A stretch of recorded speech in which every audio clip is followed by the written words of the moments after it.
What's going on, Samuel? Yes, sir. I just decided to put the paper and just put it on the wall itself. It's just easier. Usually, this is how I do it, but I'm setting up the studio different a little bit right now. But right now, I just want to get to art. But just to make these pieces easier. And then hopefully, during next week, I will bring you guys behind the scenes of creating canvases. Like I said. Thank you, fam. Yeah, I figured it looks more aesthetically pleasing this way as well. I definitely agree. I posted our collaboration that we did on live as well on my community feed, so you could use that as your PFP if you want. I'm doing good, can't complain. Just trying to get my thoughts out today.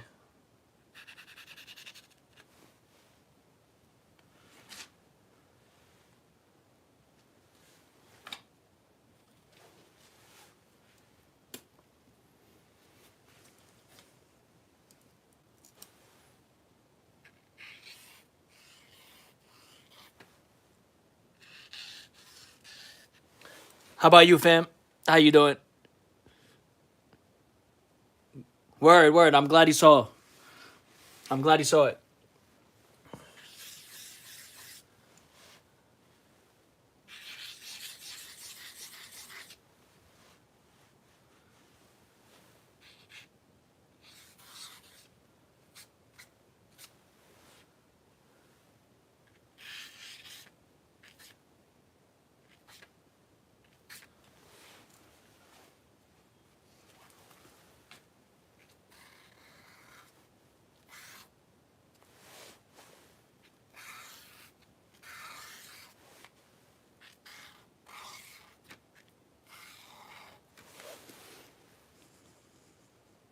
I'm doing great tonight. Just a little worried because I'm staying up late.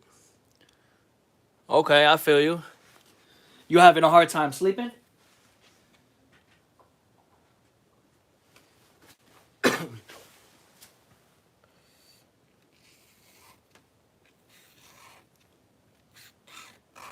I definitely yeah, I definitely have those days as well. So I definitely feel you. How you doing, France? Hope you're doing good, France. Appreciate everybody else tuning in as well. If you haven't subscribed yet, make sure you subscribe to continue to experience a living artist.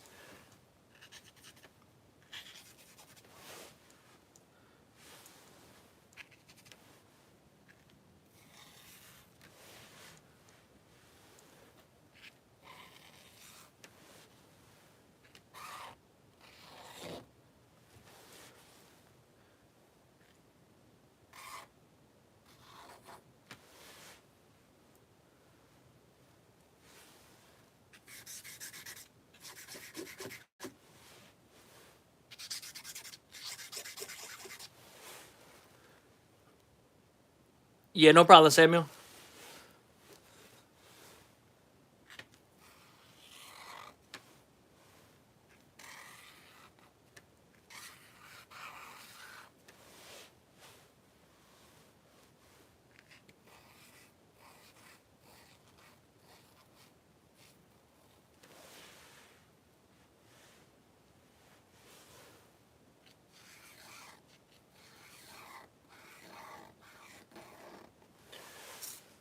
I just want to say, currently, I'm listening to Shakespeare in Love. I can't believe I just butchered his name, but Shakespeare in Love on Netflix. This is probably going to be the most inspiring movie that I have watched in a few, I mean, that I have listened to in a few years while creating art.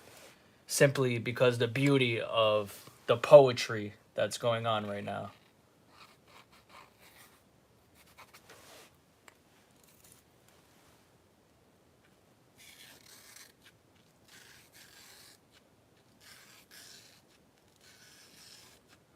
It's like listening to a classical performance. Absolutely beautiful.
What's going on, Amina?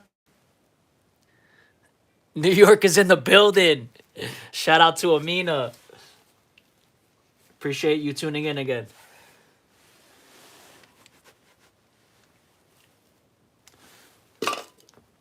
But don't be so New York up in here. Nobody else is announcing where they from. Only New York would do that.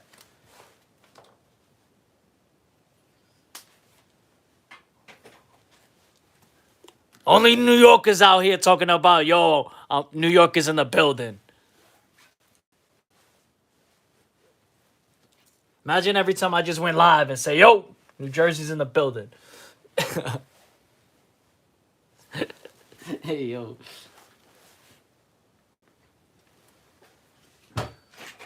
Fuck it. Jersey's in the building, baby. Nah, I'm not from Jersey. I'm from the universe. I was born in Jersey. But my body is somewhere else.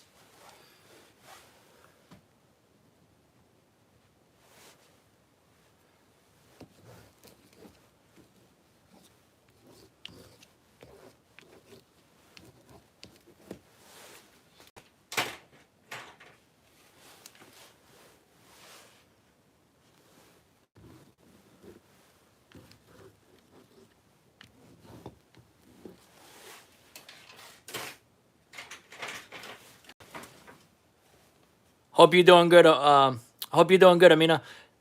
Samuel's back. Damn, everybody's just wilding today, being extra.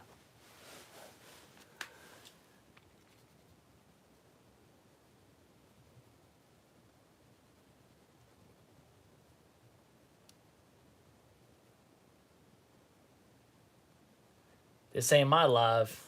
This everybody in the chat's live. Samuel, meet Amina. Amina, meet Samuel. Samuel is the first person to join in the live interactive series on YouTube Live. His was the first piece that we created. So I'm thinking by 2027, there's no way there can't be a few hundred pieces by the end to showcase that series. That would be one of the first, if not the first, interactive YouTube Live series that will be completed throughout this year. We need to get Amina in on that series as well.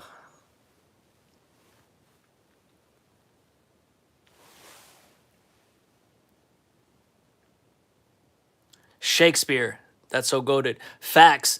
What's it called? I saw a preview earlier, and I was like, "Hold up, Shakespeare." Immediately, I was just hearing poetry, and I just connected automatically. Then I look up, I'm like, "Oh snap, that's Shakespeare." So here we are, listening to Shakespeare while I'm creating this. Let me tell you, it's just beautiful. It's like listening to a Broadway show, but poetically in your ear. It's like a podcast right now, at least for me, because I'm listening to it rather than watching it, but you can still feel it. You can still experience it. Shakespeare is goated. I keep butchering his name. And why is Siri going off, bro? Siri again.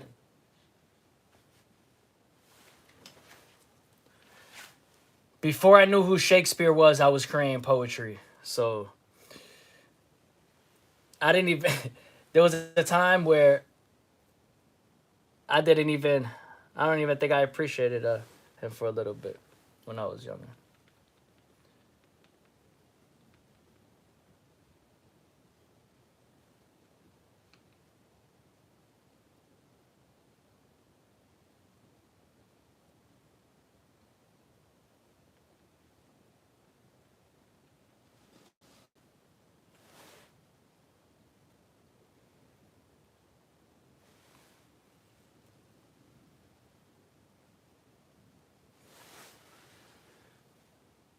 I'm doing great, just a little burnt out.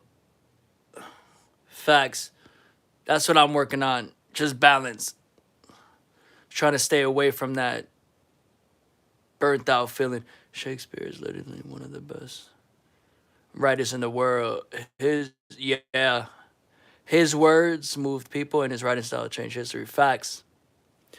Facts. So like, yeah, growing up, I was always intrigued by the language. I guess at that time I just didn't really understand it. So like I appreciated it, but I just really didn't go in depth with that type of material until I got older.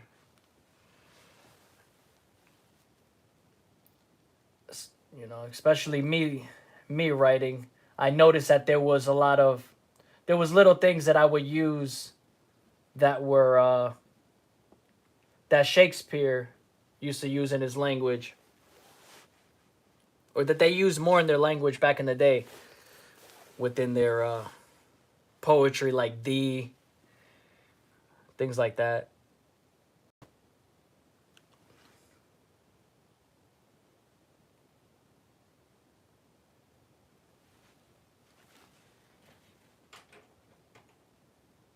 I would say I do have to. I would like to read his book or listen to the audio or something, audio book or whatever.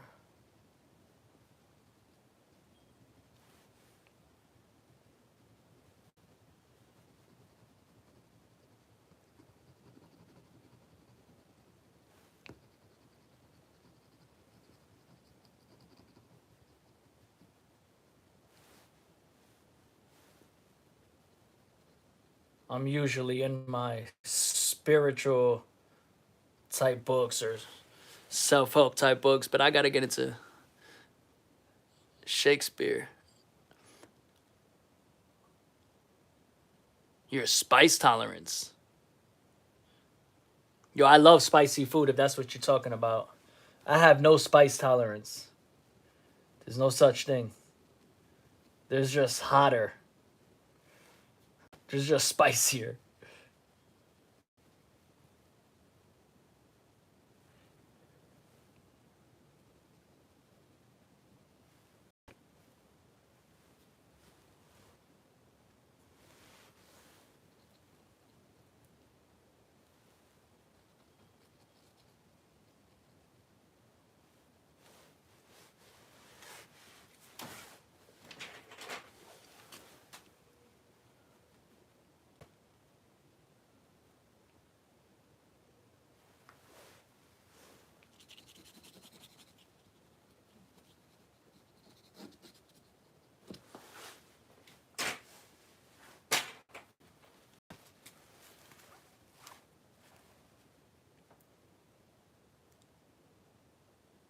I love all that. I love mustard, pepper.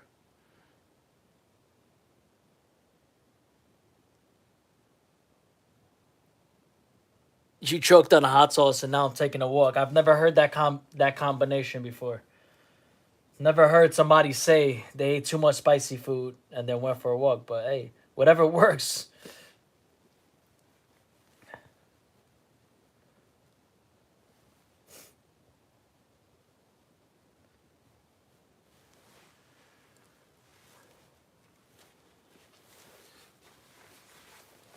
I love spicy food. Big fan.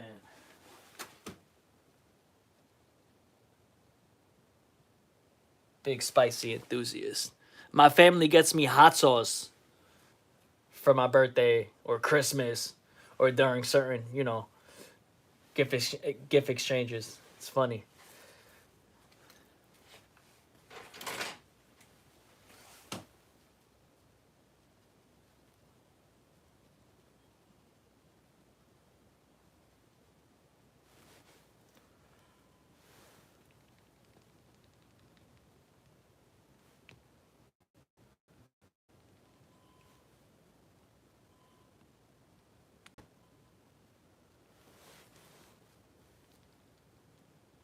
Romeo's always in and out of love. Sounds like me in the past.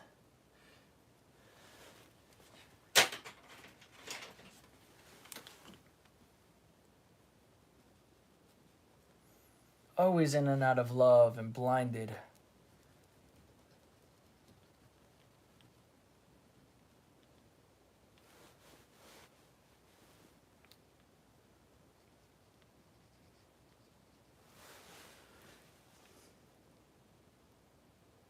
That sounds awesome.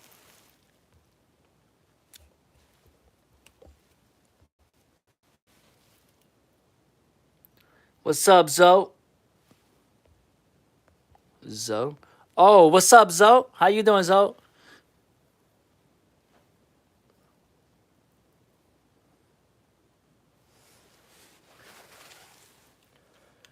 Appreciate you tuning in.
Oh yeah, this movie is beautiful. I recommend everybody watch this. You don't even have to watch it. Just listen.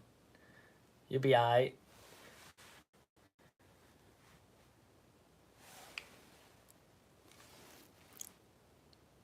Yeah, it's cold. It's 32 over there. It was like 32 weeks ago over here. It's been under that. During the day, it's a little warmer.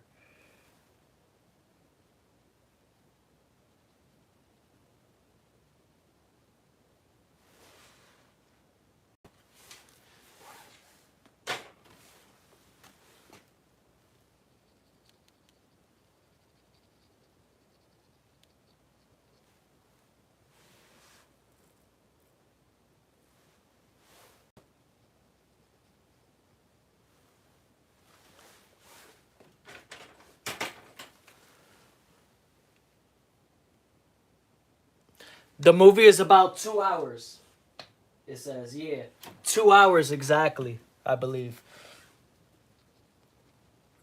2 hours and maybe a few minutes.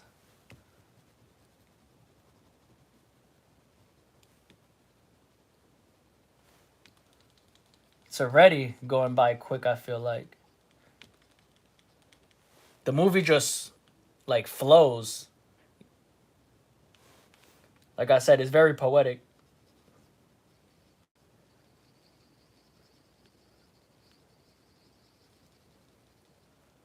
Definitely a movie I would watch while I'm creating art, but right now I'm just listening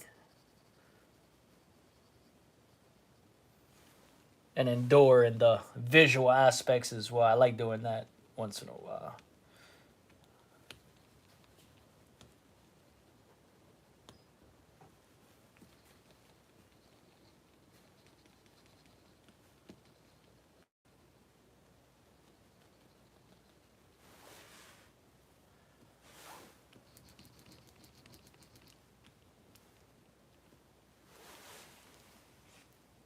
That's almost like 100. Yeah, he said, this guy, you counted it down to the minutes, bruh.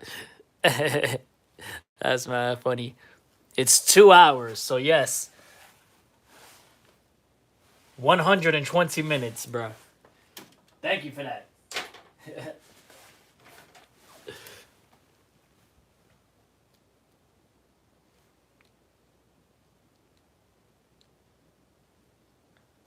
Yeah, it's long, for sure.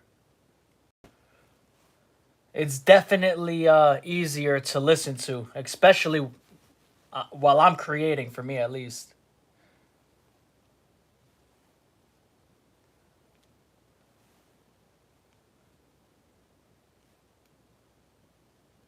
But I can sit through a movie that long though, as long as it's good.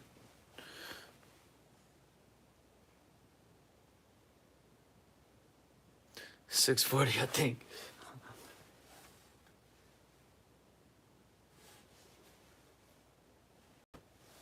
There's there's an hour and there's an hour and 37 minutes left in the movie and 26 seconds right now currently. In case you wanted to know. Uh,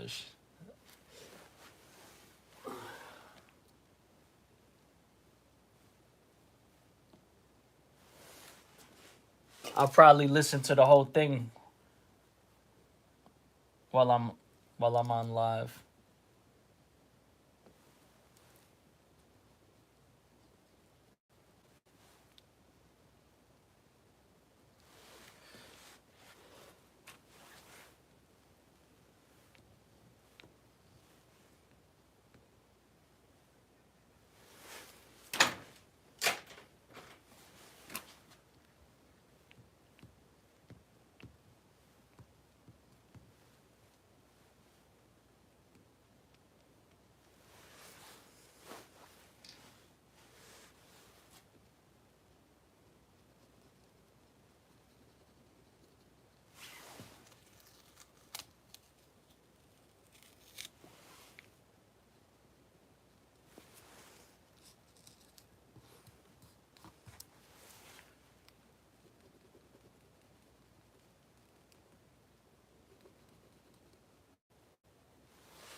What's two Zarios? Damn, 702. Whoa, 7,200 seconds. I've never thought of time in seconds. I mean, mentally. But not rain like that. I love it though. Puts life into perspective.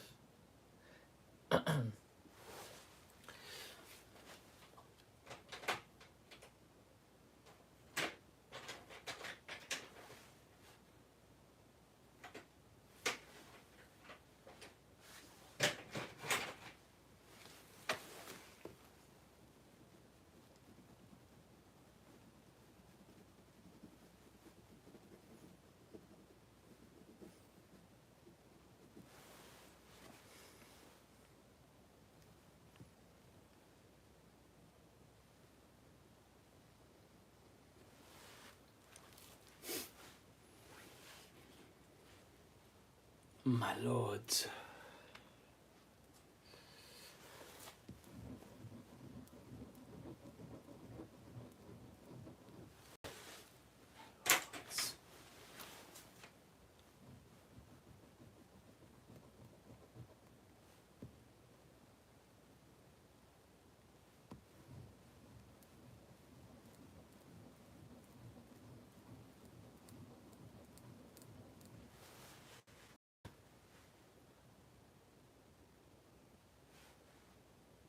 A poet of no words. A poet of no words. Then you can't be a poet, no? Oh, I love misspelling stuff.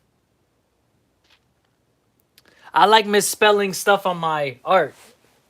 Like, I realized, like, in the beginning, when I first started creating art, and I would write things, and I would mess up. I would just go with the flow like that, because in my day-to-day life, when I'm not creating art, that happens with me on a daily anyway. So I figured when it's on the art, it just represents the authenticity of myself. There's a lot of times where I'm writing, and sometimes I can put a letter where it's not supposed to be. If I'm just writing quick and just reading really quick, I have to proofread it a couple times. So I figured, why not leave it in the art like that as well?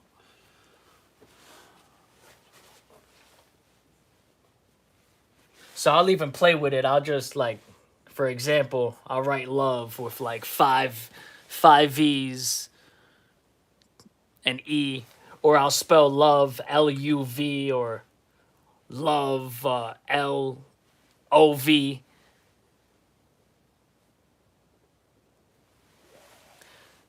I like spelling words with different letters that you hear in your mind, like without the appropriate word. Instead of writing green, you just write, I don't know, green with a W in there. GW. To confuse everybody who's non-English speaking, and when they look at my work, they're gonna think, oh shit, that's how you say green? So, my bad, y'all. This is not a teaching lesson in my art. This is the opposite. Y'all gonna need a tutor after you look at my art. Oh, you... Well, I do it on purpose within my art, but there's so many times when I'm not trying to do it on purpose and it just happens, and so I just leave it to. But now both happens. There's sometimes it just happens, and sometimes I just do it to make it happen.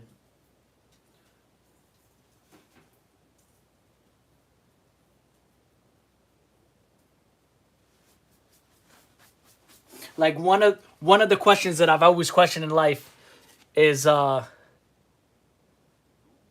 I just like questioning it, is how language came about and how we spell things and how everything is obviously created by a human, right, per se, and how language was created by human. It just makes you think why we put certain letters together. So I like playing with those words when I'm doing art pieces and just spelling it with out of the ordinary uh, letters that you obviously wouldn't see in the word because that's just not how you spell it. But who's to say, like, if, let's say, if life was spelled LIPH, and that's just how the correct spelling was, nobody would look at life like LIFE because that was just how it was created. So I like looking at that, and I like touching on that aspect of human creation and how humans came about and how everything's created by a human, and so many people want to live life and not step out the box for a few things just because human made it this way, and that's just how it's been done.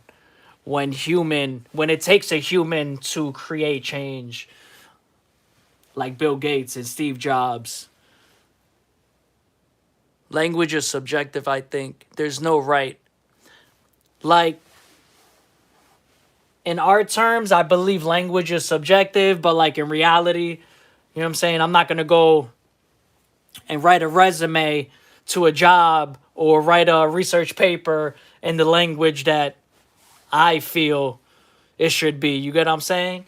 But when I'm thinking of life just in a philosophy type way, that's just how I think of it. Like, it's one of those things like we're not going to change in language, but it's cool just to think about and just to wonder about it. And through my art, I get to experiment with that type of language for myself, you know? So it's kind of dope. Yeah, it's like, that's why I like philosophy, because philosophy isn't always based off of truth. It's about what one would say overthinking is philosophy. It's like you're thinking right around it. You're thinking of everything. You're thinking of different possibilities. You're looking at different angles to figure out new possibilities or new ways of doing things, or maybe even correcting a way that was once a good way to do things is not anymore, or whatever. Philosophy in general is just dope.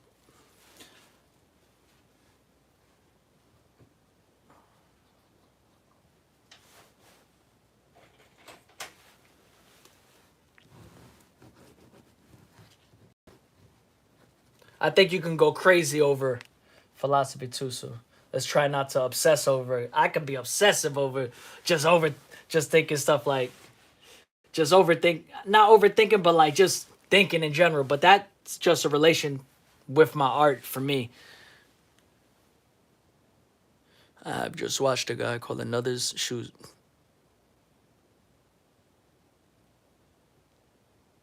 Do I call the? I mean, I would just let them yell and leave. I wouldn't sit there and just start recording if nothing's really happening. They're just yelling, in my opinion. I would just go and mind my business. Record from a distance. I mean, I guess if that's what your heart calls you, but I'm not encouraging that. God forbid. You feel me? Excuse me.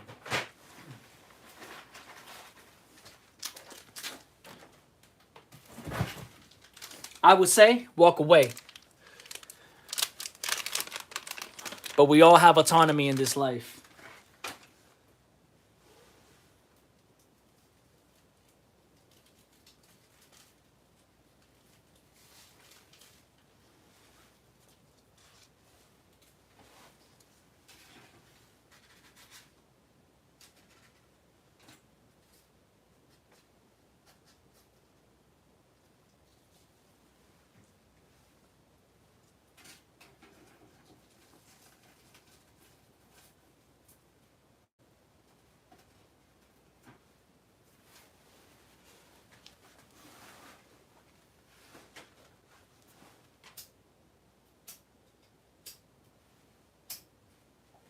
$2 hours.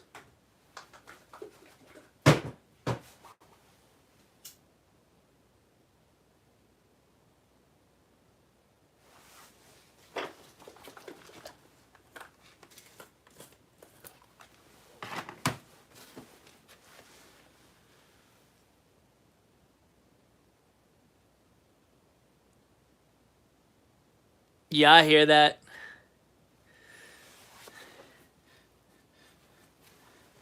Yeah, if you have social anxiety, you might as well just walk away. Don't even sit there and record. I don't think you should use this as a moment to try to overcome your social anxiety. I think this is just going to worsen it. It's going to cause public anxiety.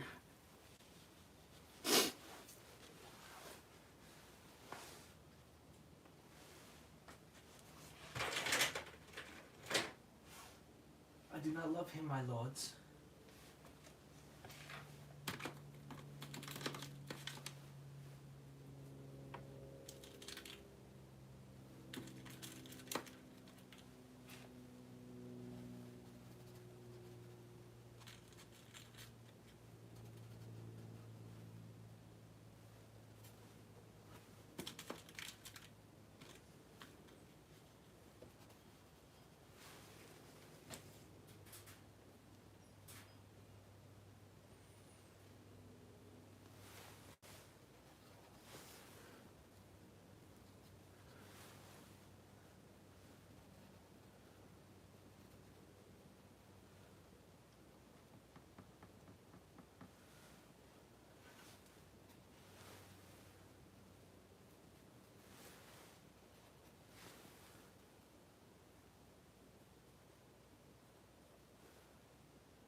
YouTube keeps deleting my comments.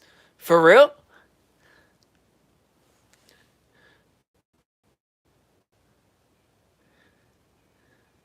Amina, that better not be you. I put you as a moderator. Nah, I'm just kidding.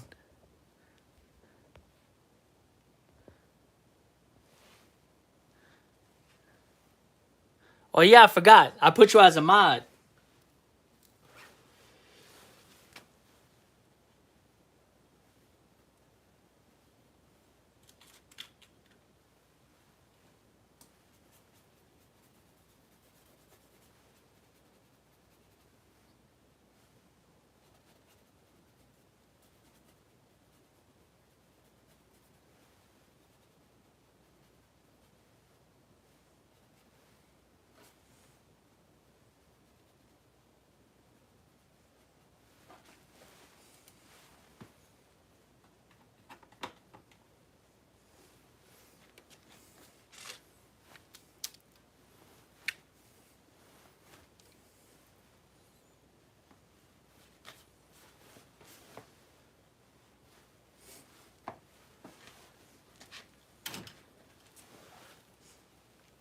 On this Shakespeare note, I remember having to do a play in a group. Unfortunately, I have to play a love triangle with like,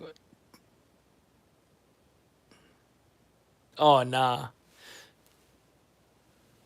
it's almost 4. Oh, it's almost 4 a.m. by you. Have a great night, Samuel. Appreciate you tuning in. But yeah, I remember doing. I don't remember exactly, but I remember doing projects or having to read whatever. I don't think I believe I ever actually did it though. Like growing up, somehow I got through it. I'll tell you this: when I was younger with group projects, I was like the odd one out all the time. I was a shy one. Even if I had ideas, I didn't really apply it. I was that like shy. Kind of look at that and it's like, um, not a good way to go. Like, if you have ideas, you should always speak up. Like, if you are shy, you just got to work on that because I just feel like you do got to speak up at certain points with your ideas. But that's how you learn, though. That's why it's called being young. In the end, the person I fell in love with. Damn.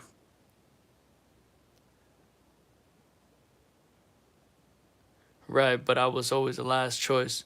How you doing, Hav? I knew it. I knew it.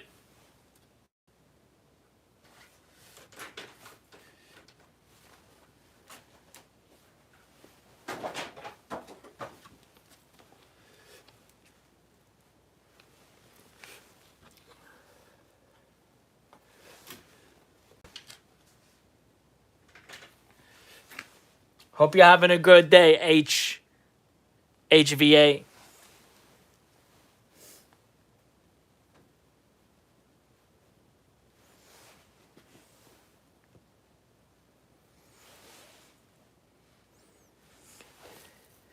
He must be tired. He wanted to let us know. It's all about perspective. Yawn. Yeah. Like, yeah. No bullying in here, guys. Amina's not bullying. I'm talking about everybody else. Excuse me. That's not bullying, though. You, you're allowed to say whatever you, like, whatever you want.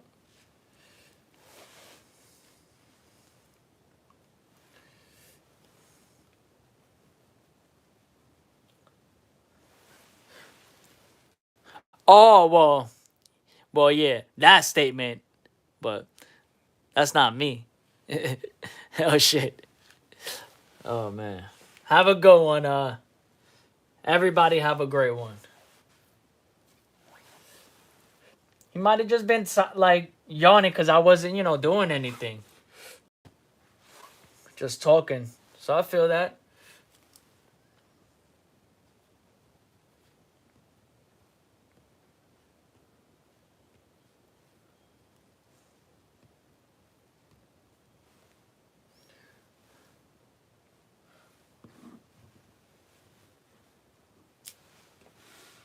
there comes a point within your artist journey, at least for me, that when you have such a body of work, that for one person to see one thing doesn't excite me. Like, I would love the criticism more after viewing thousands of pieces, hundreds of pieces rather. Nah, nah, I feel you. There's some things that rub me off the wrong way, but it depends, you know.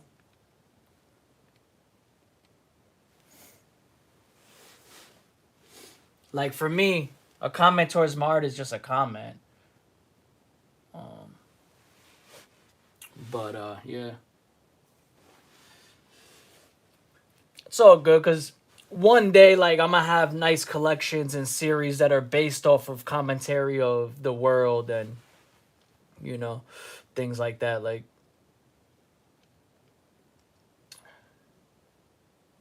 I feel like there's always a time and place to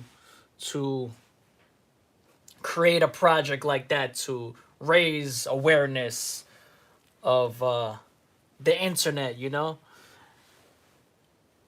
and how it can relate a lot to how you handle things in life too. I feel like, because I'm not perfect. That's why I'm saying all this.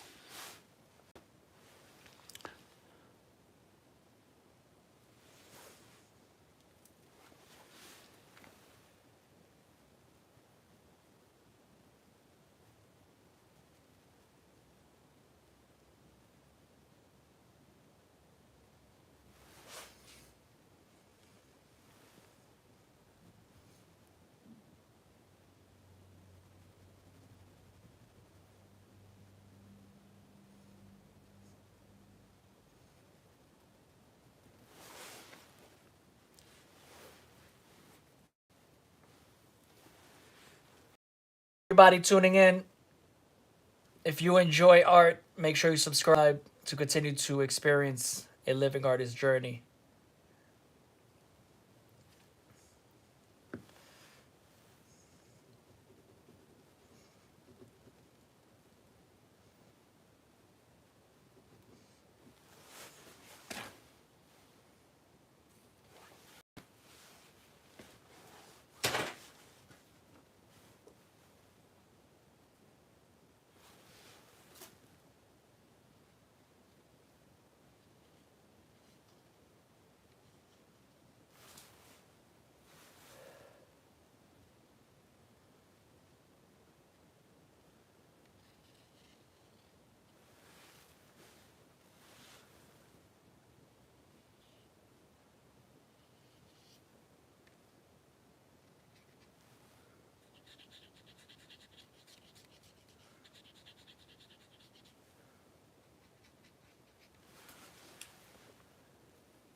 Thank you, Amina. Wait, does the top say ghetto? Nah, it says dream. Dream and love in the background.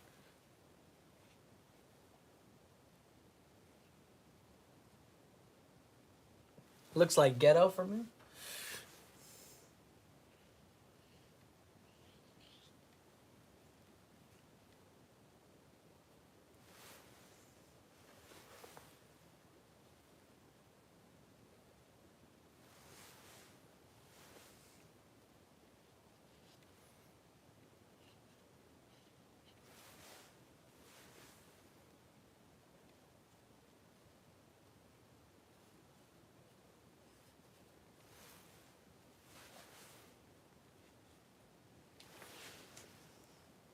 On the wall.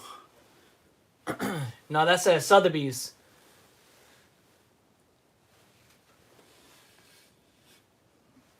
I wonder if somewhere else it says ghetto. I mean, because I just be writing stuff. Nah, it says Sotheby's Della Soul Child.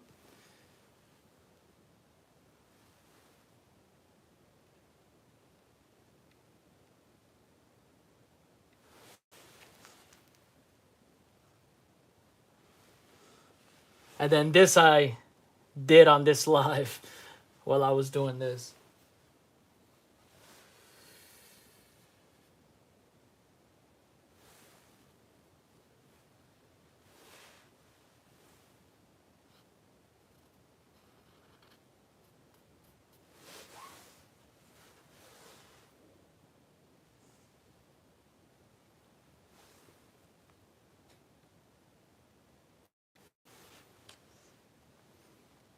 Nah, you're good. You don't like that word?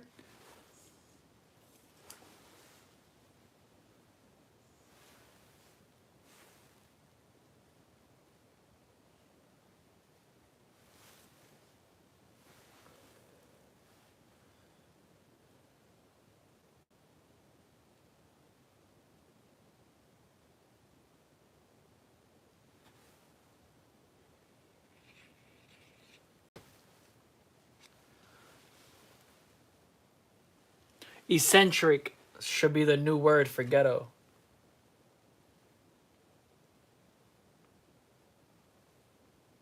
Because I feel like people call people ghetto who just have personality. And those people usually, or they're scared to be authentically them. So to them, it's like it's too much personality. So they'd be like, "Oh, that's ghetto. Got to know how to act." Shut up.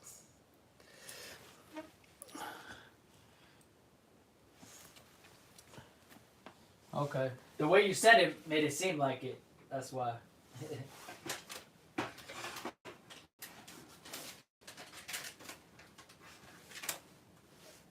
I don't know. Words are words. Sometimes I try to stay away from certain words that I'm used to saying.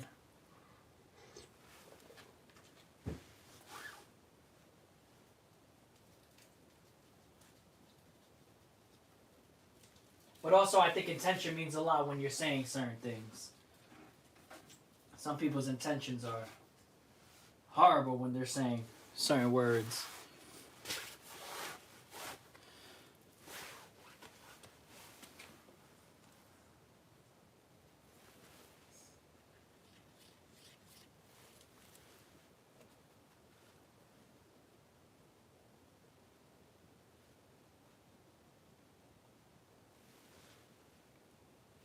They say don't judge for how they speak, judge for how they act.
Back in school. What does it matter?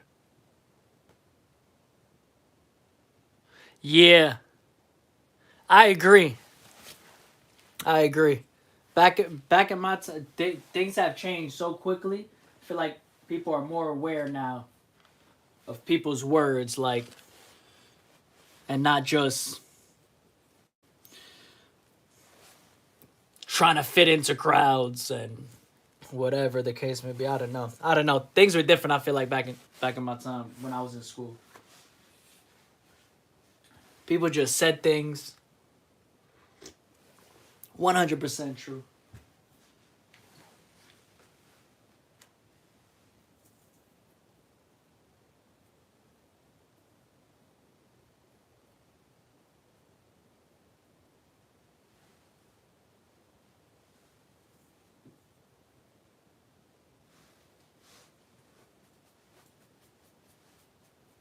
If I could go back to my childhood, I would have kept people around of interest, not just kept people around because you were used to them and kept them around for that purpose. That's something I learned throughout life, like, because that tends to follow you in your adulthood.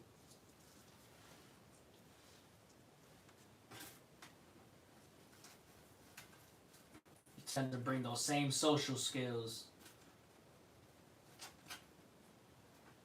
that possibly didn't pertain to you.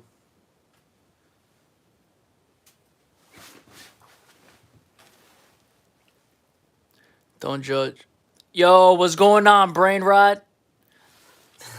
I still got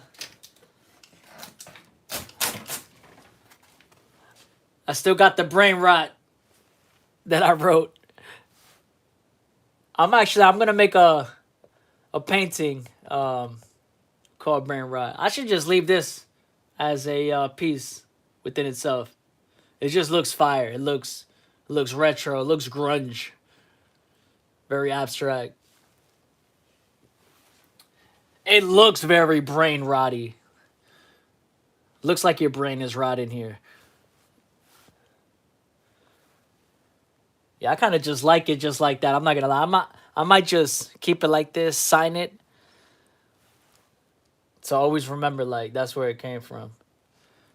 Nobody would ever know too. It's just brain rot. It actually like you could look at it, just create a lot of meanings. Brain rot, and then I don't know why I saw zooted, but if you take away the line, it says zooted.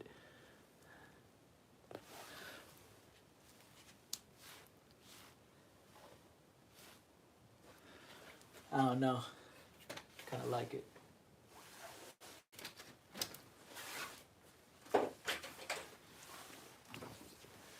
Wait, I need to go in with the black first.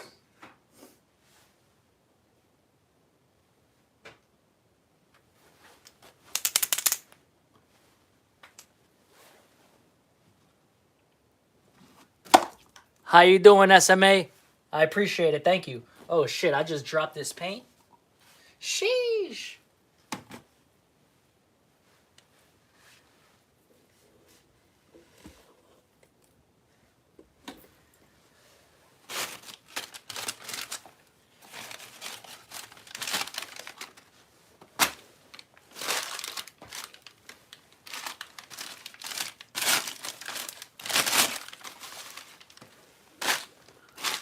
Appreciate you tuning in. Appreciate the love. I always come back. That reference. Yes, sir.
So, Mr. Pon de la Soul, tell us about yourself. Pon de la Soul. What does Pon de la Soul mean? This is me.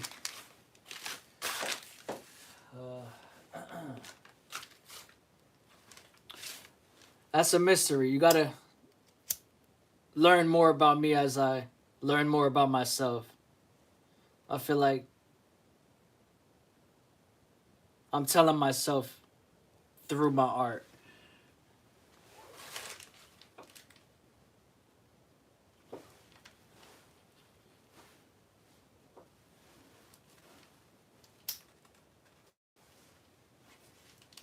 A better question is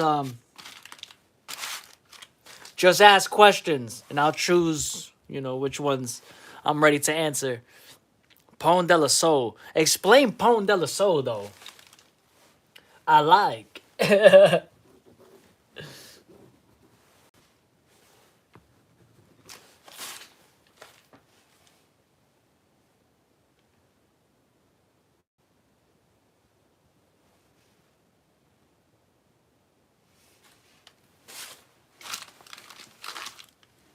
When did you label yourself an artist? I have imposter syndrome about it. Oh, trust me, imposter syndrome is what held me back from my beginning stages up until now a lot more than it really needed to.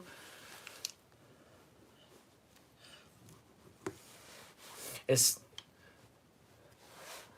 I don't want to say that still like affects me. I think it's at a different place like at this point. Um, but in the beginning, a lot.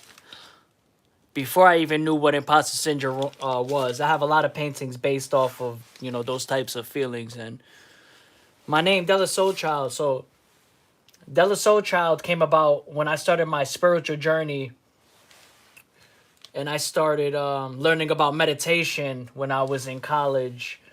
When I took my first, when I took my first course called Consciousness, was I think it was could have been my first year, second semester or so.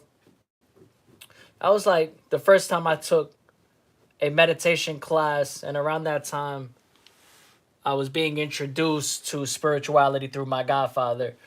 And along that journey, I had I had brought photography into my life, which was kind of a natural ability for me because I've always liked art as a child. So along that journey, long story short, I started finding painting and just drawing and things like this. I call everything an art. So at this point, when I'm painting, I decided to shift away from my born name and decided to use Della Soul Child to represent my spiritual journey as a human, and then Della to represent my grandmother. Her last name was De Jesus. So the De comes from De Jesus, representing my grandmother, which I also have her rosary tattooed on me. So I feel like my spiritual journey, there was so much that I was learning about myself, so many things that I realized was a lot of learned behavior throughout my life, and just kind of like taking a lot of pieces away from who I thought I was and thought I knew myself, and started shifting into finding myself. And through that process, I started dealing with mental health, different things in mental health, and I started dealing with a lot of anxieties. There was a lot of personal things going on. So it's like along that spiritual journey, when I was using art as an art therapy, Della Soul Child became fitting as my artist name, to continue as my artist name, and to represent my overall work. I wanted something to be original. I always I've always looked at what I do in a way to where I'm thinking, how can I be original and stay true to myself, and allow somebody else to look at this and be like, oh, okay, he's being true to himself. So De La Soul Child is just a representation of my overall spiritual journey up until now and continuing my life. Just finding myself through my art. And then along that way, I created, I started using a halo within most of my works, representing samsara, a term that I learned throughout my spiritual journey that represents the cycle of life and the cycle of death. And I feel like that represents, it does represent my overall body of work and continuing my spiritual journey and starting my spiritual journey to represent the overall spiritual essence. So every time I sign my painting, I always add the halo to represent some side of the cycle of life and finding yourself throughout life.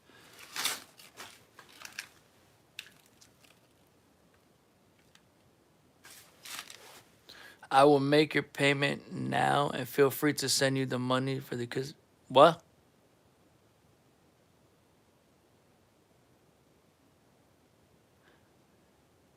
I'm so confused. There is this song by Rihanna that's named Song Upon the Replay. Oh, yeah, and every time I type it, it just plays. That's funny. Oh, Upon the Replay. That's hilarious. Thank you for sharing. I feel like I need a new identity, more true to me, but I don't know. I don't know what that looks like. I just know I don't feel like me.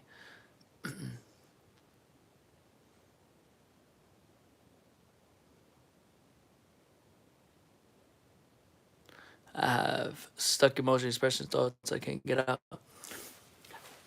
I would recommend, I mean, if you're an artist, if that's how you express yourself, I would just go with the flow. If your goal is to find yourself wherever you are in your current journey, and art is something that you're able to express yourself within, then I would say continue expressing yourself and don't worry about the outcome of the piece. And I would say get yourself some paper, get yourself a nice 50 pack or whatever they come in, a 20 pack, 50 pack of paper, and start creating art. This is what you do on one piece of paper, and don't worry about what you're creating on that one piece of paper, and continue to work on that one, then work on the next one. Even if you're not happy with the first one, just continue to the next one with a new thought, or continue whatever thought you had here with a whole new piece and continue the process until you get to a point of flow and finding yourself through that. Because if your goal is to find yourself as an artist, the only way to do that is to be one with your own art and let time take its course. Because honestly, it could take years to really appreciate yourself, or to really understand yourself as an artist, or how to articulate your work. But articulating your work is not the most important part. The most important part is knowing who you are and what you're doing, as far as just being comfortable in what you're creating at that present moment. That's what's helped me out on my journey.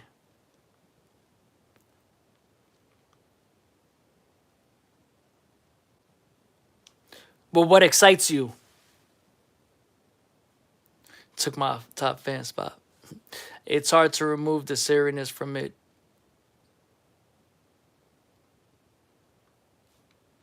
Well, here's the thing, is that I'm on live right now, so it might not seem like this work is so serious to me, but every art piece I approach it with my authentic self. You know, every time I'm working on something, it's something I'm letting out and releasing. The difference between me and doing this on live and creating here, and sketching and just creating my thoughts how I normally would, is that I'm talking through my piece with others like yourself, and just with, talking randomly without really overthinking it. So it's a little different process that I'm doing right now, and it's different for me. Besides the work that I'll create off of live and things like that, and all of the works that you might not see, but that's just my process.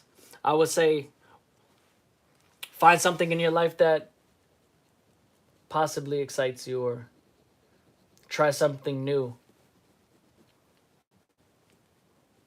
something you feel is out of the ordinary. Look for your true self before you look for something that defines you.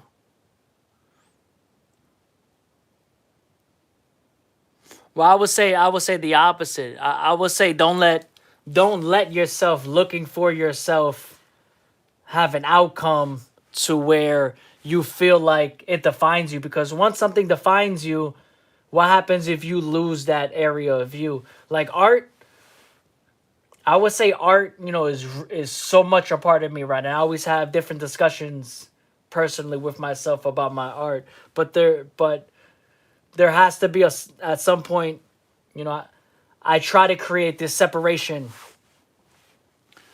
between me and my own art, and learning how to let it go. Because at the end of the day, yeah, this defines me, right? In the sense of I'm an artist, but like it doesn't define my whole existence in life. Like I'm just a regular person who naturally has the ability to express themselves and actually wants to express themselves this way. If it was another way to express myself, I would do it that way if that was the way that I wanted to. But this is the way that I choose. This is the way that I want. I'm not creating for somebody else. When I started as an art therapy, and most artists start to create, but for me at least, when I started, it was for me. When somebody else came along and I posted online and they connected with it, I realized that there's a bigger picture here. This is me creating a story through my darkness through my darkness and creating this light through this spiritual journey of trying to recreate myself.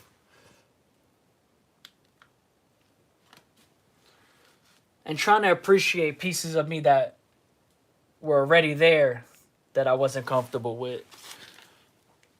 Even till this day, even as I'm speaking, I'm still trying to better my path. I've been on a path of discovery for years now, but I still not at my 100% true self. That's why I look for things to define. I'm not an artist because thinking of starting just stresses me out. I love that. Don't let people define you, and I hope that once you find the thing that you love, and you truly love you, art therapy. Never heard of that. I'll look into it. Yeah, see, yeah, a lot of people don't think of art as an art therapy. People just know as therapy, but the point of therapy is to be able to learn the things about yourself that you did not know about yourself before. To learn things, to learn behaviors that you were not aware of, right? And that process can be done in many ways. I went to school and graduated with a psychology degree, and when I was in there, there was a lot of things that I disagreed with and agreed with and things like that, whatever. But regardless of the fact is that it all comes down to learning the way that works for you to help you navigate through whatever you're navigating through or trying to navigate through.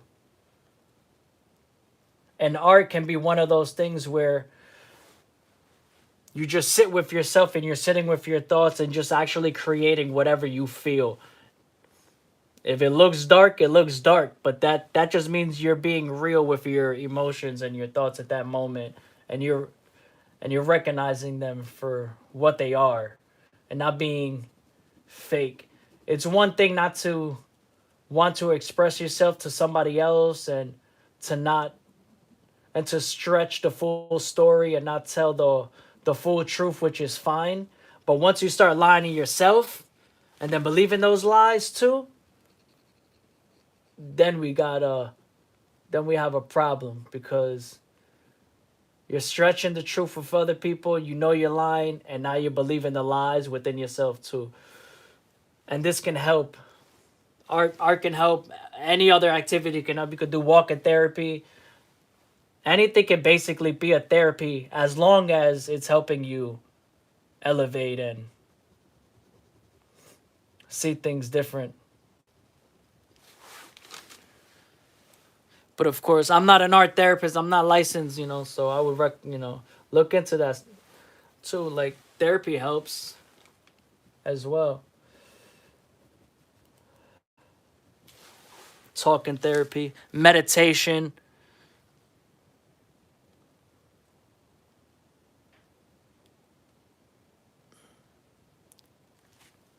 coloring the words in your diary. Exactly.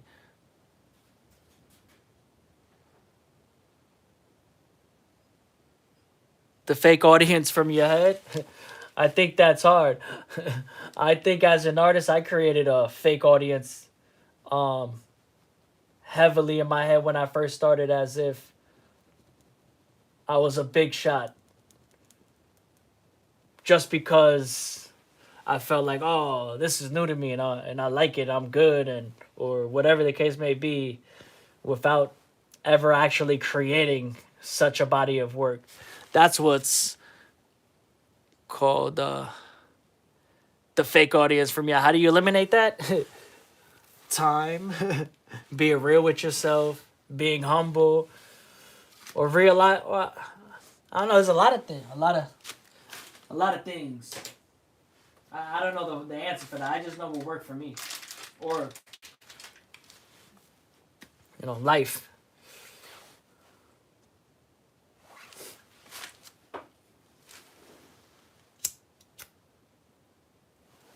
It's all a trial and error. Like, whatever you say today doesn't have to be how you feel tomorrow. Like, it's all good to change. That's why I say, choosing something, searching for something to define you, you're probably gonna be lost forever. Like, I feel like most people who try to search for something to define you without accepting your present moment, and going from there, it's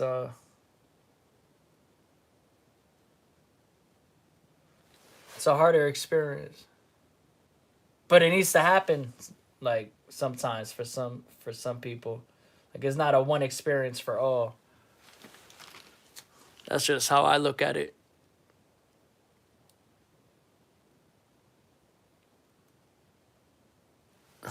Yeah, I feel you.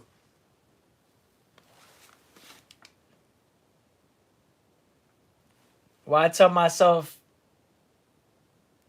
I mean, you just gotta be real with yourself. Like, I ain't shit. Like, that's what I say. Like, bro, like, the nerve to say you deserve something if you don't put yourself in that predicament to get it. So the nerve of me, those are the conversations I'll have with myself. Like, the nerve of me to say such a thing, regardless of of what you feel.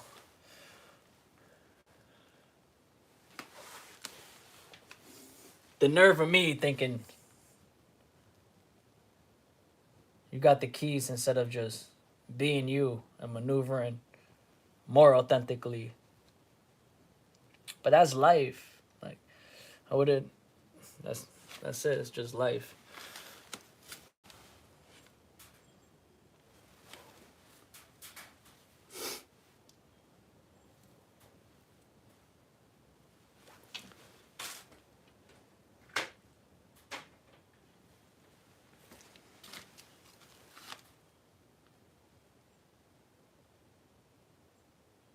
Try meditation,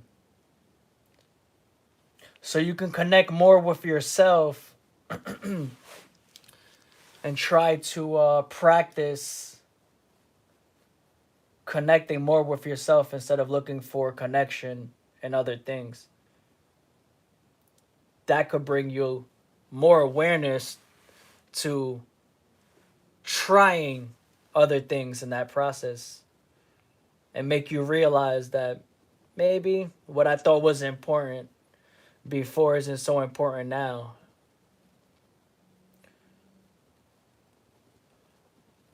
Even though I complicate my own life, I still feel like we complicate life more than it needs to be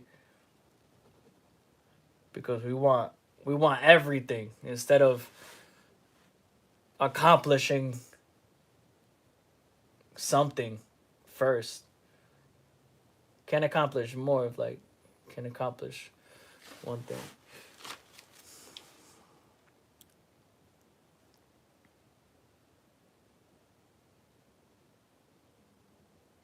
Yeah, we definitely complicate life.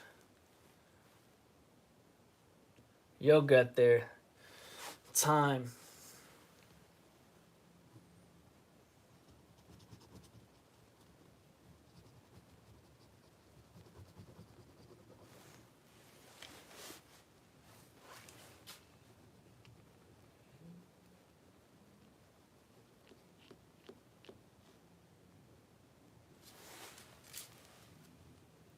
Also, remember why you're doing it in the first place. 100%. I was trying to or I had that conversation with myself. Or I always, it's always good to remember why. We, especially me, I love you. I'm cheering you on. Thank you so much, Amina. Or unless you were talking to SMA as well, but at some point. Nah, I feel you, SMA. Not always fix something. I feel the same way. There's a lot of areas in my life I look at life, that way too, and I'm still trying to, uh, be better at those aspects of my life. But I try to focus on my art to hopefully, sometimes things come from something we're doing in the present moment and we don't know, you know. Doing something we love, sometimes other things come out of that if you're open to it, you know.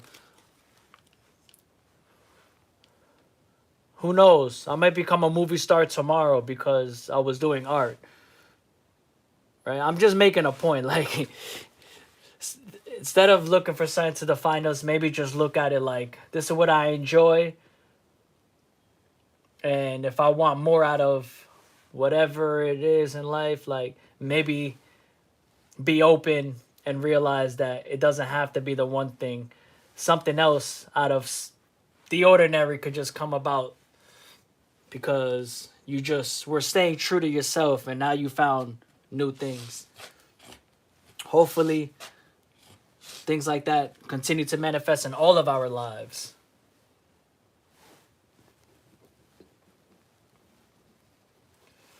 And let's try not to talk, but implement more, you know?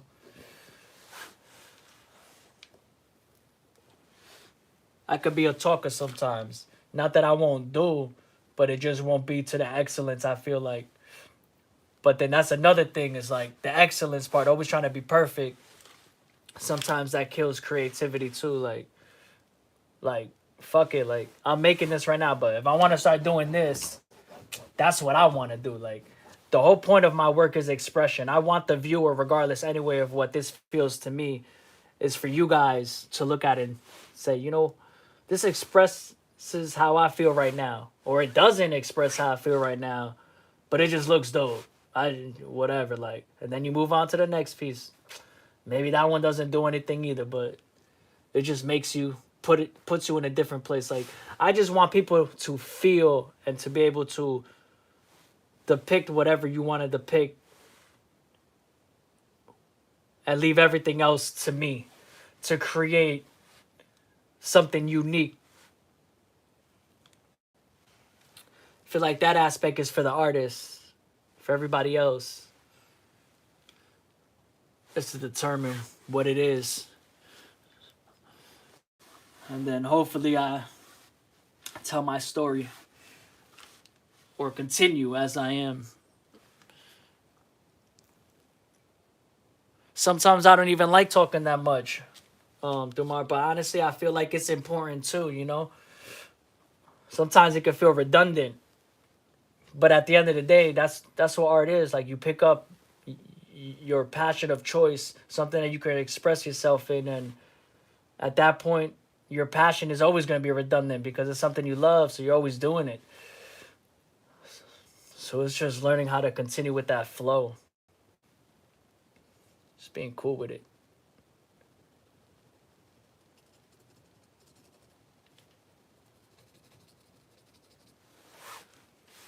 Not everybody does things to be the next J Lo or 50 Cent.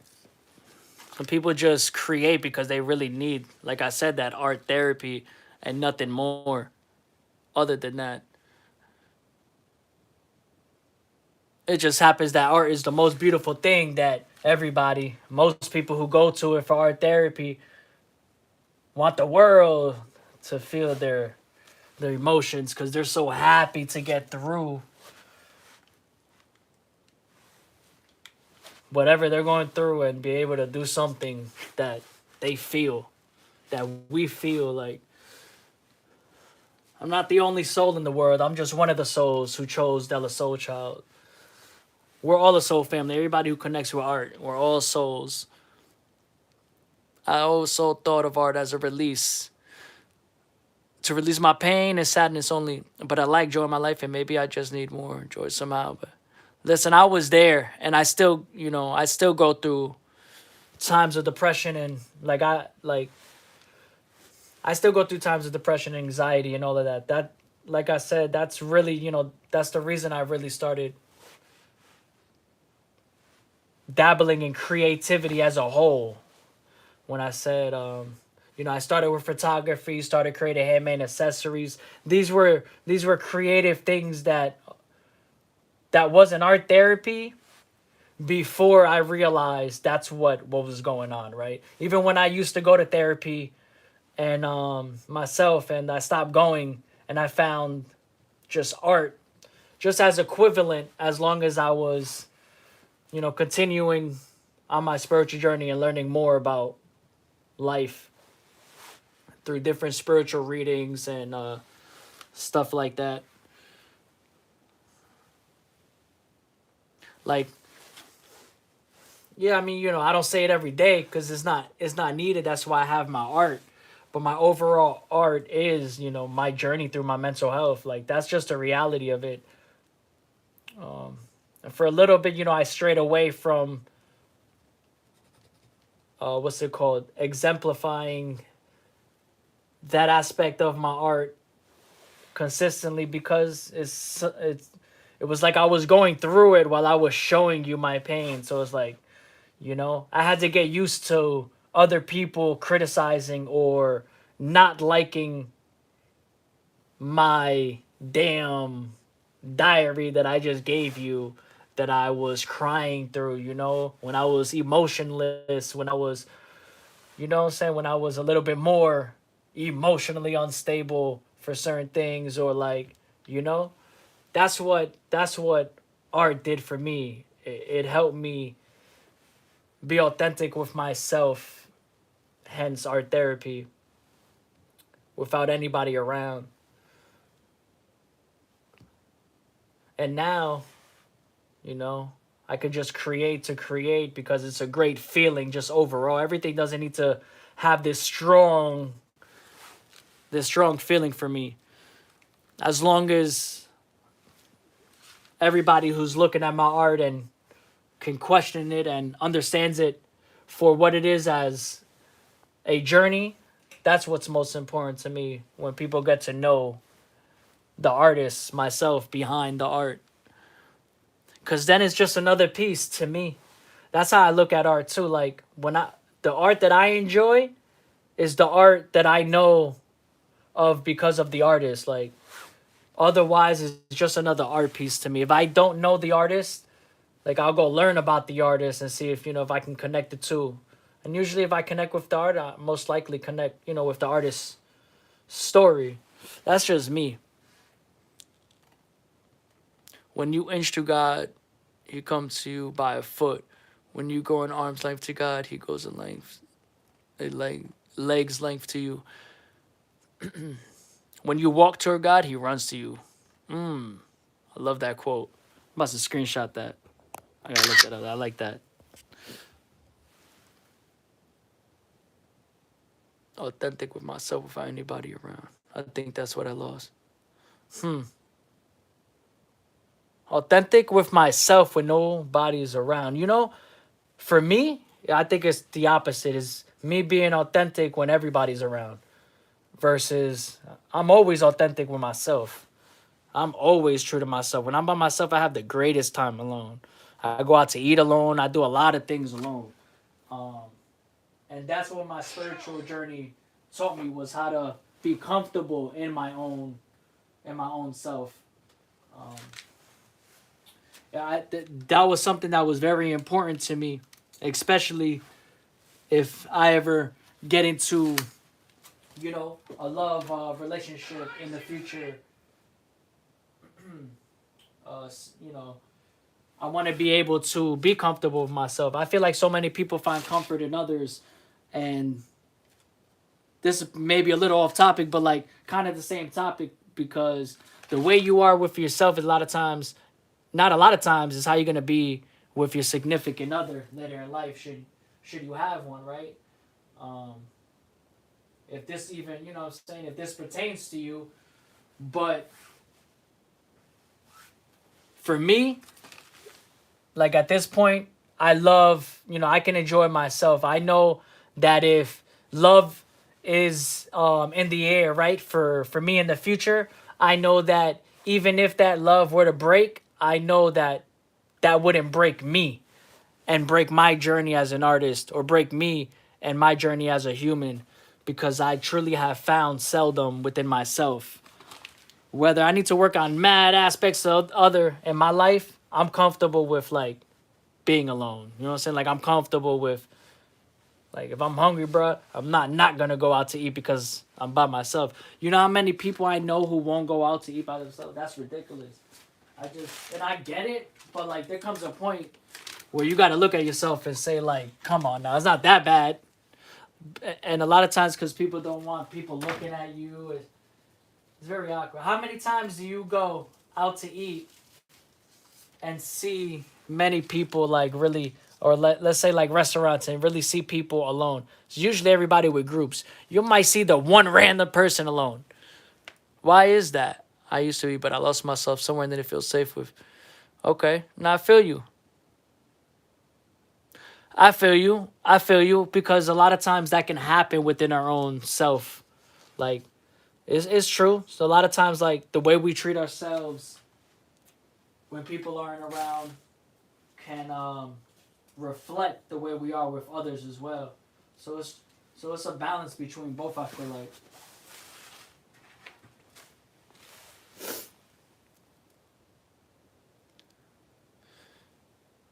I'm just jumping around topics here.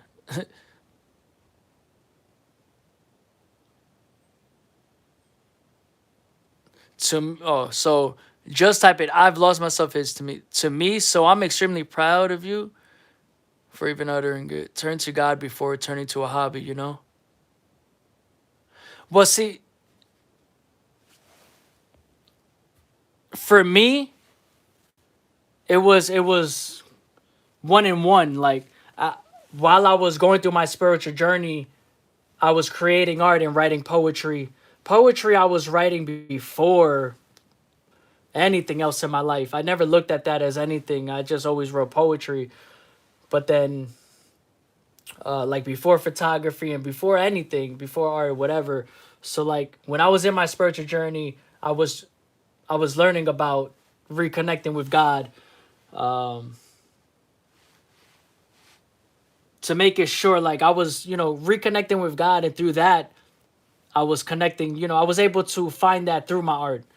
When I was learning new things, I was able to express that through my art, through writing different words or writing different stuff that like I learned or whatever, or just expressing myself, right?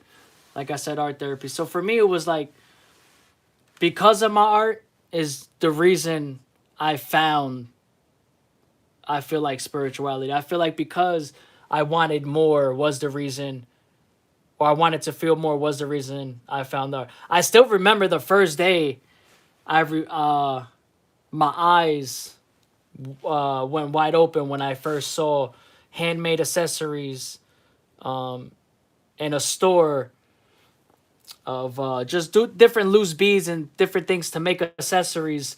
And it was that moment where I started hand painting on certain things, and it was also that moment along that way where I lost.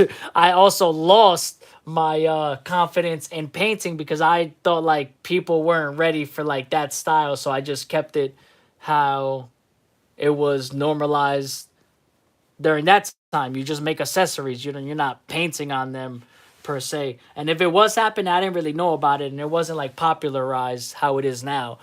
Um, the point is just like those two things help me connect with God more along that. But it's true, like it could be either or though. It's like finding God. I guess you could say, I guess you could say that too. It's like finding my spiritual purpose or finding that spiritual essence in my life and then following that spiritual journey guided me more to understanding more of my purpose, right? But then again, even me feeling like this is my purpose, I still keep an open mind to maybe this isn't my purpose, but it's my thing for now, and it's what's getting me through.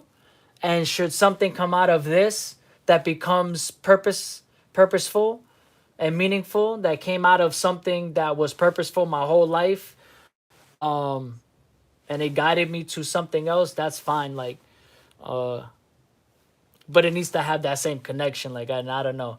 That's still something that, I still, those are things that I still debate with because I don't know what, you know, there is no answer. Nobody knows the future, but you can try to keep an open mind, at least on, or whatever. I just, religion is diverse, so clarify. Yeah, religion is diverse. So when I say spirituality, I really meant like Buddhism,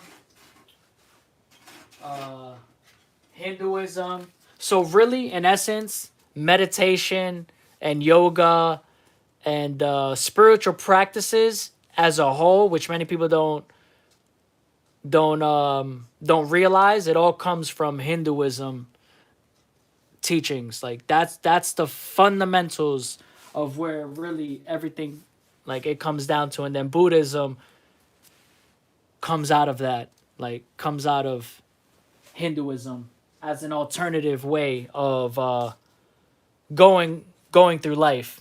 So that's something that I learned, right? So here's my tattoo. That's the symbol, and I got that in Florida. That is actually, a lot of people will flaunt that symbol, but they'll also, the same people who will flaunt this symbol right here will disrespect Hindus and disrespect that culture. This is their symbol. That's their symbol. But everybody will flaunt that as their spiritual symbol, not knowing that's what that is. And that's upsetting because it's like you're judging something that you actually connect with. And that's the weirdest thing I've ever heard of. Like, that's not spiritual. That's just following trends at that point. But like when I found, my whole thing is that like when I found spirituality, I was disconnected from religion, from the religion that I grew up with. So not to go so in depth with it, I'll go into it in depth in one of these days. But that's what brought me back to that God purpose, was spirituality. And then through that, I have respect for all religions now. Like I understand all religions. Like I have respect for all religions. Put it like that. Like I could take pieces from each religion, and I like learning from each religion. Basically, like I respect it, and that's that. Like I'm not here to judge, and that's one thing that spirituality and like Buddhism helped me with in general. Spirituality is what's it called, broad, but like I said, that's what I do, like meditation. That's what that's what has helped me bring me back to God and to continue that, journey. And sometimes we fall off of doing the things that are godly. You have no idea what you were talking about. Do a little research and come back. I have no idea. I would love to know what part, because if it's, I mean, if it has to do with the symbol, that's absolutely correct. 100%. 100,000%. It's funny as humans, we are so convinced in our own belief when we came from. I don't know. Look, at the end of the day, like, this isn't, about religion or anything. I'm talking about my spiritual journey in essence. And at the end of the day, like I said, through that, I've gained respect for everybody's beliefs. Like, I don't have to agree with it, but I mean, I respect, and that's it. That's those are my morals. That's why I feel it's that, yeah. Anything spiritual should bring us closer as a unit. Anything spiritual in essence should bring us closer to ourselves. That's really, like, for me, I mean, in essence, that's the true essence of spirituality, is digging deep into ourselves, not into, I guess, you know, not into a specific religion, but like self help books are based off of all spirituality, because that's just what it is, broad. It just comes down to learning more about yourself in that essence, and that's what art has allowed me to do through spiritual learning. What's going on, Panda? I'm happy to see you back. How you been?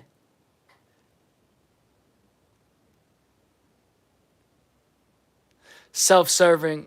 Life isn't about self-serving, it's about self-discovery, yes. But life is about community. Yeah, I love that. I love that. So you believe that religion is dividing us? No, not at all. Not at all. There's certain conversations, like, I just won't get into that deep. But I don't believe. I believe everybody is entitled to have a. You need it. Like, I don't like people. You need to have some type of belief to be able to, whether your belief is in a flower. You know what I'm saying? Like, some type of belief. Whether, I don't think it divides. I think people divide. I think people use religion as a as something just to use in conversation to say it divides, when in reality it doesn't.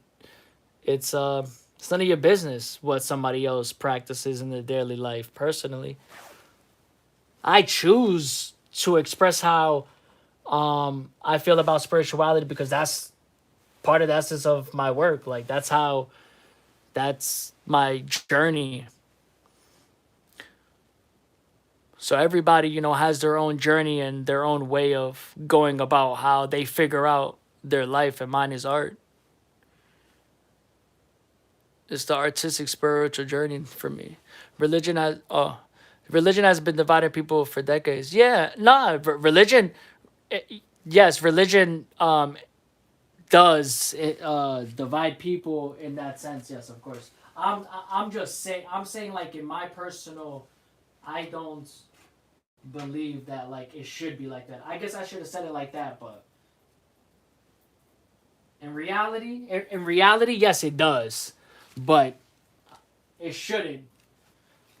And for me, spirituality helped me, realize that other aspect. But yeah, of course, people use religion to diversify and to create their own, stuff, their own whatever it is. I don't know. I'm not gonna speak for them, but yeah, those are reality things everybody knows happen. You know what I'm saying? Like, it's not like it's a secret or whatever. Like, I didn't want to get into a whole. I don't mind it though. I love talking about spirituality as a whole. I just don't want the words to get mixed up within that, because at the end of the day, this is my spiritual journey, and that's it. And I love people. I love everybody for who they are, and that's that. Like, everybody's not gonna connect, you know what I'm saying, with each other in real life. So, you know, I don't expect everybody to connect with, you know what I'm saying, with people's views and things like that. And that's that. Like,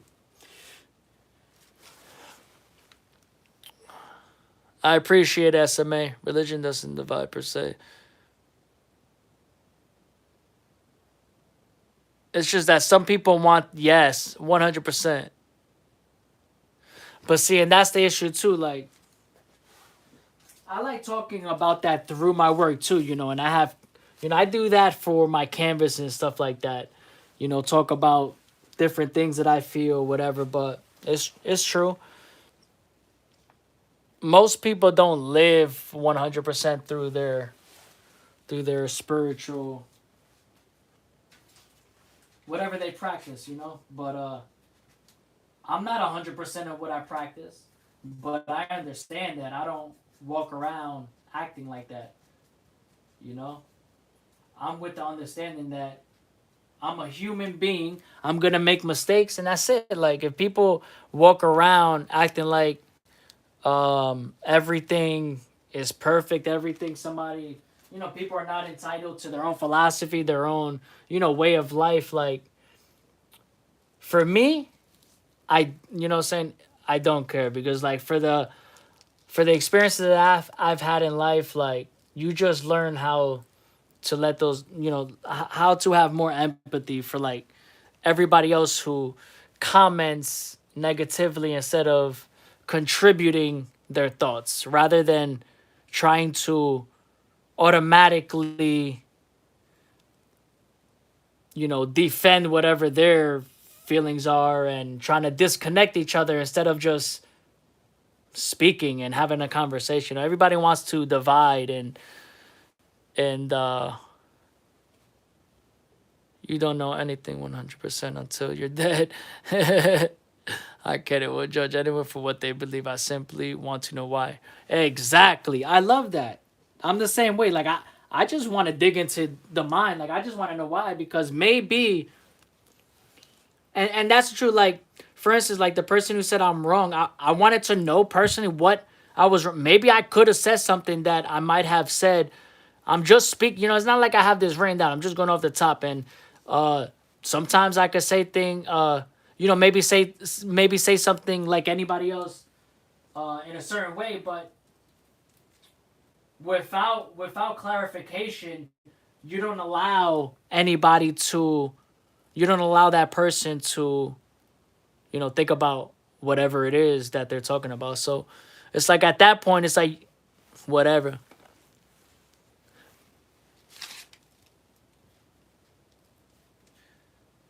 In life, you gotta like, I feel like people don't know how to have conversation. Like, everything is always a win-win situation. Like, it's either me and that's it. Like, what I believe and what you said is wrong, and it's like life sometimes, a lot of things in life is not about being right or wrong. It's about what you feel and what the other person doesn't feel.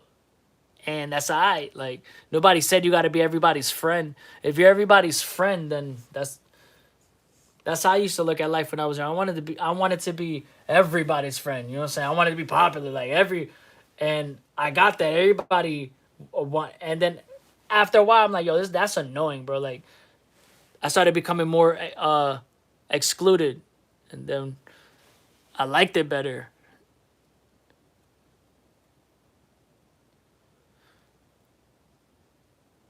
Yeah, everybody has their choices, and that's dope. The whole point, anyway, is that there isn't one way to whatever you're trying to reach in life, or whatever you're trying to connect to, like, and use for your personal growth.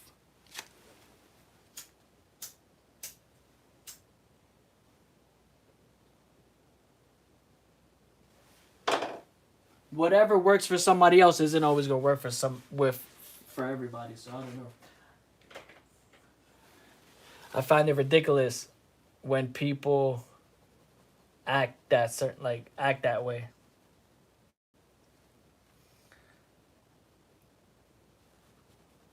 But it's okay. That's you know you learn you get to learn other people's perspectives, like, and it keeps you open. Keeps you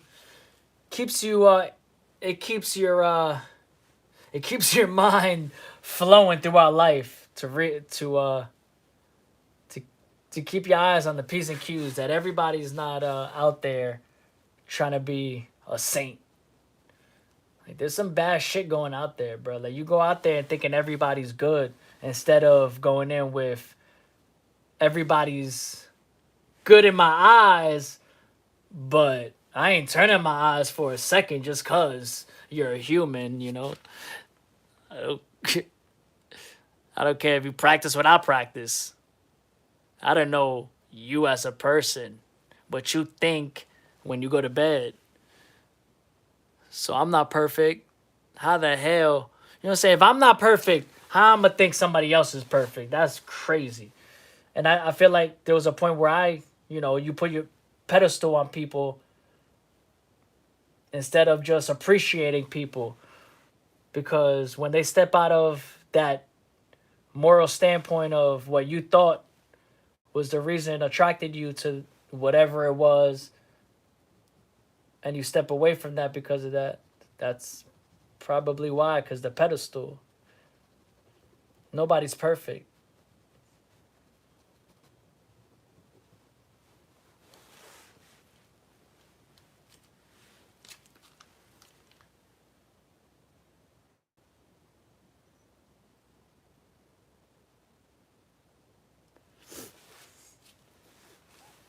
That's good for you. Whatever works, whatever works for you. Like, whatever works for everybody. I think religion should be, more, it should be personal. Whatever people feel is what they feel. It shouldn't really, like, be a debate. It should never be like a debate.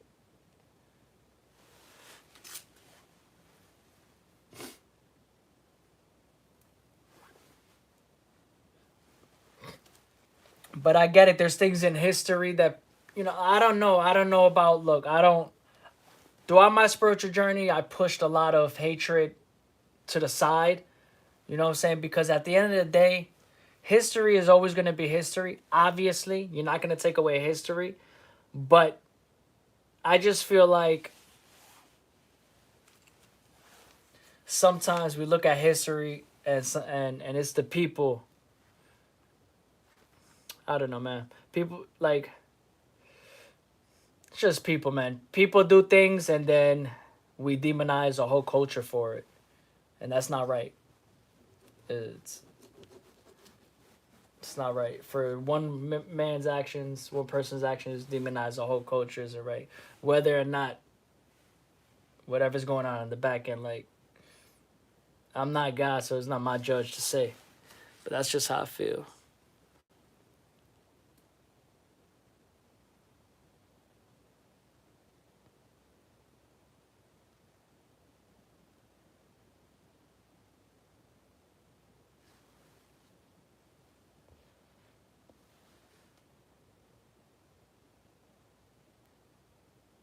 Guys, let's be a little. It's all good to I didn't even read what's going on, but either way, look.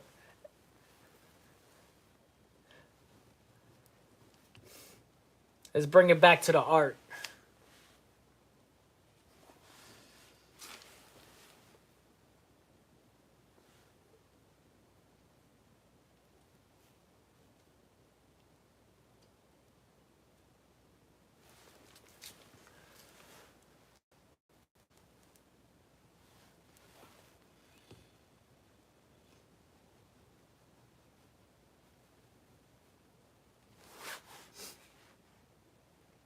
Well,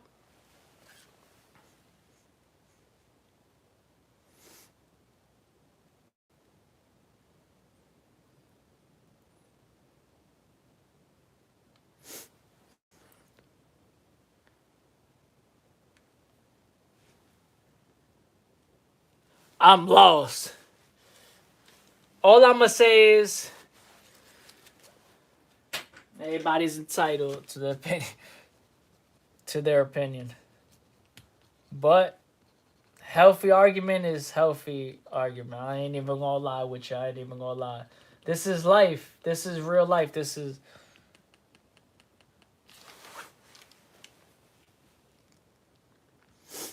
What did I walk into? Sheesh. What's up, Cross?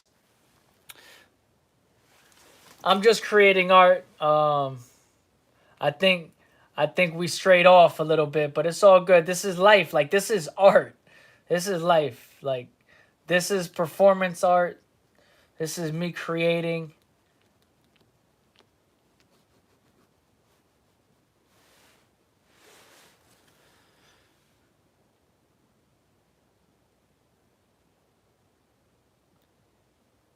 I appreciate everybody who's tuned in here, though. What's going on, Cross? You appreciate art?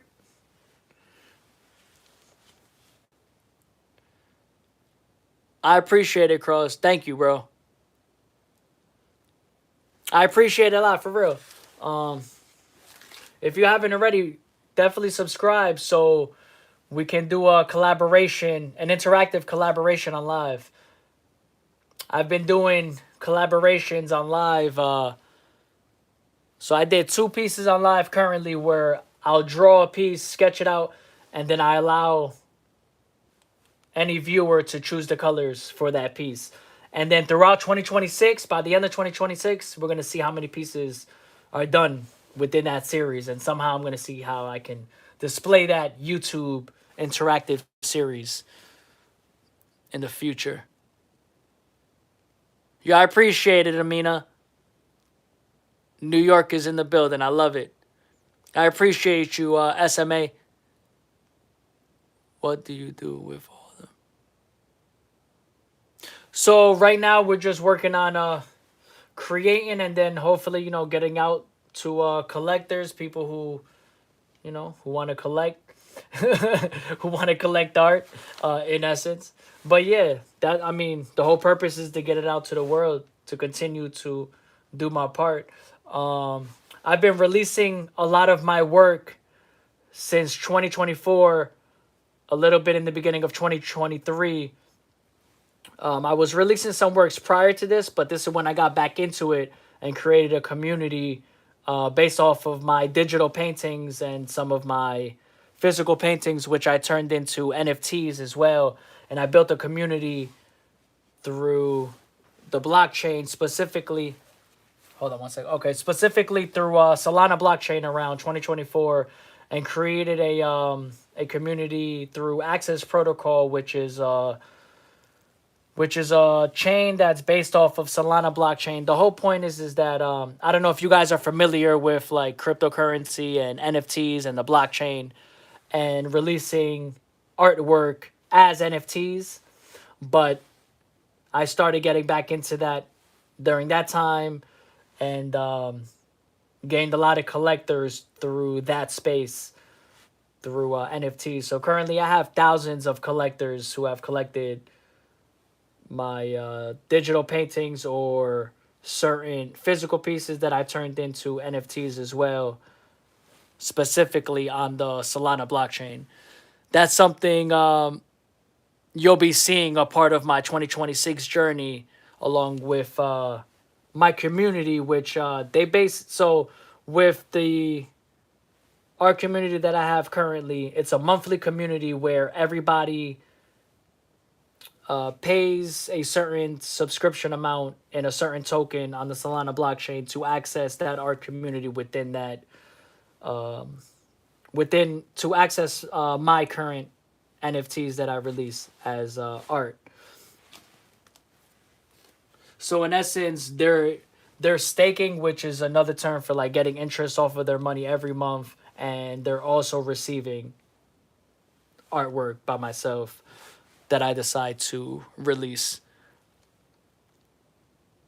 So that's an avenue that I've been taking since 2024, and I'm expanding on that in 2026.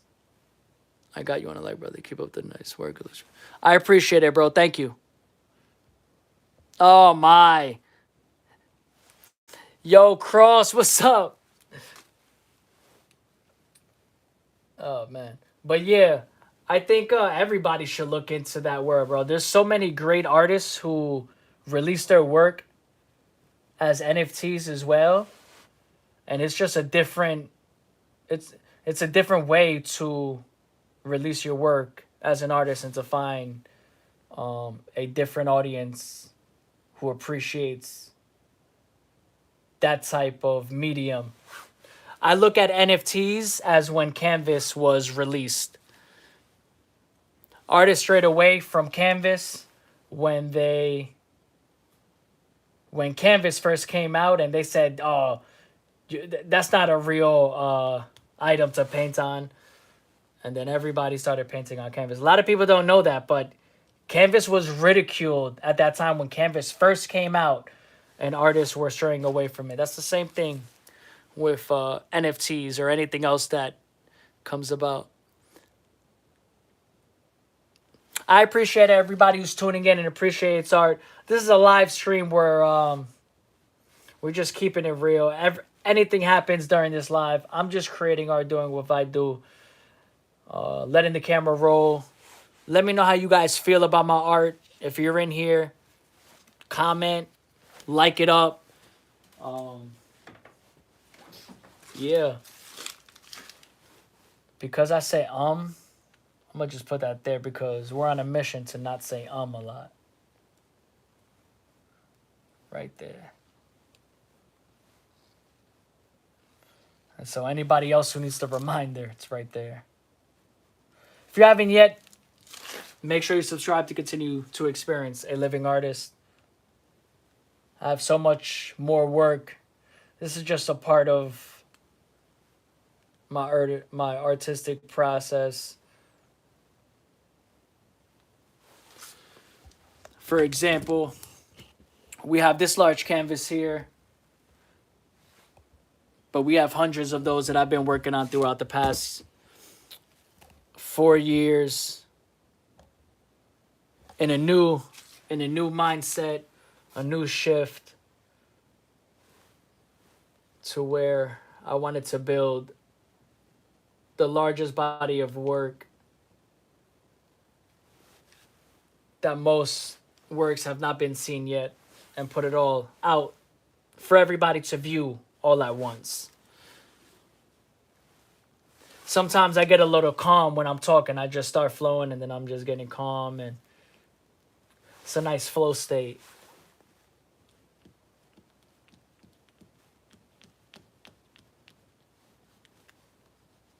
Flow, we got conversation, we got debates going on, we got it all.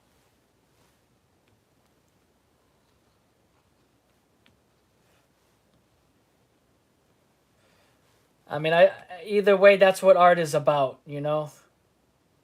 If I make an art piece and there's something, you know, that can be spoken on, right? Because there's words within my art. Whatever can be spoken on can be debated on. Whatever can be read, matter of fact, can be debated on or argued with. And that's one thing that you must accept when you're creating works with words or speaking through your art and the process. Except,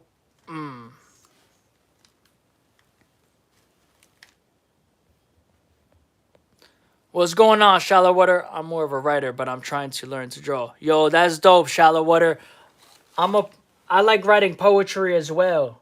I'm what you call more of a freestyle, freehand poet.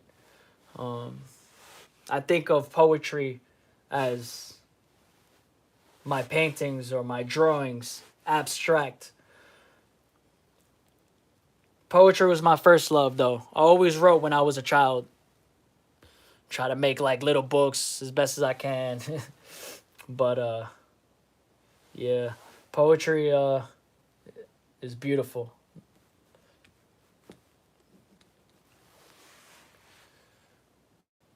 There's a lot of pieces and a couple series that I have that have. I mean, I have a lot, but there's a current series that I have poems written within the art piece itself that I'm continuing to do within the canvas itself that represent the poem and then the art piece itself. What's the inspiration behind your art?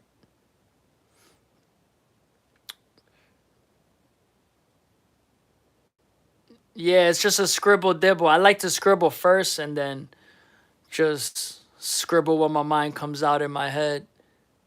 I've always enjoyed prose fiction. Um, the inspiration behind my art is just being authentically myself.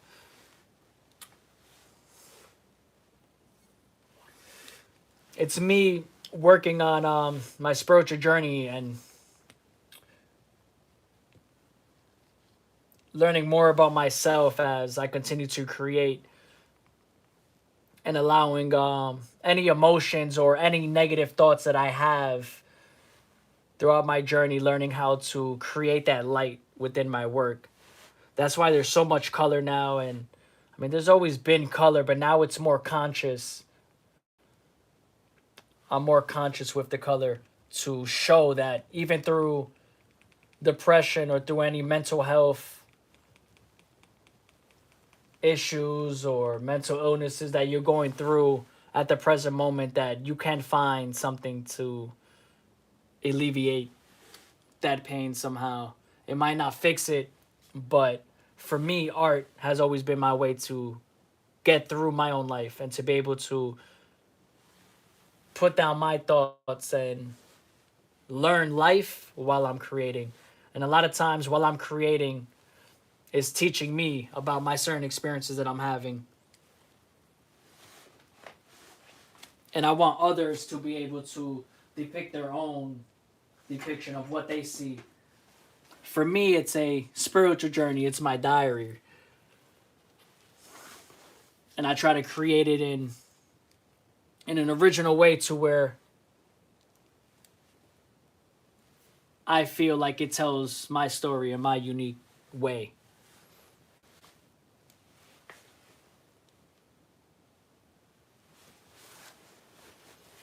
The way I found art truly is through my mental health journey overall.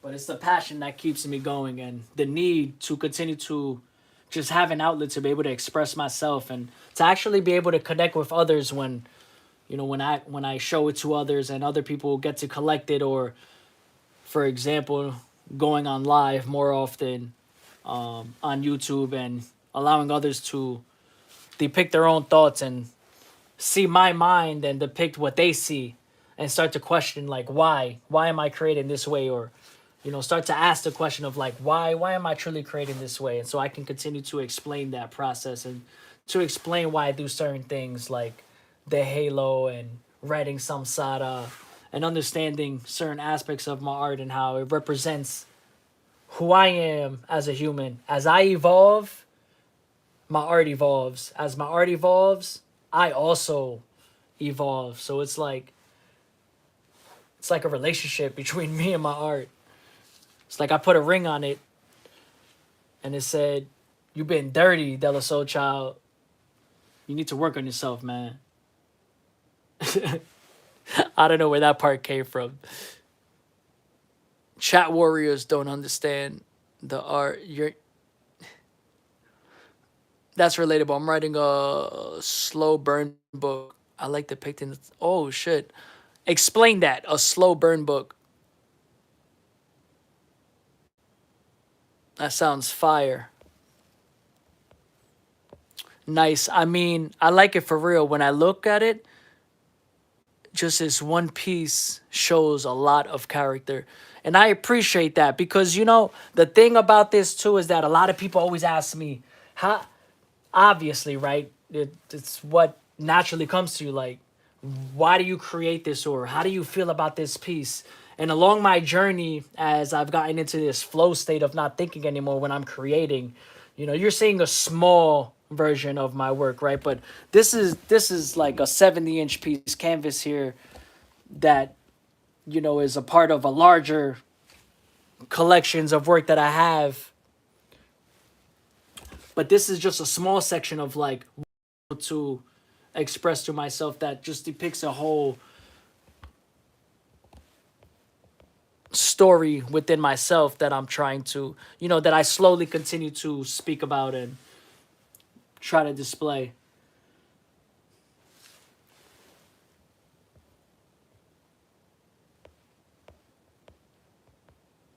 I went off track there. Oh, that's what I was gonna say. Yeah. So you know what I'm saying, that this piece means a lot to me, right? And then along my journey, as I go along my journey, everybody's always asking, "Oh, what does this piece mean to you? What does this mean to you?" And at the end of the day, like there are pieces that specifically mean a certain thing to me when I'm creating that one piece. But there are more times than that one piece that I'm creating at a state to get through an emotion that I'm still working on. And to get through that, it might take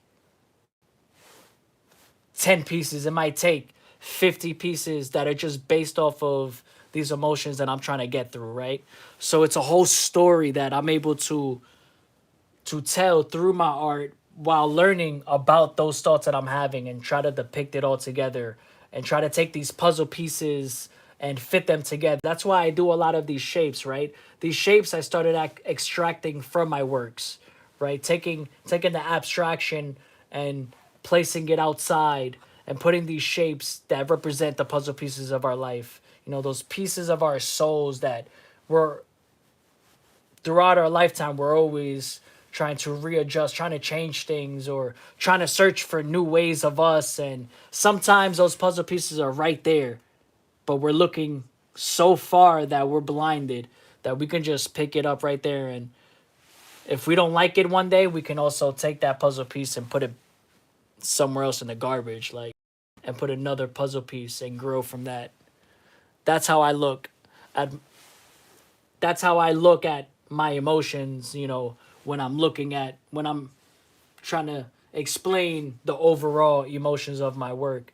Everything is emotion, but not every piece represents just one emotion. It could take a few just to represent a few or just one emotion. And that's why I like poetry, because poetry helps me build up as well. Like just writing words to me is poems, like I said, you know. Especially at times like these words can create a more visual or written poem later on in life. But that's not the goal. That's just things that come out of the process of creating continuously through my heart, for my art, through my art.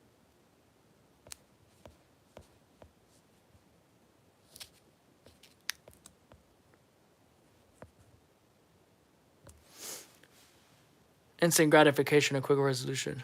Yup.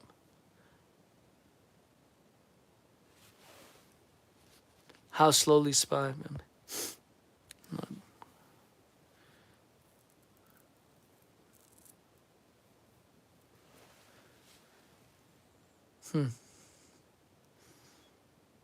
Interesting.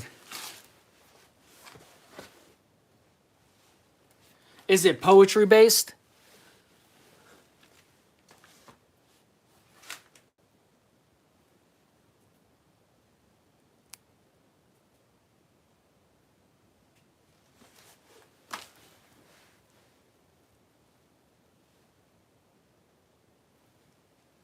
Okay, okay.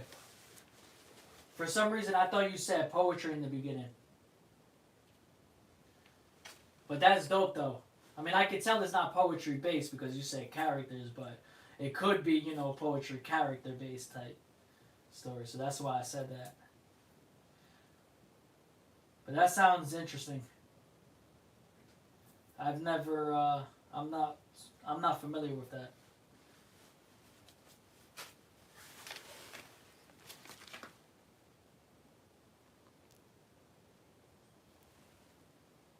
Huh? Modernish fantasy. That's fire. I'm gonna look into that type of genre one of these days.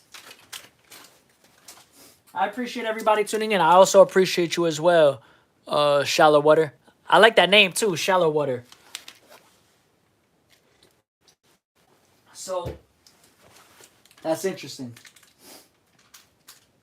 I have a poetry book that I was writing in real time. I'm gonna revisit that, but I released this in real time as NFTs, and Water is one of the main is the first book. It's not Tidal Waters, but the theme surrounds that.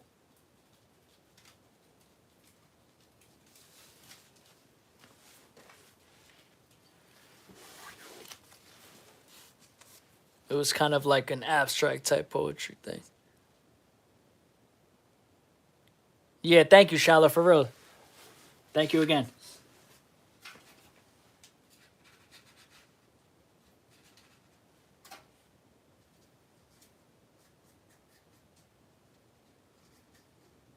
I want everybody to connect with each other, because there's gonna be times where I'm just gonna be painting on canvases, and I'm I'm just gonna be painting on the canvas, and I won't be able to interact as often, So everybody needs to create a vibe in the chat, show love, and talk with each other about how the art makes you feel, or whatever, life, debate.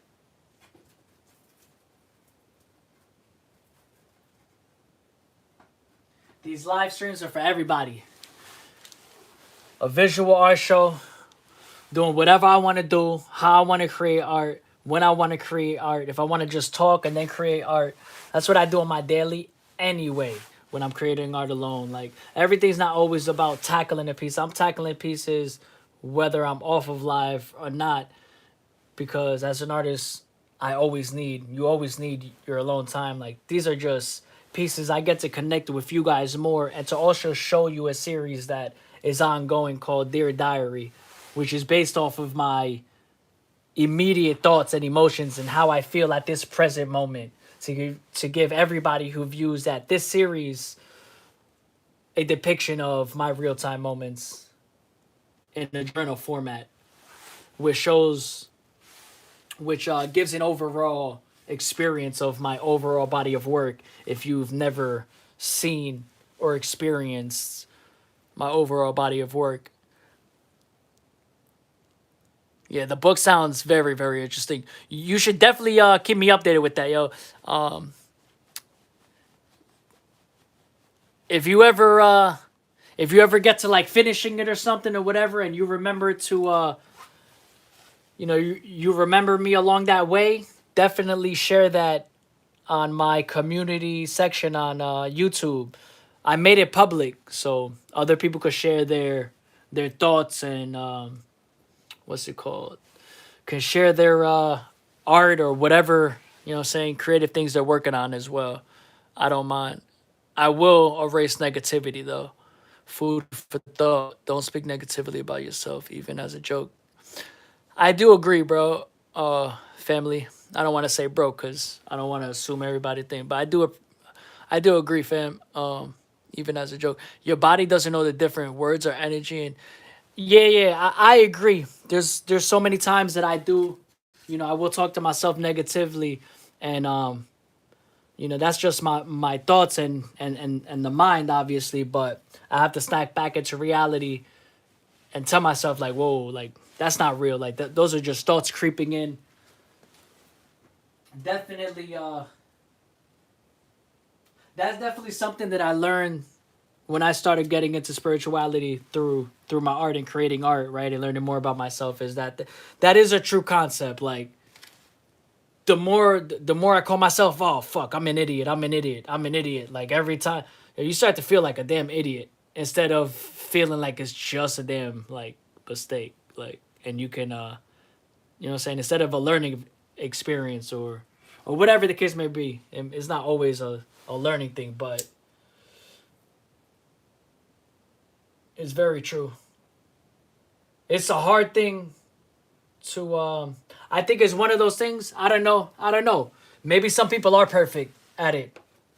Who knows? But I feel like it's one of those things where you become aware that it's not good and you're always going to have like these thoughts, but it's about realizing that certain thoughts are fake and that you don't have to believe in those. So I agree with that, Ozark. Appreciate you reminding me, to be honest, of that. It's always good to have a reminder, you know what I'm saying? If I never saw Ozark again, you know what I'm saying, he gave me a reminder right now, and that's food for thought. You know what I'm saying? That's what I love. Like, if somebody tuned in here and connected with one of my pieces and never saw me again for whatever reason, because things happen in life, there's so many people out here, but they connected with this piece today and I knew about it, that's all that matters. Like, right? There's always gonna be several sides of art. There's gonna be the people who connect, people who are able to collect, people who want to collect, you know what I'm saying? People who just appreciate art. Art as a whole is a beautiful thing to experience. That's why we have museums. You can't just go into a museum and buy the artwork on the wall. You're there to experience it, feel it, and not overthink it. Some people are there to overthink it, like to think through it. But that's not for everybody. Sometimes art just wants to be felt.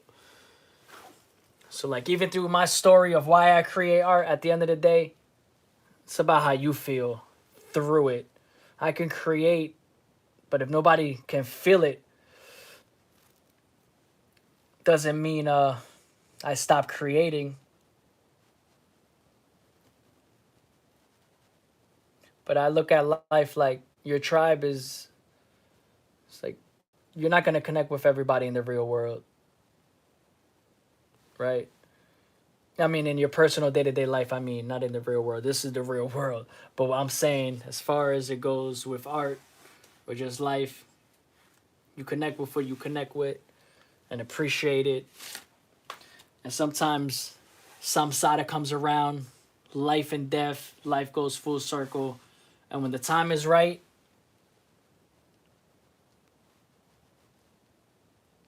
when it's needed the most, sometimes it just finds you again. The unseen passion, or not the unseen, the unfollowed passion, lost love, lost in time, lost because we didn't believe ourselves or we wanted this, we wanted that, instead of just appreciating this and appreciating that. Yo, we need 50 Cent to come up in here and rap. Off topic.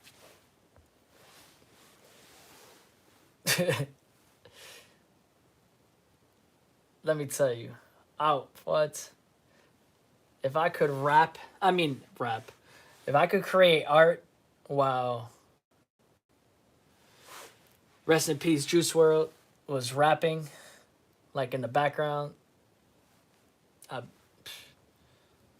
that would probably be one of the best artist moments, not probably, of my life.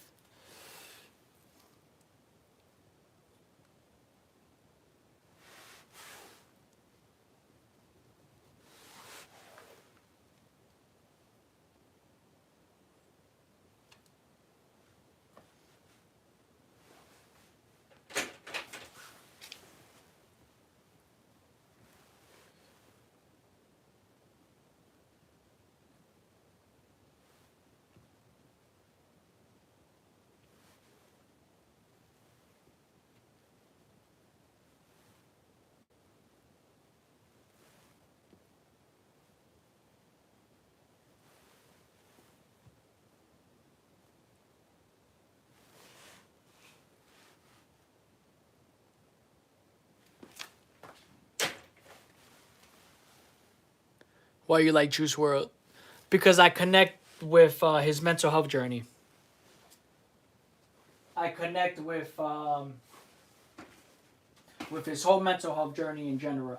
I respect him as an artist. I respect how he was authentic with his music and told his music through his addictions, through his mental health troubles, and he was authentic through that whole process. Like, in reality, what people don't recognize is that artists like me and Juice World, when we're creating through our own pain and our own struggles that we have experienced in our own personal lives, that the outside world obviously can't see. They can only hear it if I am telling it, you know.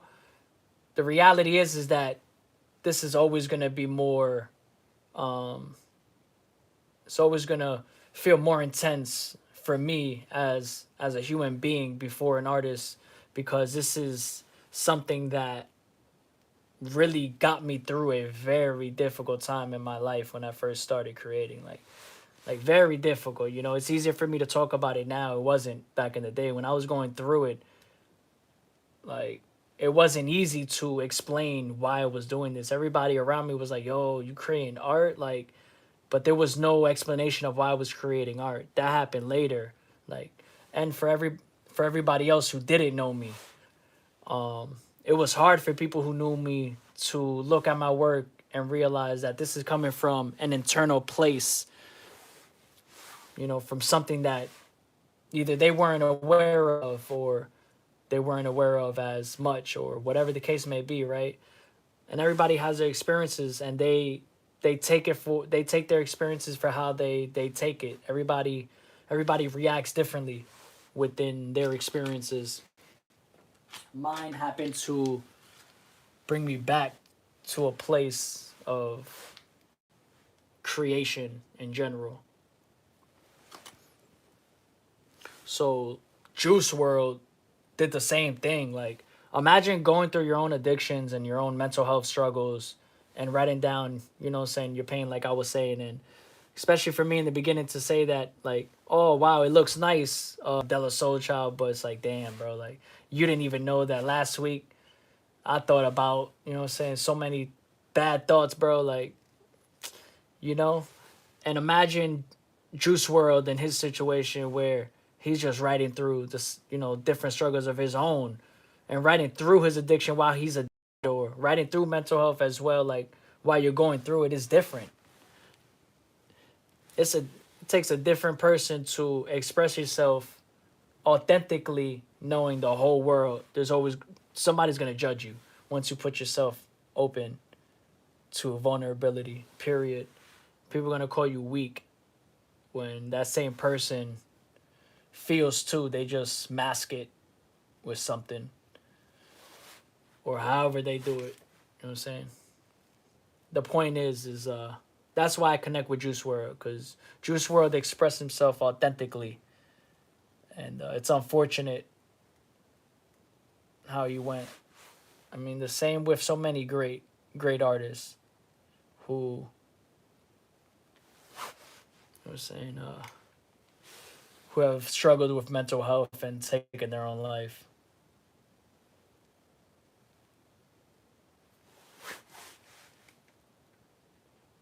Rest in peace, Juice World.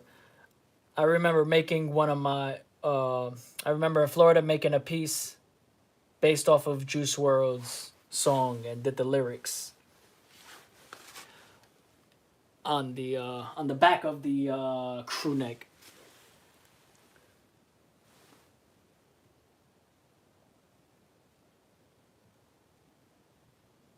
It was like shadows in my room. Man, yo, he was amazing, bro. Like, there was no other artist on record to have as smooth of freestyles as he did. Correct me if I'm wrong, but if you go on YouTube, there is no other freestyles as therapeutic like Juice World. Any Juice World fans in here? Nah, I'm assuming no. That's crazy. No, it's all good. But I appreciate, you know what I'm saying, his music because of his journey, though. And his music is just good. And and also his music got me through a lot at that time. Like being able to connect with other people during a time like I was feeling, and not knowing other people going through the same thing, and looking for outlets to feel relatable. He was one of my relatabilities. Like, oh, okay, so I can continue doing what I'm doing and create my pain through my passions. I can continue to show light even if I want to create in a way where somebody else deems dark, but I'm gonna make it my mission to stay authentic to my true self within that process. Even through the times that I lost myself even more. Over here, Amina. Yeah, I hope.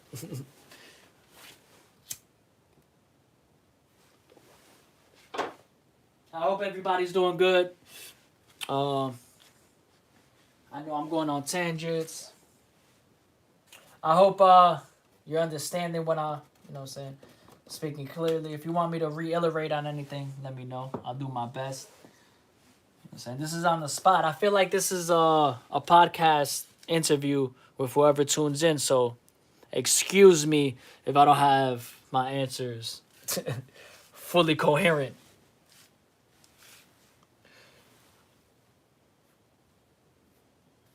A lot of people don't know, but in my past lifetime, I was a comedian.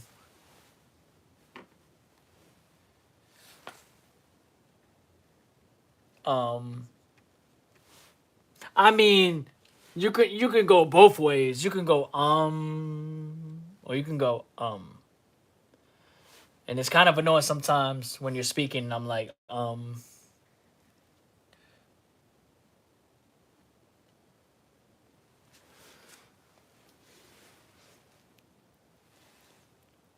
appreciate it, shallow water.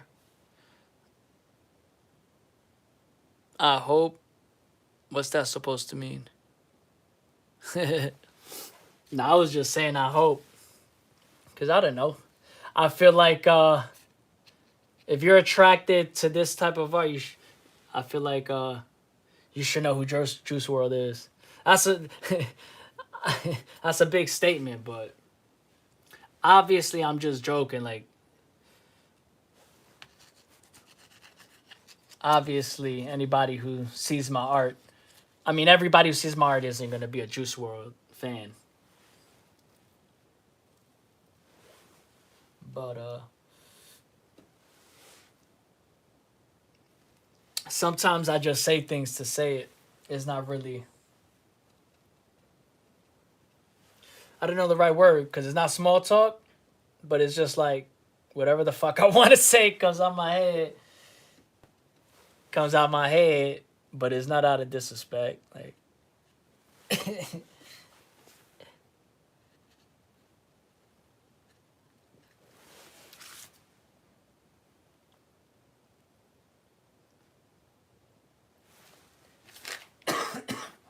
bars. Oh shit, my headphone,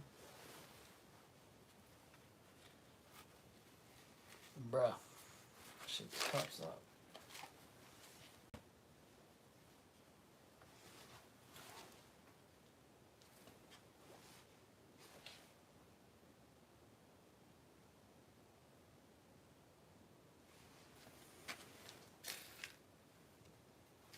What attracts everybody to art?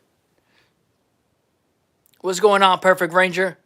I'm not painting anything specific. I'm just painting off of my thoughts and working off of my current, I guess, what you could say, style and visual that I see in my head while implementing my current thoughts and just working with the flow and creating different imagery based off of that while keeping everything coherent in a way to where it stays authentic to my style or my overall, you know what I'm saying, um,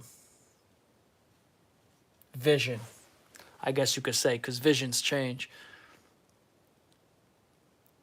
Appreciate you tuning in. Perfect. I said Ranger though. I appreciate you, Ranger.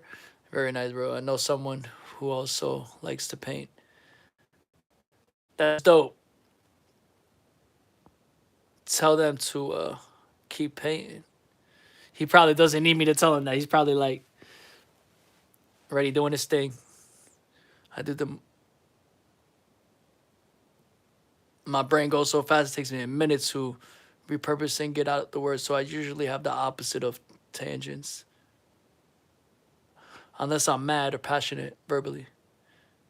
Nah, bro. I'm that. I'm that 100 times plus. I'm that right now. This is a tangent. It's true. You don't see me as a tangent because you understand me shallow. That's why.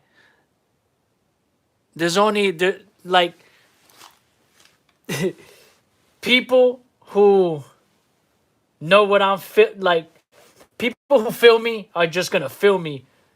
And sometimes you don't even realize you feel that person because y'all two have similar, similar ways of, doing things in regards, right? We're different people, but I'm saying as far as that goes and just being like passionate about something and just going on, talking about one thing to go to the next thing and then talking about the next thing. Like I'm like that when I learn something new or I'm just passionate about something extra or whatever. And I just perhaps want to talk to somebody about it. And I'm just going on a rant about it.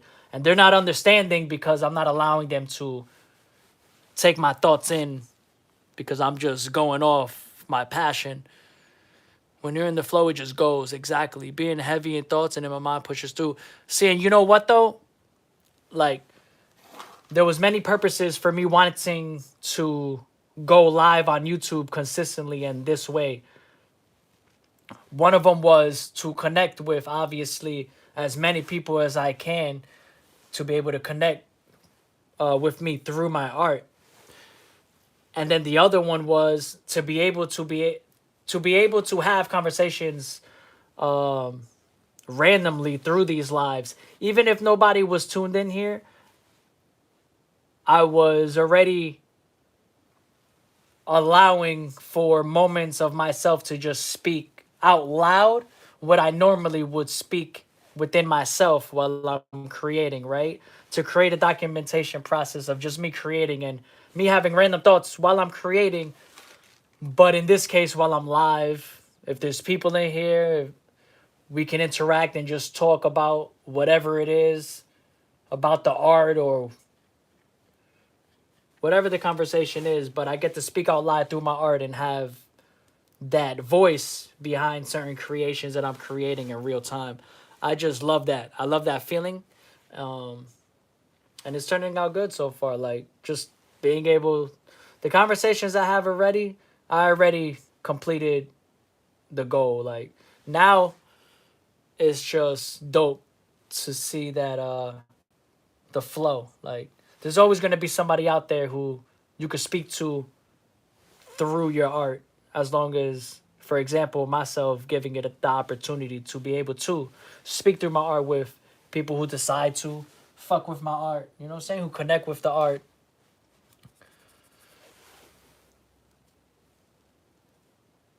And want to get to know more about me through my art, while I learn about everybody else along along the way. I like this type of documentation. Regardless, me recording on cameras by myself, like going live is an excellent way for me to connect with you guys as well and just have dope conversations and learn along the way. That draws me to art. I just thought it was interesting.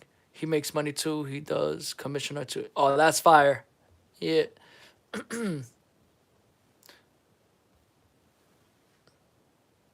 Being evident, this one mind pushes influenced me to art. But you have become one of my inspirations because I can relate. And you just chill as fuck. Yeah, I appreciate you, Amina. Yeah, it just goes, bro. Are you wearing an army jacket? It's cold in here, bro. I'm in this. This is not a heated, ventilated place. Like I got a heater, but it's not to perfection yet. This is what I got to deal with in the winter right now. So one day I can get my spot again. It's not an army jacket though. It just looks thick. New Jersey. I got a heater behind me, but I'm upgrading that one to a larger to get the whole place going. Yes, sir. We got two people in here from New York City.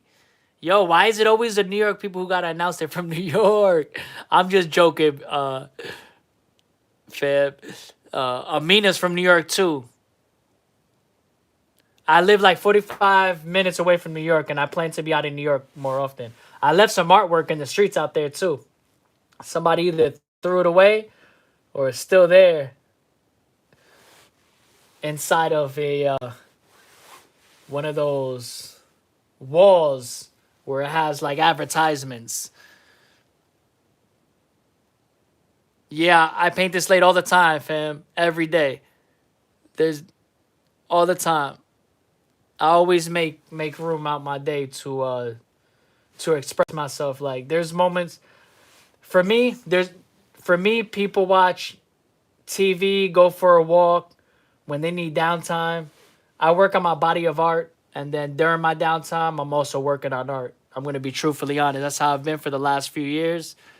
For people, I know you guys haven't followed my. Obviously, you guys just met me, but this is what I've been doing for a long time, and I connected more on Instagram. I'm starting to, now be a little bit more open to a lot more things, becoming more of myself as an artist. Um,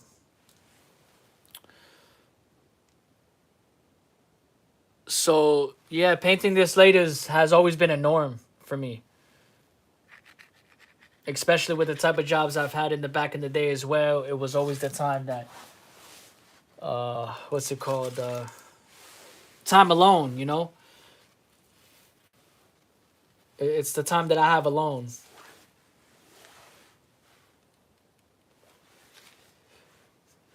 But at the end of the day, like I paint all times of the day, but at night you can expect that I'm always doing something creative. Like if I'm not on live, I'm doing something like related to it, trying to figure out what I can do for next steps or whatever. But I'm glad you guys found me on my journey currently because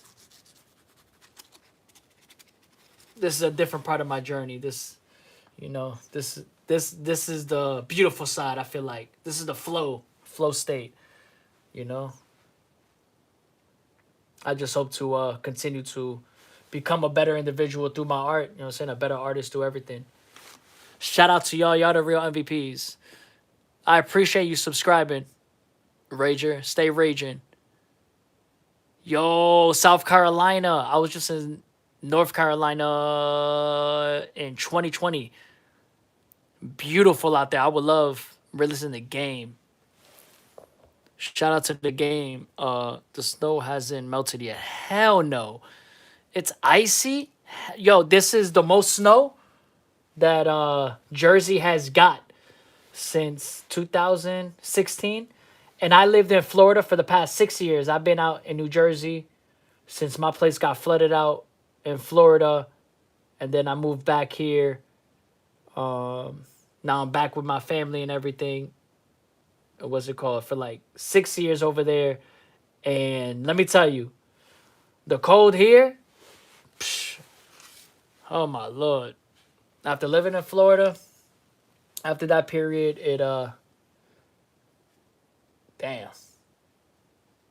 I think I still had a child mindset, you know what I'm saying, prior to that, where like children love the snow. They all love the cold. They don't give a fuck. I care now.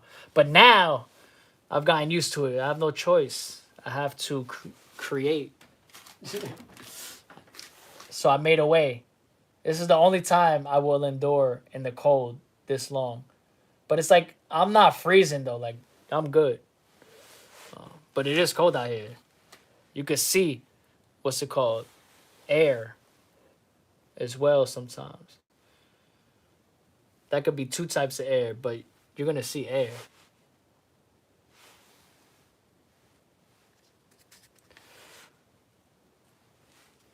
We're trying to push for a studio. It's got to make sense. But shout out to New York because that's the goal, to get out to New York more often, to showcase art or whatever the case may be.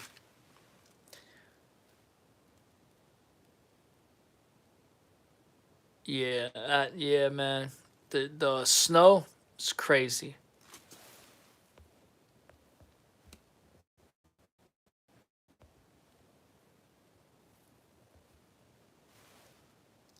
Yeah, man. I didn't miss that one. I'll tell you that. But it was different. I was younger too, so being older and being in the cold is a whole lot different. Only because I had the other experience. If I would have never had the Florida experience, I would have never even thought otherwise. That's why when I learned one thing being in Florida is that never don't take don't take everything for granted, and don't don't hold don't hold things very close to your heart, because things can change in an instant. Like things, life just happens. I held that beauty of Florida, not realizing that things could change, and sceneries change, and it is different scenery wise. But that's with like anything in life. You hold anything material, you lose it, you break it, you're all fucked up about it because you put so much emphasis on that prized possession. Does this say Amazon top of the painting? No, it says samsara. Samsara. I use a halo in my works to represent the word samsara, which means the cycle of life. So life and death. I use a halo to represent that term because a halo, in general terms, we look at a halo on angels, and we look at life after death when we look at it. So for me, the halo just represents my overall spiritual journey of circling life again and like repurposing myself as an individual, while allowing others to learn about the word itself, samsara, and learn about the meaning behind the halo. And for those who didn't know what samsara was as a term and what it can mean for like your personal life, because there's always an end, but then there's always like a bigger perspective that you can take from life and death and the afterlife, if you believe in things like that, or if you believe in past life. So for me, it's an overall depiction of my spiritual journey. Overall, it was like I didn't always use the halo. There was a point within my spiritual journey that I learned about samsara, that I started using the halo as my signature logo, even when I sign my paintings, De La Soul Child, my works overall. And then I use the halo to represent my body of work, to represent my spiritual journey from when I first started and ongoing.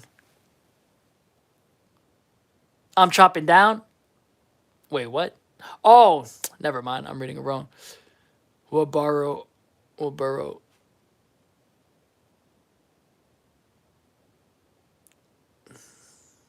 Stop. It's the weirdest thing.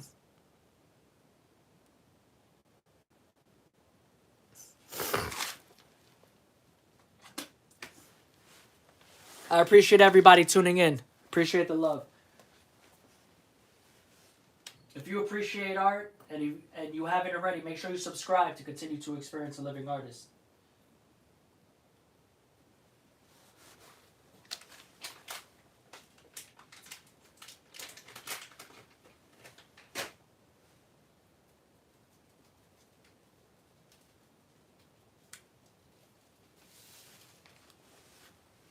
And for the times that I'm not on live, I'm going to be creating some other behind the scenes content of me working on different pieces and long form content as well to continue that journey for you guys to see when I'm not on live as well.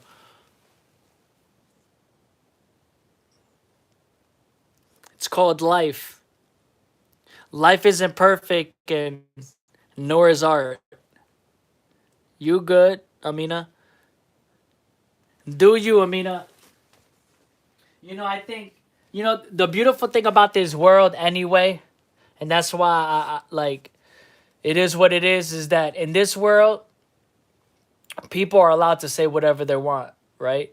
Like, you can be in person and somebody can come up to you and say something, but you also have the right to walk away and not acknowledge it. So that's the beauty about life. That's the beauty about art, bro. Like, there's art I don't like, but I'm an artist. I appreciate everything. But like, at the end of the day, everything comes down to connection. And if you don't connect with something, you don't connect with it.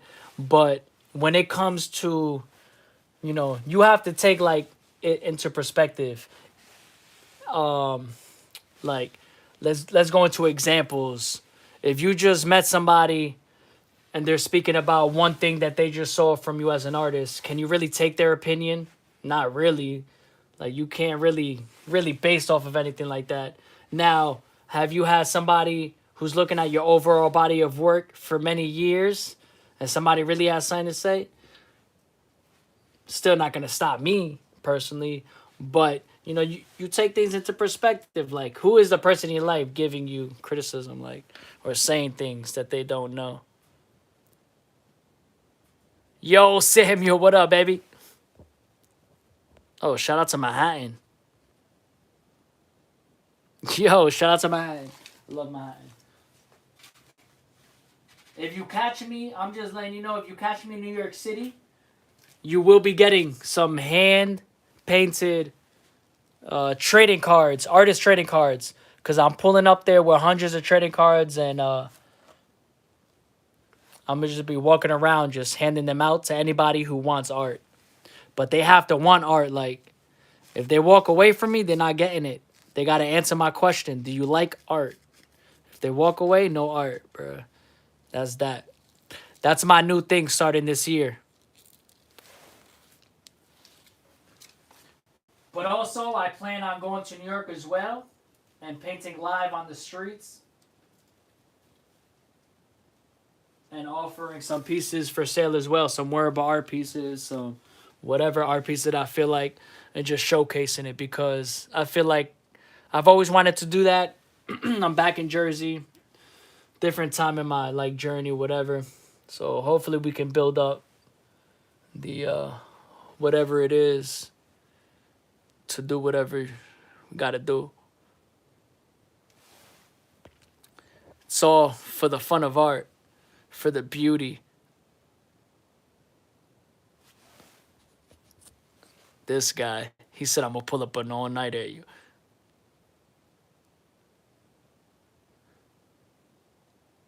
Yo, have a good night, Rager. I appreciate you tuning in. Make sure your dream is raging, bro. Rage out. You listen to Kid Cudi? Yo, shout out to Kid Cudi. Yo, Kid Cudi's an artist, bruh. What? I always knew Kid Cudi was gonna be an artist, a painter, just so I could see through like the art, bro. Like, that was a given. I just wish I had that documented.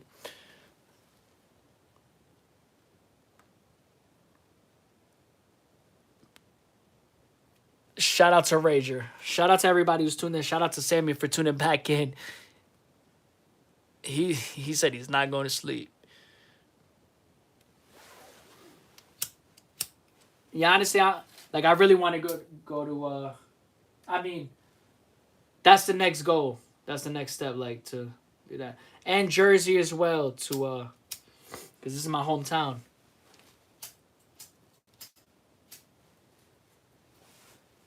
Whoever's from Jersey City, hit me up if you know any galleries there. Anybody from New York, if you guys know anybody there who's doing shows or whatever, you know what I'm saying? If you appreciate my art, put in a word for me or whatever the case may be, or let me know, whatever the case may be. I'm definitely appreciative.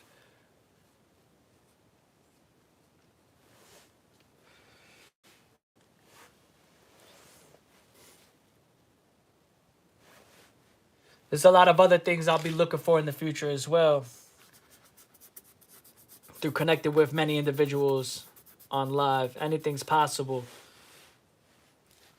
But they need to be real. Real connections. Like you guys. Yo, it's 4:10 in the morning.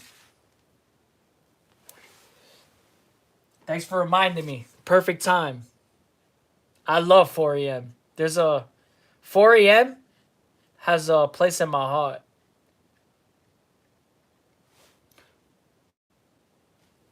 Four a.m. is a spiritual time. Let me give you a backstory.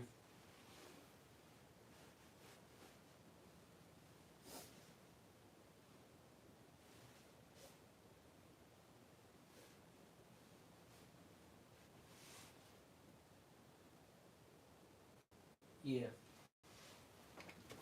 All right, anyway. So let me give you the backstory. 4 a.m., for those who don't know, is regarded as the spiritual hour. So put it like this. Me growing up, right? Everybody, I think, growing up, everybody always says there's nothing good for you at night. There's nothing good for you out there. Perhaps they are right. But perhaps going outside is not the best, depending on where you live. But in an overall sense, 4 a.m.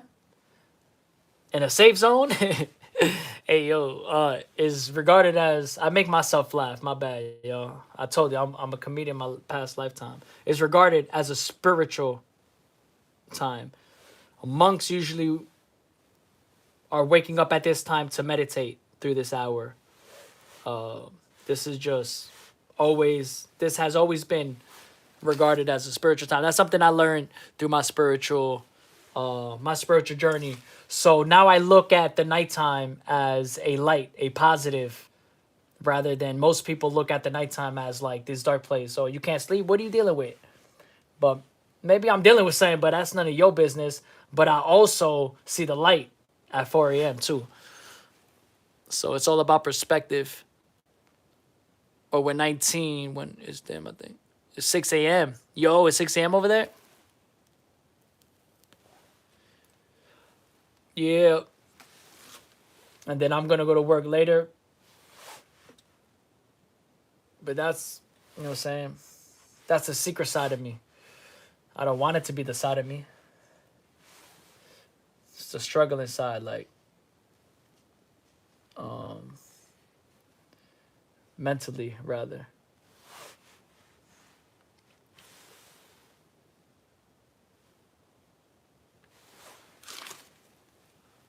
Yo, shout out to Elisa, 3 in the morning here. Yo, shout out to Alicia. It's 3 a.m. Damn, so we got 3 a.m., we got 6 a.m., we got 4 a.m. You know, yo, everybody's experiencing their own spiritual hour at, like, that's crazy. People already experience. Yo, Samuel already experienced his spiritual hour. Shit. That's fire. Appreciate you tuning in. Alicia. Oh, I love that name, Alicia. That say Alicia? Yeah, I think that says Alicia. If so, that's a beautiful name. I love that name. That's original. Amina as well. But I don't know if that's like y'all real names or your at names. But either way, they sound like dope first names. Original. My spiritual hours whenever sleep takes me. Yeah. Yeah, well, but nah, bro. Like, just cause this is a spiritual hour, don't mean I ain't going to sleep at 4 a.m. when I want to, or like, or sleeping through it. I'm just saying this is a spiritual hour. You know what I'm saying? Lara like money. I fuck with it. Not real, but I like it. That's dope. That's what I like about life, bro. Like, uh, I'm just saying, bro, and whatever. I don't mean to call you guys bro or sis if you're not a bro sis. You know what I'm saying? I'm just going by at names. Uh, but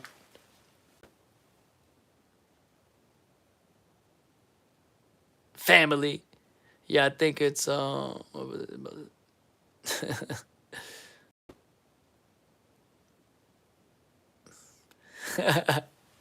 Make some art. Hope you have a great spiritual experience. Unless you're microdosing and it's more of a medicinal experience. I never really thought about stuff like that, but I do like the time of the night when you can look up and see the moon. Yeah, beautiful, bro. Very beautiful. I would love to live in upstate New York and be able to create comfortably, you know what I'm saying, living out there, um, and then be able to comfortably travel back and forth to the places that I want to for my art, like New York City, New Jersey, or just, you know, traveling in general, like when you want, like comfortably, because upstate New York's fairly far from the city, from a lot of places. Buffalo, yeah, thought about it, thought about that way, or in the middle. I don't know. I don't know. It's just a thought. It don't mean like that's probably longs way. Who know? Like longs. I'm just saying though, it's nice out there. I like those. I like that scenery, that vibe. I like your heart. It's like Picasso. Picasso Picasso had an unconscious inspiration on me as a child. Like as a child. I don't even think my parents knew what they were doing or my godfather taking me to museums all over, and my godfather uh taking me into his wing and showing me museums all over the world. And it was from a small age, and I still have these sketches in my different museum books from a child that represent a lot of what I do now. And it's very interesting because I wasn't a drawer or anything like back when I was a child, but I was just creating, like, you know, creating what I see. And then also just creating from my mind too. Some funny sketches too, like funny in the sense of why would I create that type of art at that time? But when I think of it back at that time, I was a child, so like me drawing a mansion house that looks nothing like a mansion, just but you can clearly see it is. It's just dope to go back in time and like see your inspiration. So it's dope that you say like, you know, I like your artist like Picasso, because I'm not trying to paint like Picasso, but at the same time, obviously, you know, he gave like there was this unconscious, um, you know, visual aspect that I was born with, that I was born through with, seeing his work, and you know, to coming back to him when I got older and started really creating art and looking at my influence, or looking at him as an influence, was dope. Just to see like the connection between my art and his art, and then me wanting to you know, make my own thing out of my own style, and seeing relatable styles within the greats. Of course, I don't shy away from that anymore. Yo, I appreciate it. 847. I have some music that will give you some inspiration that I can request. Play the less I know, the better. Play the less I know, the better. Tam Impala. But I think you're more talented than him. I appreciate that. Thank you very much. You know, me as an artist, like I appreciate those comments. In the beginning, right when I first started creating art, I took those comments to the heart. And I took it as like I took it as a lesson because like they weren't, directed as like disregarding your work. They were just giving a compliment. But the way I used to take those things was like, right, I need to work on myself more to make me more original, to see myself more in what I'm doing, right? And I think that was already there from the beginning in essence. But when I strayed away from it, that's when I knew. I was like, oh, wait, what am I straying away from my natural self? And obviously, you're going to see cubism like Picasso did and things like that. But that's a direct reflection of, my natural, what I want to display and how I feel. This is how I want my emotions currently to feel. And this is just one piece. When I get to larger scale pieces, you're going to see a mix of so many different styles that combine my overall vision and self. Let me give you something that looks quite different in the moment that I just have right here, but I have hundreds of larger canvases that you guys will see very soon. But for example, I feel like this is an example of just fully, cubism. You'll see, I guess you could see little things like the shapes or whatever, but that's just me playing off of abstraction, expressionism, my emotions, and just creating the art that I want to create. Like not trying to be perfect, being perfect in the way that I see perfect.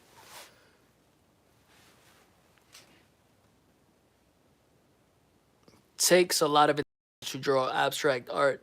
I don't think it takes a lot of intelligence. In my personal opinion, though, I appreciate that. Um, I personally think there's abstract art, right? And then there's abstract art created through the emotion of the artist, if that makes sense, right? Like, you can give a child paintbrush or whatever, and he'll start creating some stuff that looks abstract, but he's not really knowing what he's doing. He's doing childlike stuff. Maybe internally he feels a certain way, right? But I'm just talking about a blank slate, like just creating abstract. It's when the person becomes intentional and is using that abstraction to express themselves the way they see. They're creating their perfection. Like I'm creating my perfection how I see it.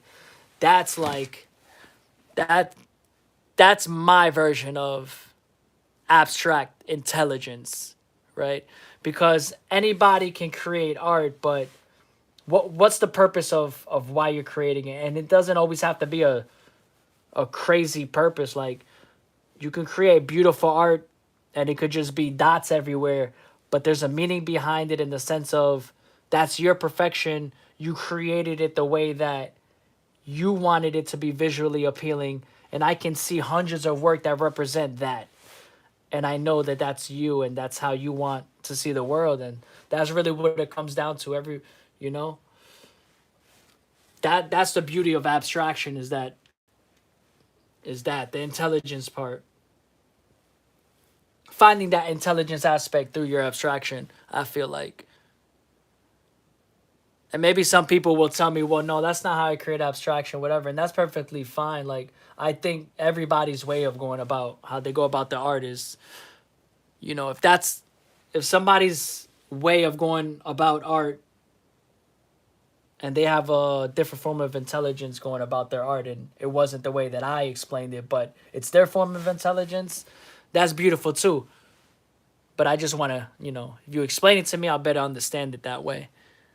Can you please? Oh, yeah, I'm going to check it out, though. No problem, Shallow. I appreciate you tuning in. Thank you for subscribing as well. That's perfect and imperfection, too. Word. Okay. That is awesome. Well, I love the colors, and it speaks to me a little bit of nature and a little bit of chaos or something. And I love that because for me, it is the chaos, but it's the light. You know, the colors for me is the light that's coming out through the chaos. Should you see chaos, and you know, because that's how I often see my mind and my thoughts is that chaos and that never ending need to want to create and to express myself and to get out my thoughts.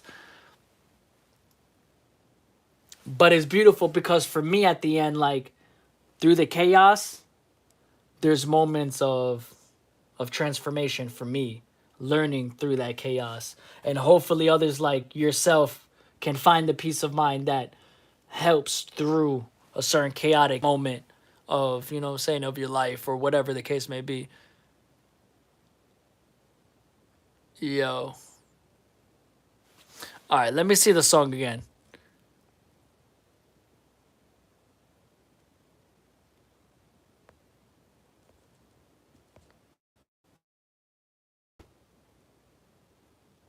All right.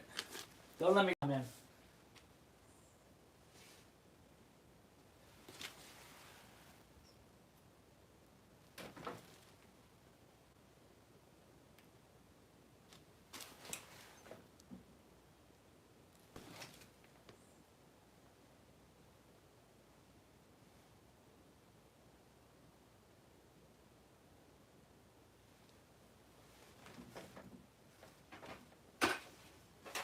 I can't play. I'm not playing it out loud though. I have it in my earphone.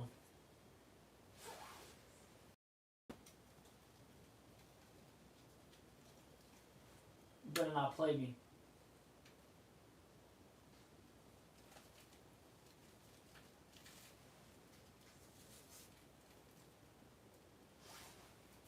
And you're saying this song does what with the?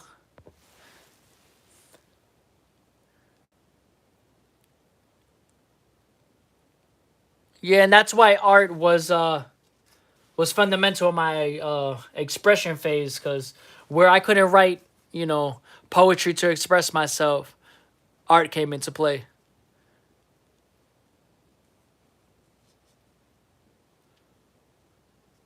Okay. Nah, I can't play that out loud because they're gonna copyright me. I'm not trying to get a copyright.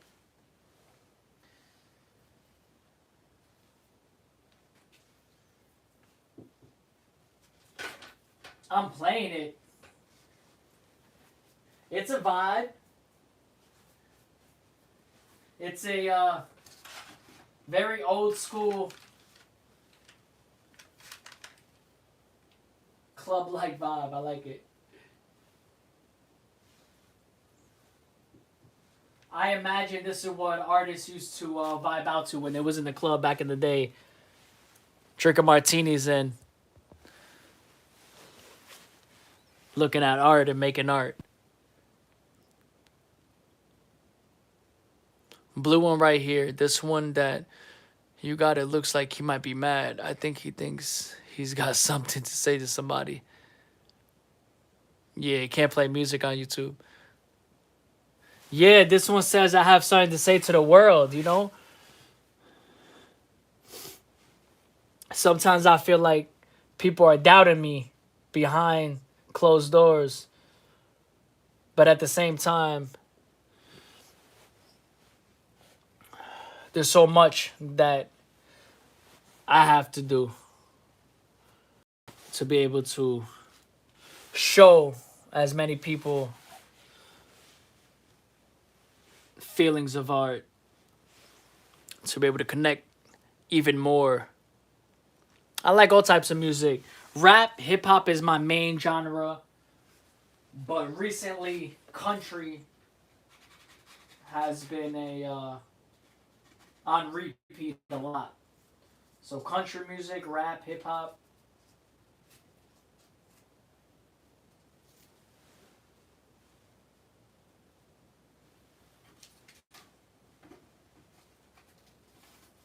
I like all types of rap, all types of hip hop. That's that's currently what I really listen to. And then once in a while, I'll listen to classic or jazz. When I'm painting alone. But those are my main genres. I like listening to classical and like what's it called? Music that I don't know why I'm getting a brain fart. Classical music and just music to rage out to while I'm creating. I forget.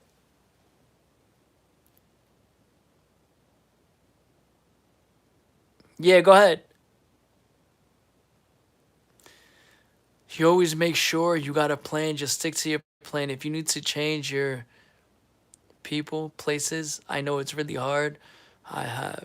I've come a long way, but I kind of back where I started again. I feel you. You always make sure you got a plan. Yeah. And there was times, honestly, I stayed away from, my plan. I'm trying to just be better with what you deserve. I feel like it's just better to go with the flow right now and talk about it. But I feel you. Trust me. If you need to change your people, places, explain that. I feel like I already know, but I just wanna make sure I'm I'm interpreting what you meant. Exactly. You said just stick to your plan. If you need to change your people, places, you meant like if you need to change your scenery. Good days. Oh, SZA. I like SZA. Yeah, me too. I like a lot of old timey music. Yeah, facts. I like old time music. I like old time music, back in the day music a lot when I'm creating. Puts you in that old time vibe. Honestly, like for me, it puts me back. Just makes me feel like with the artists back in the day who already did it. Who already had their time.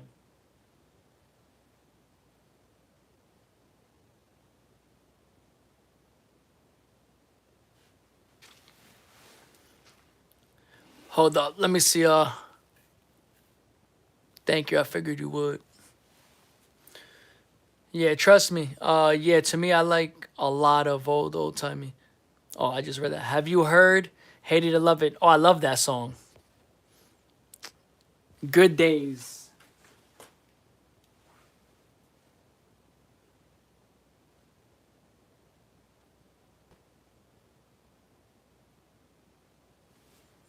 I feel like Twitch is better, a little bit better with.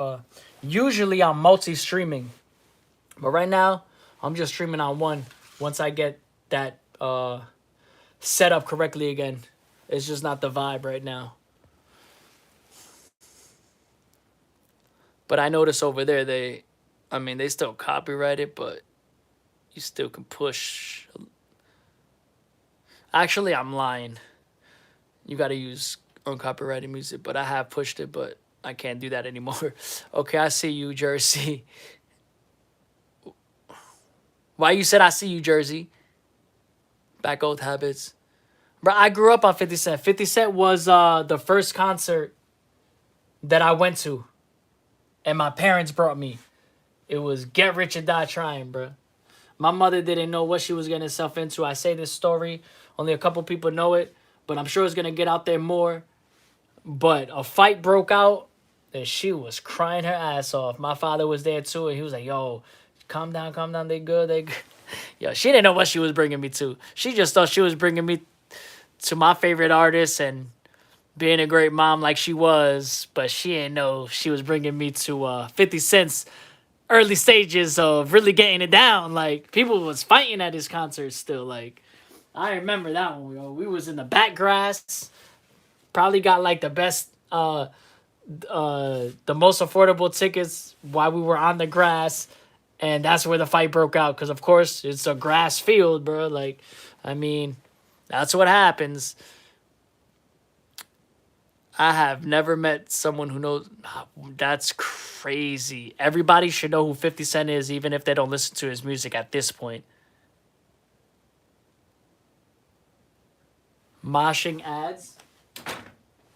All right, I listen to Good Days, but I gotta continue my flow. with the vibe that I was doing before, because it's kind of just putting me everywhere. Like I'm going back and forth, checking out music. Um, that was my past lifetime. I was a DJ, but in this lifetime, I'm an artist. Nah, but I do appreciate though like music recommendations as far as me do checking it out later. Russ, I love Russ. I love Russ, and I feel like I try to implement a Russ style within my art, in the sense of how he puts out his art. I've always liked I liked his beginning style, just putting out a song every day, doing something every day, putting it out every day, every day, every day, every day, every day, every day. Like I love that. Russ is just amazing. I just love like I can't say nothing. Even if there was something negative, nobody's perfect, and he displays that through his music anyway. Like the imperfections.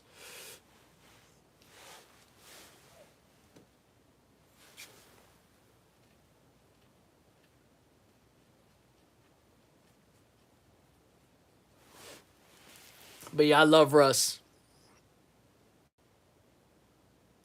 Me and my mom fight other people together. Yo, what do you mean? Sounds like, yeah, I'm confused about that.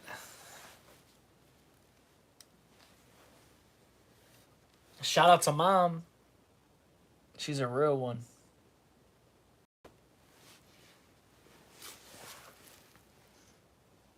So we got Kamina Cracker, that's Swimmer and DJ. Damn. Man, used to be it all. So I have my first YouTube channel that I can't get access to. I was one of the first people on YouTube at that time, but I was not confident at all, right? At all. I was more of the camera guy. That's why I said, like, the photography aspect of me was something that was natural to me as a child, that that was on and off through, throughout my younger adulthood. But during that time anyway, like I still was finding confidence. So like even through this and everything else, but that was one of my natural things that I just love, like just filming and just recording, whatever. So I have a YouTube channel out there that's on YouTube right now that I can't get access to, that I'm not telling y'all right now.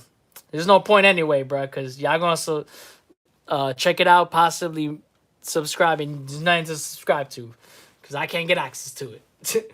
But the point is that it's funny to look back at that, to see like your older self look back and be like, wow, like I want to do what my younger self always wanted to, should have continued to do as well. It just happens that at this time in life, I'm doing art.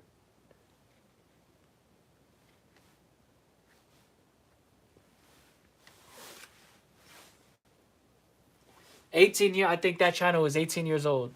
It was literally the first year or second year that they came out. That's crazy.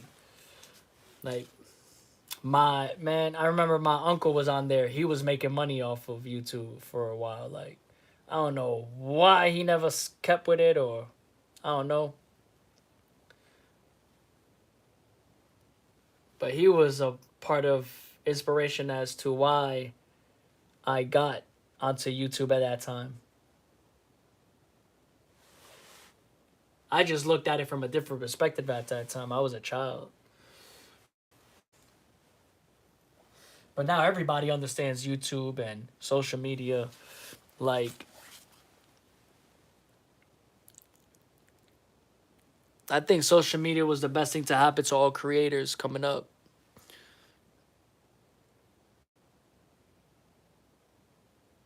September 16th, that's my birthday. I was like, oh shit. September 16th. I don't remember that.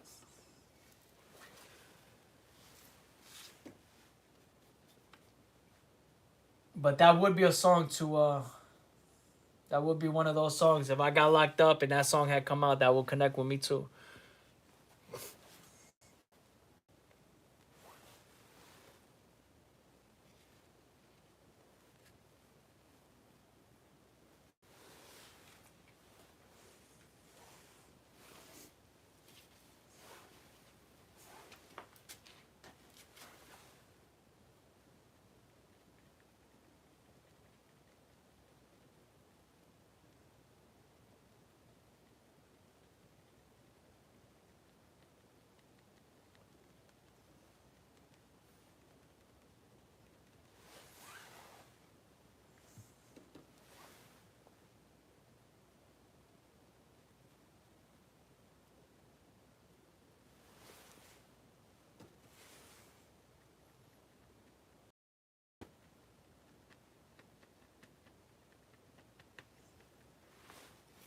There's a lot of songs that came out throughout my life that always represented a moment of my period that I was going through that same exact thing that they were talking about. That's why I love music.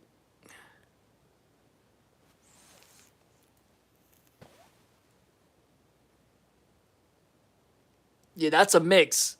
That's a battle. Oh yeah, yeah, yeah. That's a mix. That's a battle within cultures. I bet because I know certain cultures are, more against drinking and things like that. Reflect on your young self and then think about it. Oh, trust me, all the time. I've done it a lot to the point where I say, you got to move forward from that too. But it's a nice reflection to remind yourself of like, all right, remember, this is this is a part of you that might have been part of that learned behavior that you're trying to get out of, or that trauma that you just holding over your head that has no reflection over your life today. It's always harder said than done, but it's good to keep affirmations. You are cute. I just looked at your profile picture. I appreciate it. Thank you. Reflect on the young. I just read that. I just be reading the same thing. Man, you know what I need? I should put my other iPad one day. Let's put it like right here on the wall. So, or I'm gonna have multiple cameras, just like a reality TV show. This is the step for the Della Soul Child reality TV show, like Bob Ross. Welcome to the Della Soul Child show. Welcome to the Soul Show. Anything goes. There's no format, no script. If you get bored, hop off my. Nah, just playing. um, but it makes a good satire line though. It could be like half comedian, half art, 100% art, a little bit percent whatever you want, a little bit percent of all tangent rants, little bit percent of shit that don't matter. No, I'm just trying to listen to you. Try to keep up with.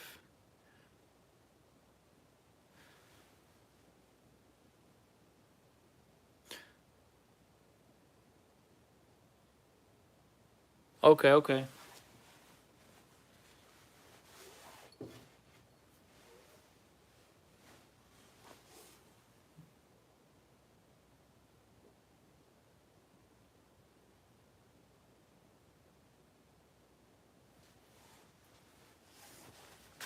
I'll be right back. Maybe like 30 seconds.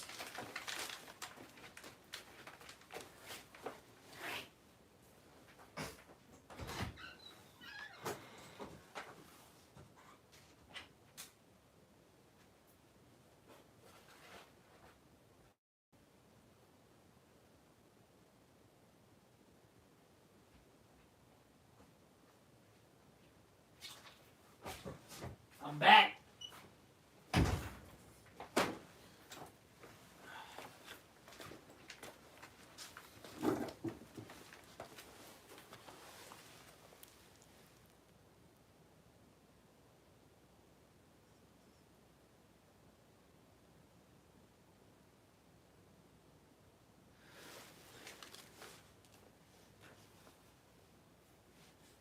Morbid.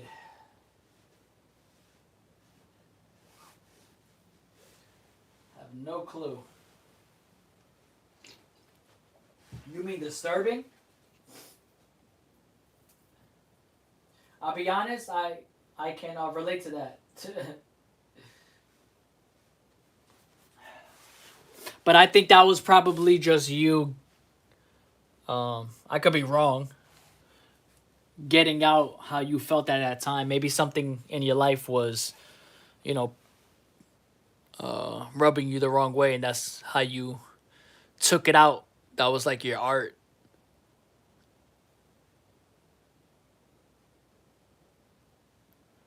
Shady's back. Back again.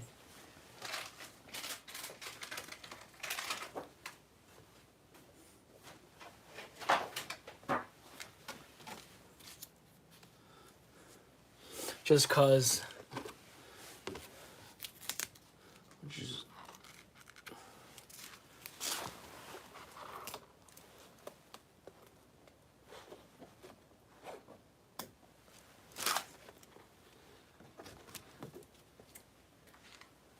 this piece goes in history.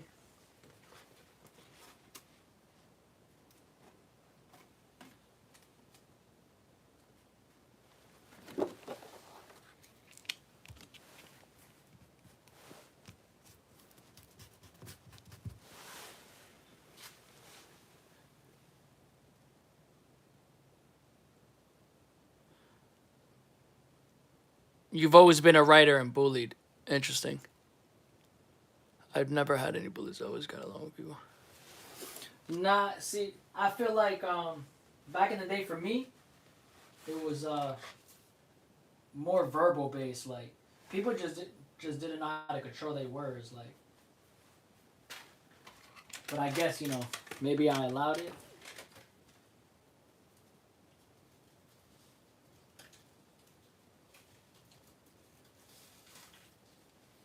There were times that I felt like I was getting bullied. When I got older, that's really when like I kind of like recognized, you know, what certain things were just like out of character, where I might have mistaken for just what it was.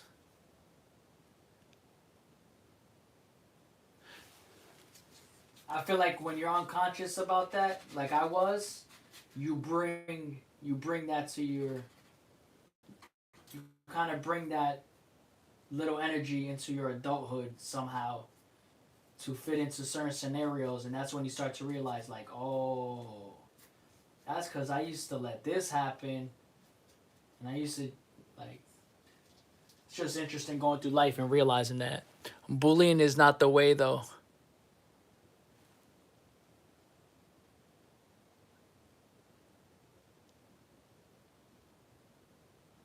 That's dope.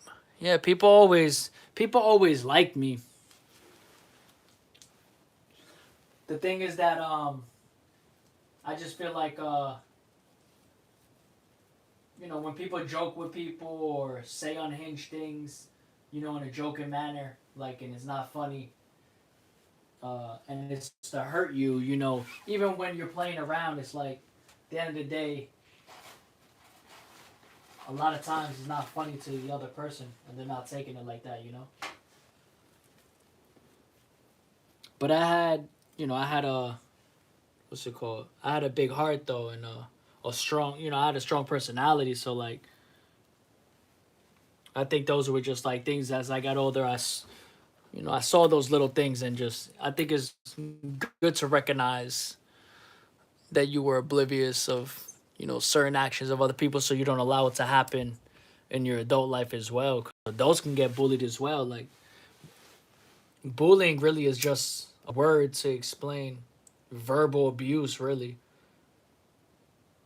Because when you're an adult and you're getting so-called bullied, like it's more verbal abuse. For me, I feel like not talking about physical, just stick it to verbal, but like just let people talk to you how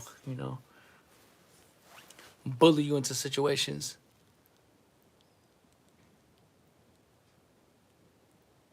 Yeah, those are the elevated tactics from bullies when they were younger.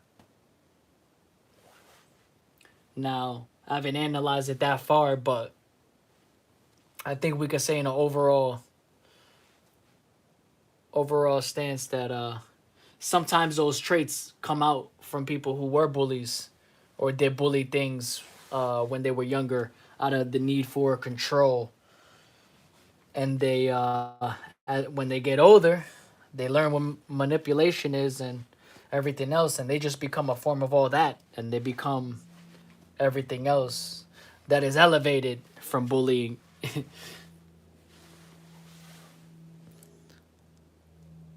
Because you're not about to just grab a grown ass adult by his underwear everywhere. Like, you gonna take him by the words. I hate to ask. I don't know what mental disease I have, but I don't like being put on the spot.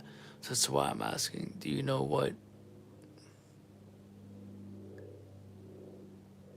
Oh, nah, it's not being put on the spot. It's just like if I'm doing a collab that day, I'm gonna let everybody know who's in the chat. If there's anybody, you know what I'm saying? If there's a few people in the chat, I'm gonna pick somebody to do a collaboration with. So if they want to, I'm gonna ask whoever wants to. And then so if you're in there, you can be like, I want to collab, and you could pick the colors for the collaboration piece. So it's not like I'm gonna call you out. I wouldn't do that. Oh yeah, I see. Oh shit. Like I'm gonna ask. I'm just not gonna call out. Like if I call you, you know, I'm gonna ask. I'm not gonna just like call you out like, oh yo, whatever. I know to respect everybody's as best as I can. If somebody would be like you.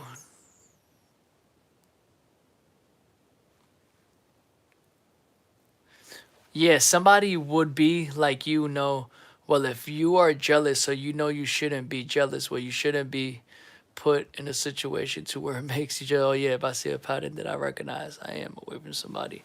I leave as quick as I can. Oh, yeah, but yeah, very true. I mean, you know, like as I go along my own mental health journey and like my spiritual journey, and you know, understanding that nobody's perfect, I try not to let every little thing, you know, steer me away from people because I know I'm not perfect inside, and so it's like, what could somebody's look at me and be like, oh, that little thing steers me away or whatever, and you know, so I try to look at everybody with open, you know, open eyes, and then take your judgments from there, cause. But I guess you know that comes in the form of like relationship wise, you know, like everything else, casual relationships, things like that. That's different, you know. But like getting intimate, you see red flags. I don't know, man. You do what you do. Like sometimes, like most of the time, you just know, and sometimes we just overthink things. But like, yeah, you just know. Like I think I push away a lot.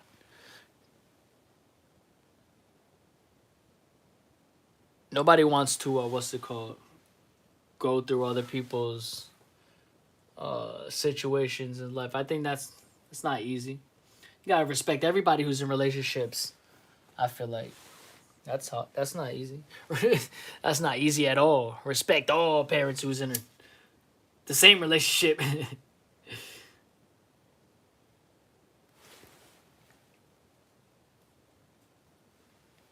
I went off tangent, but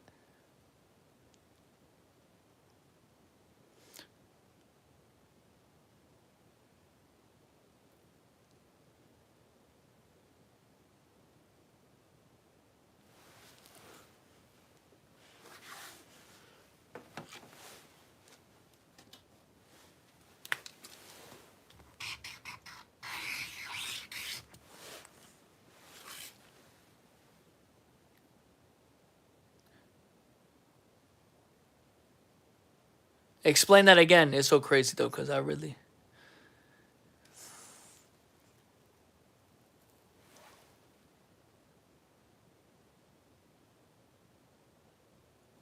interesting. I mean, your freedom. That means what? The person's doing something illegal. I wouldn't put it on. I don't know. Anyway, but like, if that's the case, if that's what you mean. I don't know. That's the only thing I can come up with.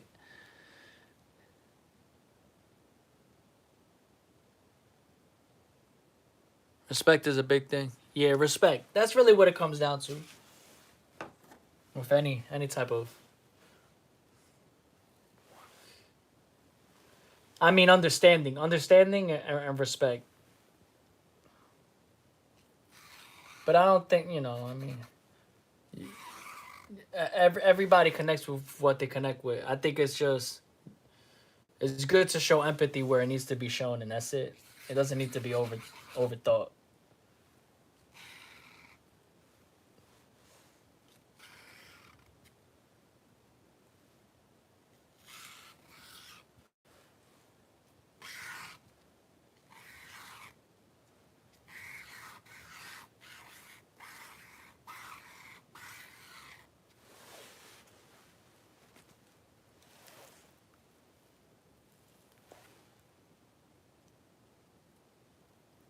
Nah, you good. I'm just looking back and forth at the chat. But this is gonna possibly be one of my last ones on live for this morning, so I'm just gonna go with the flow with this one. I appreciate everybody tuning in and engaging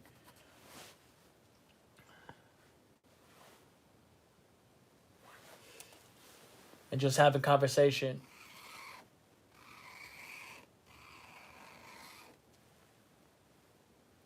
You know what they need to have on live? The ability to hear out loud other people, or the ability for anybody who wants to be able to turn on a mic and just start speaking. They need that, because there's a new type of creation going on right now, and I need the ability to hear than to look.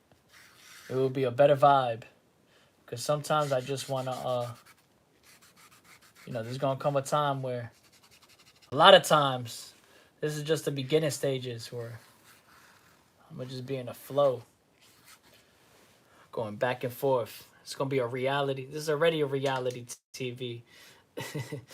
I feel like game over.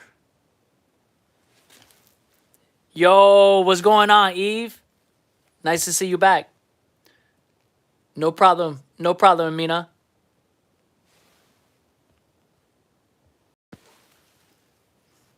Game over.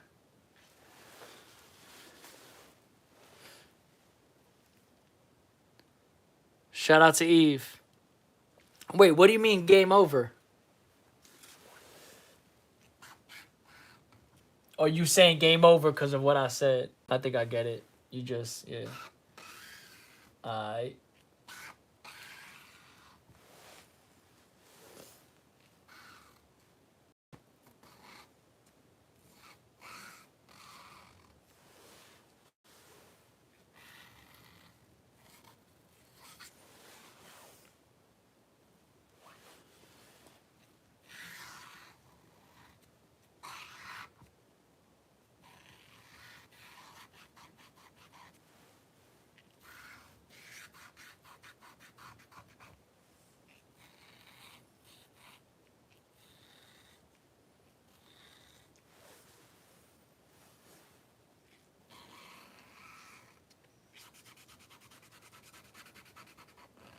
I appreciate everybody who's tuned in. Thank you for engaging. Thank you for appreciating my art.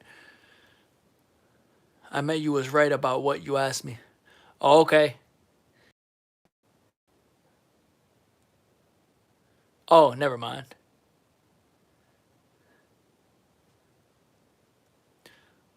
What's up, Eve? Hope you're doing well.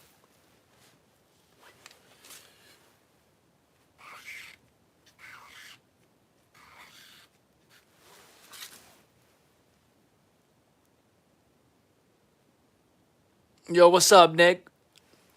Shout out to Picasso.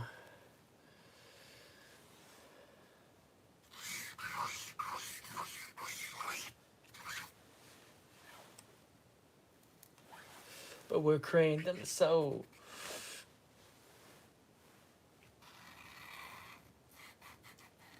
Appreciate everybody tuning in.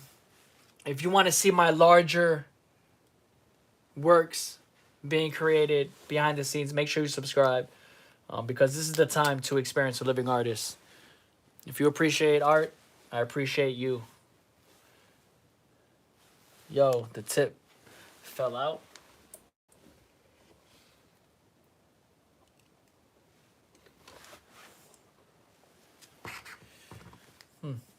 I like that rust. Yeah, I'm gonna leave it like that.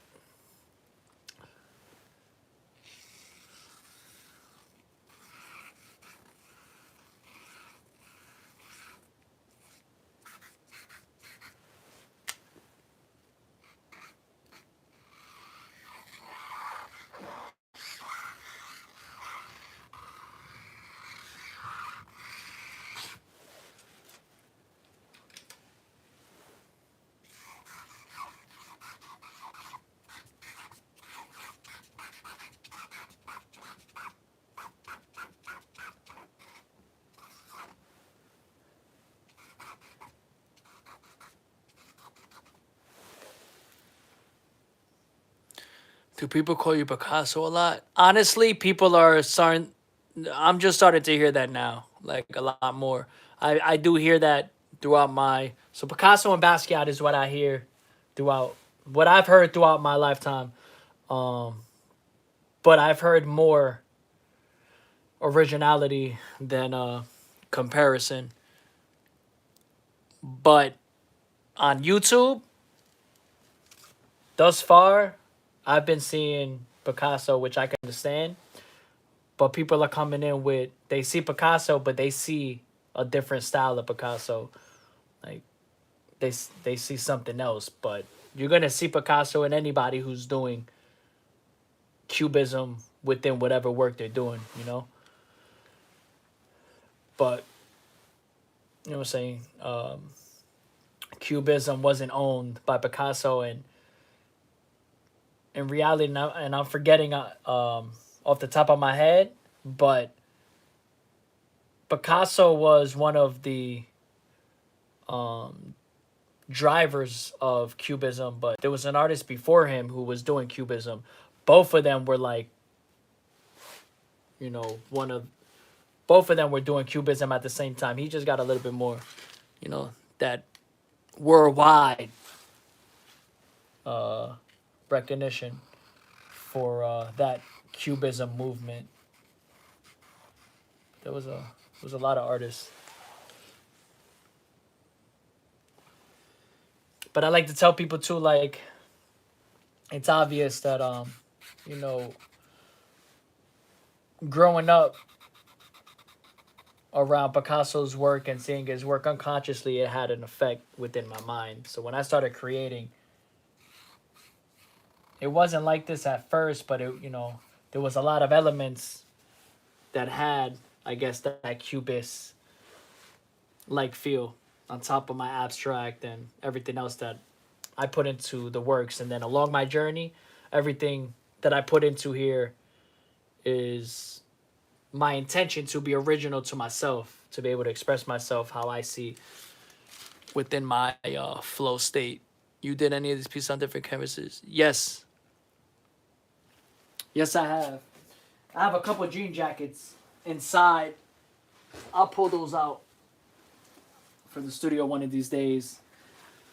But these are current hats. So I started creating art on wearable clothing around 2016, and creating hand cut sew pieces and different embroidery pieces handmade from 2013 up until then. And then 2016 I started creating art, but on clothing pieces first, and started selling that online through Instagram. So that was my first introduction to really, my art therapy practice, and then implementing art overall with all different types of materials. But this is an example of a screen print paint that I hand painted on this hat, this trucker hat.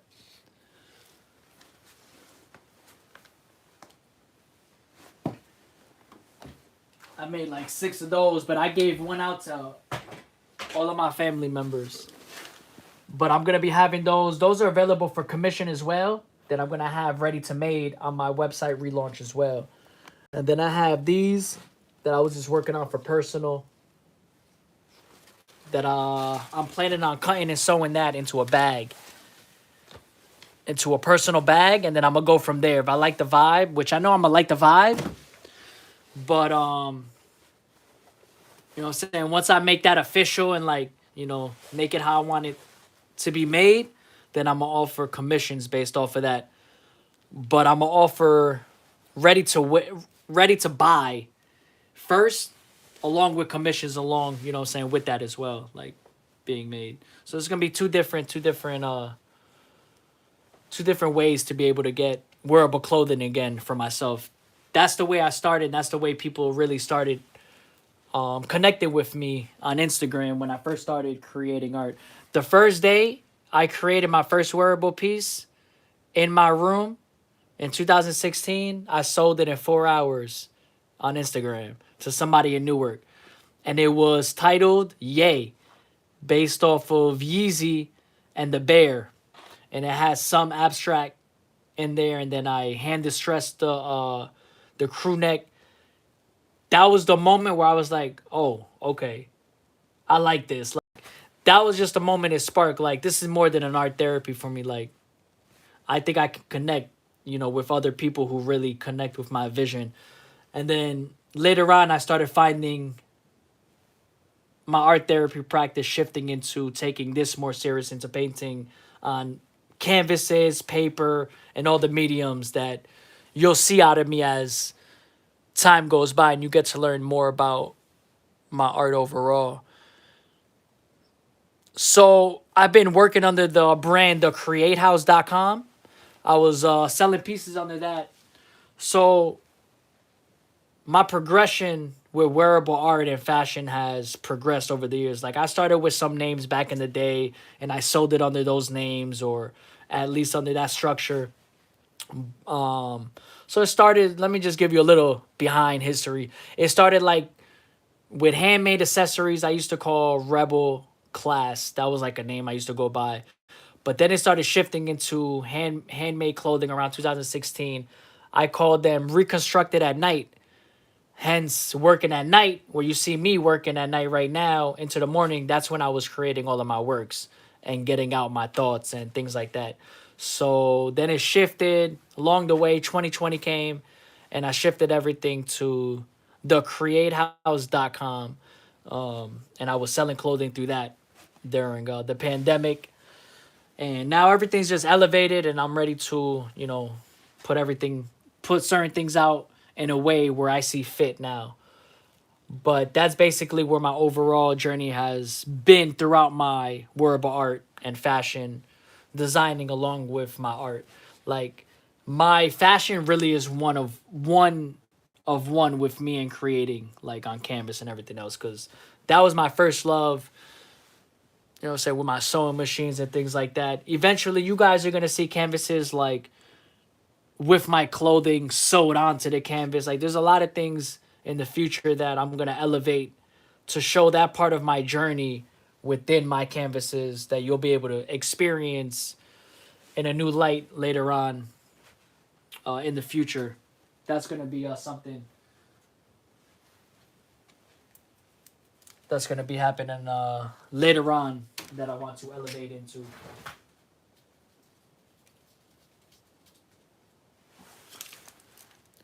I appreciate you, Nick.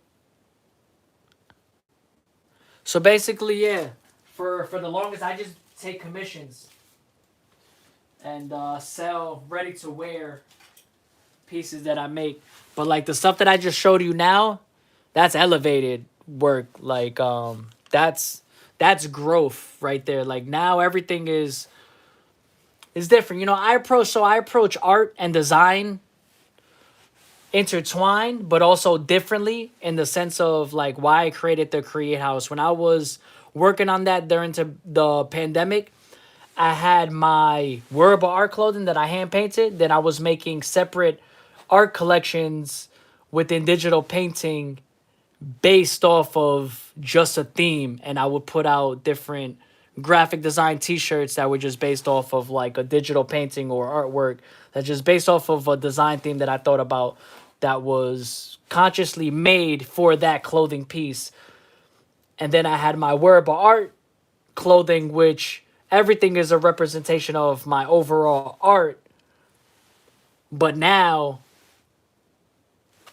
the pieces that you will see the ready-to-wear pieces are going to be more in line with the paintings that you see. So if you see this, you might just see this painted on a piece of clothing that you can wear that was also hand painted, and is just as fine art as this is, if not better, because that you can wear, you can hang it up, like it's for life. Like you keep that piece for life. You can sell it. You can do whatever you want, just like regular art, and that's why I love it, because it's tangible, something you can actually appreciate and wear it. And the amount of like art compliments you get outside just wearing like wearable art is just a good feeling, because usually art is behind closed doors. You got to go to somebody's intimate space to see. So that was something that uh, really taking that serious in 2016, and just starting off with that. I'm glad I started off with like, I guess that was inevitable though within my path, because fashion was always in line with me as a child.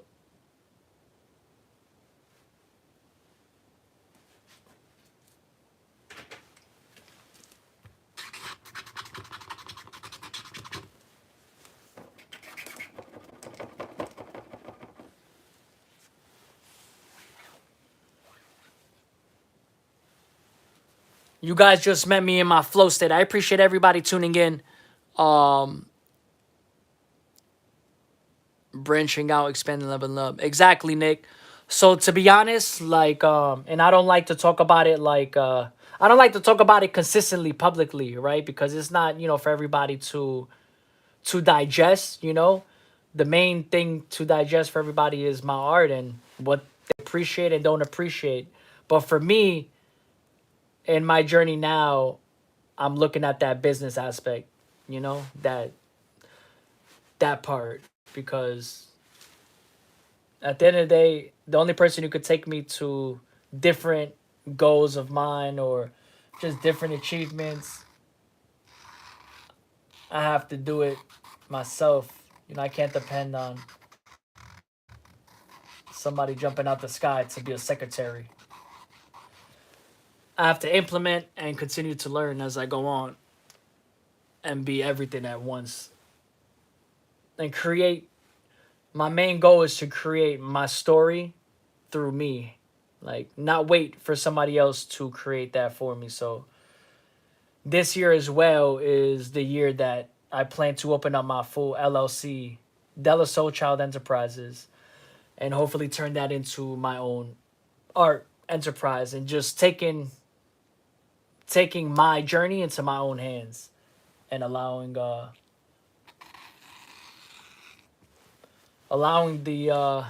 earth to take me wherever it's gonna expand. You know what I'm saying? From there. But like at the end of the day, those are behind the scenes stuff. My main goal is to continue to create in a flow state, and to be connected with my art, because without you as an artist knowing what you're doing, nothing is going to progress. I assume, but this is me figuring it out while you guys are experiencing a living artist journey. Figuring it out with y'all. Doing things good, doing things bad, doing things better. Accomplishing things, then moving backwards, then moving forward in the hopes of reaching sanity. That's never gonna happen, because I'm an artist. And then again, it's probably that mentality that's gonna keep me insane, bro.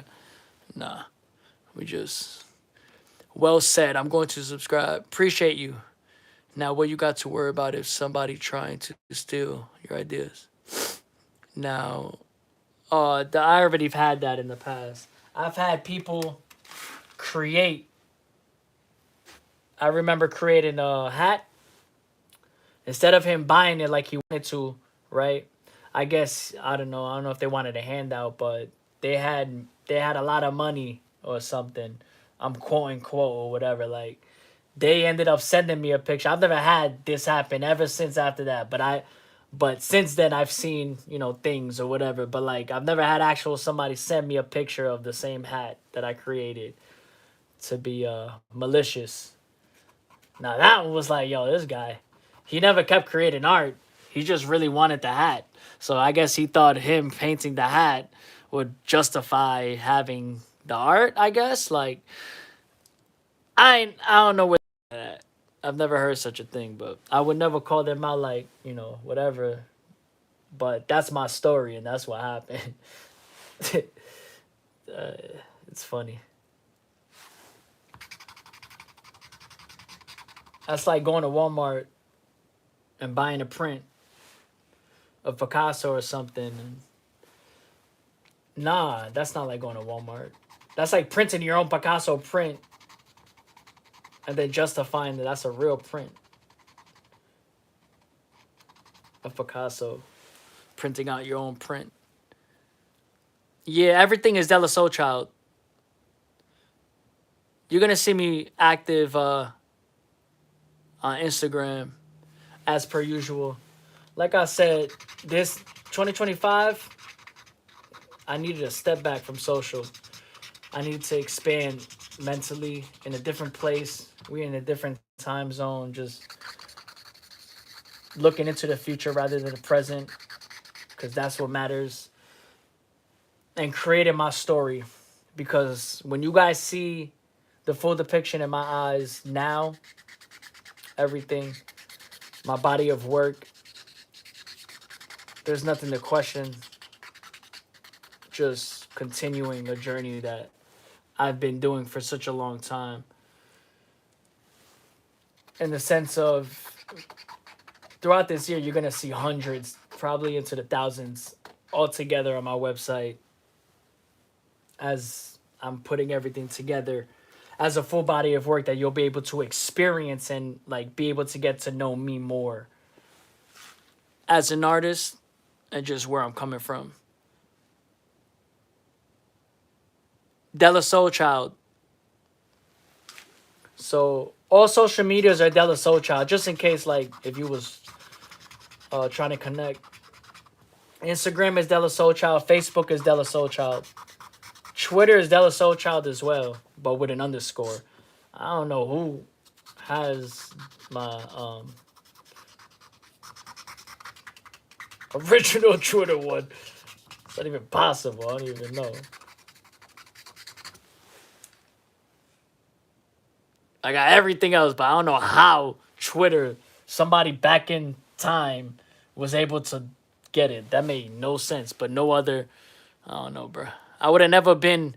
So I've done things in the past, and that was something when I was younger, like well in middle school, when I was doing sketches in class. It was a lot more tag forms in this black book that I still have.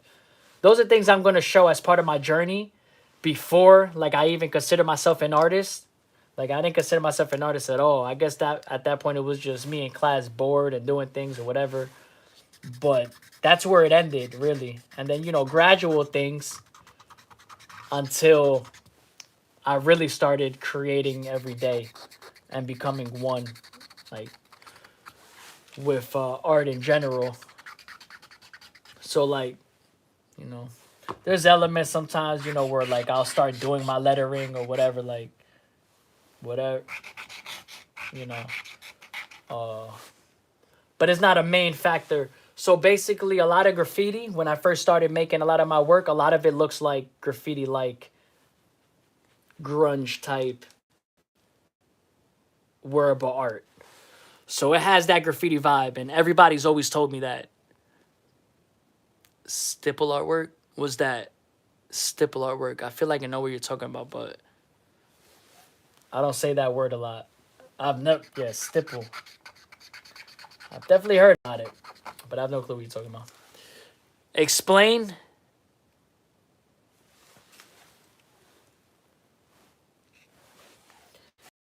That means stipple artwork.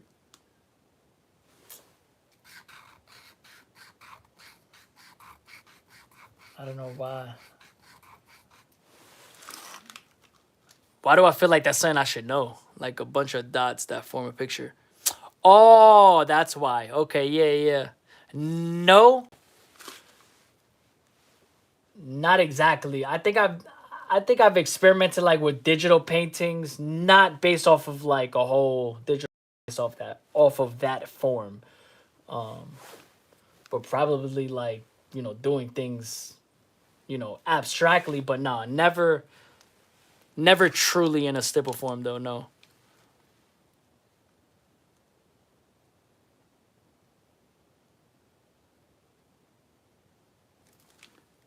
Nah, we 90s over here. I'm just letting you guys depict. It's not like it's hidden. How old I am. That's why this is an important part of my journey. Like I'm only getting older. Art is interesting.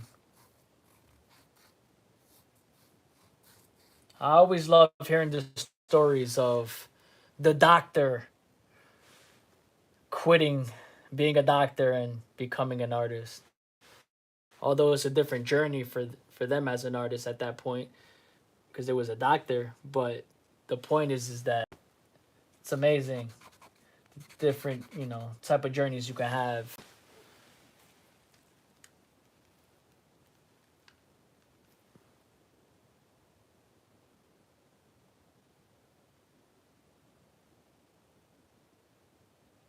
Oh, bubble art, 3D looking. Damn, that shit hurt. Made them look like. Yeah, yeah. I love graffiti. I love graffiti. I love bubble art graffiti too, like that type. I wasn't like I would have like considered myself like a professional graffiti artist when I was younger. That was just things I was dabbling in. Um, I think if I would have grew up in a more rural area though, where I had more peers doing graffiti or doing art, yeah, I probably would have been more into that. I would assume because I was already doing it, but it was only me. So it's like I remember one time I did graffiti, and that was one time, and that was it. And yeah, that was it. Like I didn't really, grow up around it. I feel like when you're a graffiti artist, not I feel like when you're a graffiti artist doing street art, it's a whole different code. It's like a whole different life you start to learn because you start to meet others. And when I got older and started learning more about the graffiti scene, there's some codes out there. I think it's ridiculous, but I respect it though as an art. The codes, whatever they got. I'm not gonna sit here and say I know, but I'm just saying there are some ridiculous street that just make art. It's different now though. I think.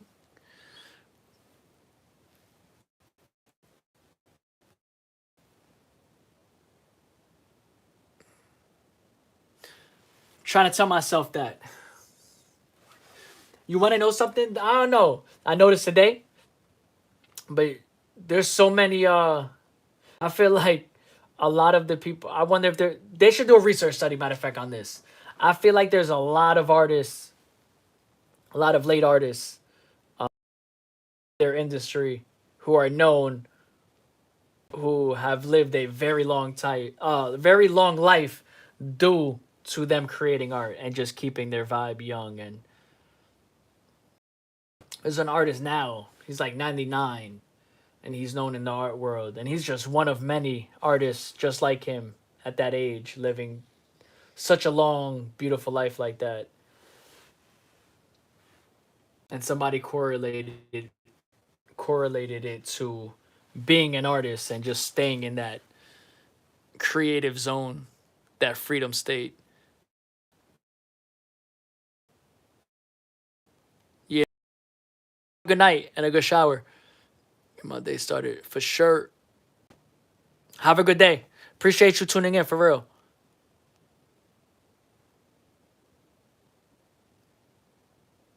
Thank you so much. I appreciate you tuning in. Hope to see you around in the future as well.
Keep your head up, really.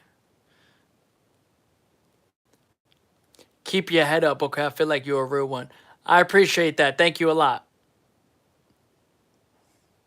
We're gonna keep the art alive. As long as I'm alive, I'm gonna keep creating art.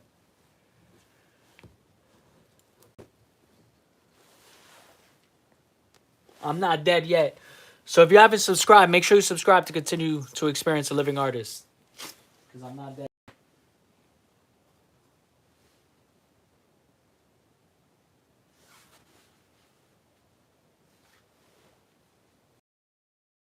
Off for the morning to get the day started right. And that is that. And that's that, folks. Where's Bugs Bunny when you need him?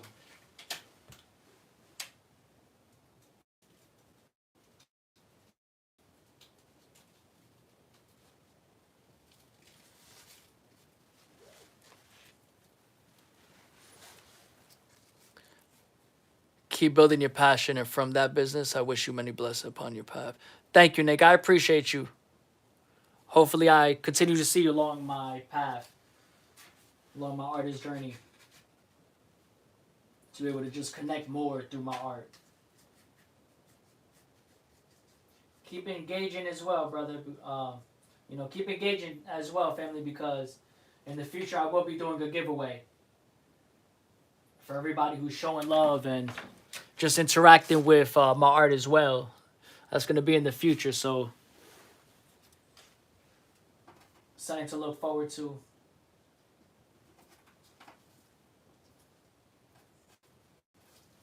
Who knows?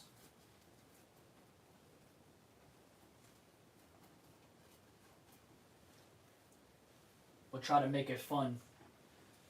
Not try. We're going to have to. We can't make it easy. Can't give out free art to everybody, you know?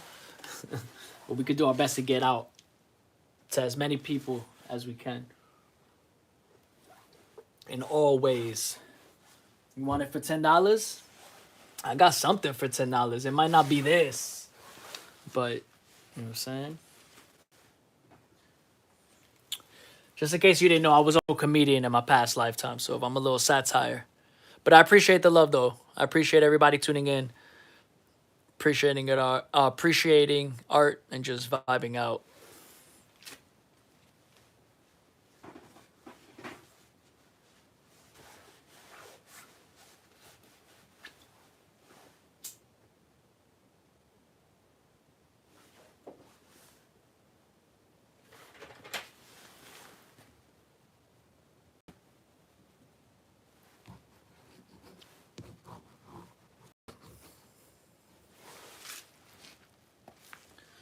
So for those who don't know, I think Nick as well, I don't know if you were in here as well when I was explaining, but typically what I'm doing right now is based off of my Dear Diary series.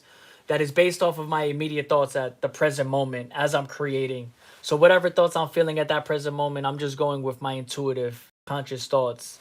I call it an intuitive, conscious process now because it's like I know what I'm aiming for as far as how I want to depict my overall vision which is the conscious part, and then the intuitive part is the getting to that vision that I want, right?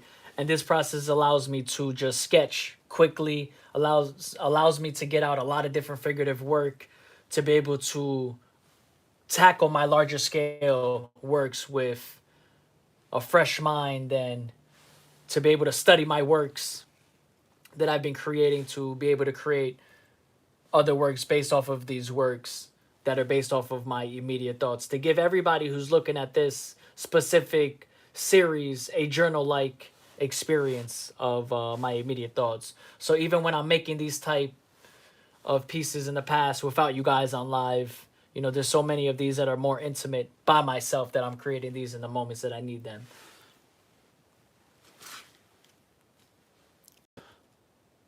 Look at it as walking billboards forever to. Yes, sir, Nick. That's what I nah. I agree. I agree, family. To the ones who appreciate it, that's how I'm going about, you know, things progressing, you know. Not just doing things to do things, but doing things with the people who connect with you, you know, when you can do it. I feel like, at least for me, when you get to certain places, and even before then, regardless of the fact is that, yeah, when people connect with you and you're able to, I think there's just there's ways to go about certain things even without thinking of it as advertisement or this or that. It's like the literal connection, and knowing that they can, you know, saying you can find people who connect with it so much, your vision, that you know that they'll continue your story and tell your story to the next person, to be able to continue your legacy and your story. Like, I don't have control. I can't control how things get told or displayed, but I can tell what I'm telling right now in the present moment and do what I can. That's all any artist can do. And let the world, you know what I'm saying, navigate from there, I assume. If I ever figure it out, I'll let you know. Good way to get it out. Putting that emotion on Canvas Plus. Great thinking time. 100%. 100%. For me, it's just thinking time, and the different process between now, me showing this Dear Diary series, is like, it's still intimate right now. But the different process with me going live and creating these pieces based off of the series still is that I'm talking through my art, with my art, out loud to people who don't know me on live. And even if there was nobody tuned in, I still would have moments where I consciously want to and continue to just express my thoughts out loud when I feel fit. You know what I'm saying? Just to be authentically me and to speak through my art, because it's not always about trying to be deep. It's about learning myself, me as a person, through my creation, and whatever else anybody else depicts like yourself gets from it is a bonus, is a plus. It's, you know what I'm saying, obviously it's what I want, but it's not going to happen with every piece, you know, because not everybody is going to have a certain emotion that is needed to visualize a certain piece. Just like in life, you connect with what you connect with at the time that you connect with it.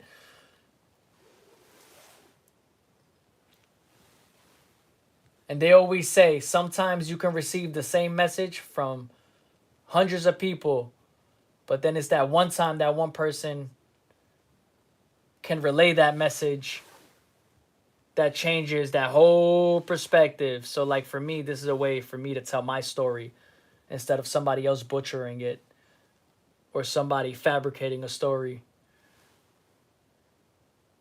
I can't be lying if it's live, right? Like, in retrospect, so I feel like this is my way, part of my way of taking control of who I am.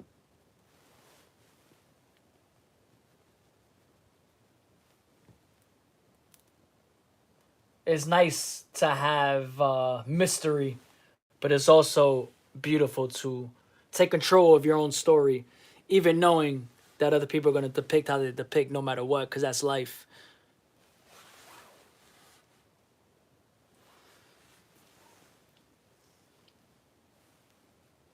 I appreciate everybody tuning in. If you appreciate art, want to hear more artist rants and lives and raw thoughts, make sure you subscribe to continue to experience a living artist. I appreciate you guys. You know, this is an art therapy to me, but going live is an art therapy within itself because I get to talk through my. Not only am I talking through my emotions, I'm talking out loud.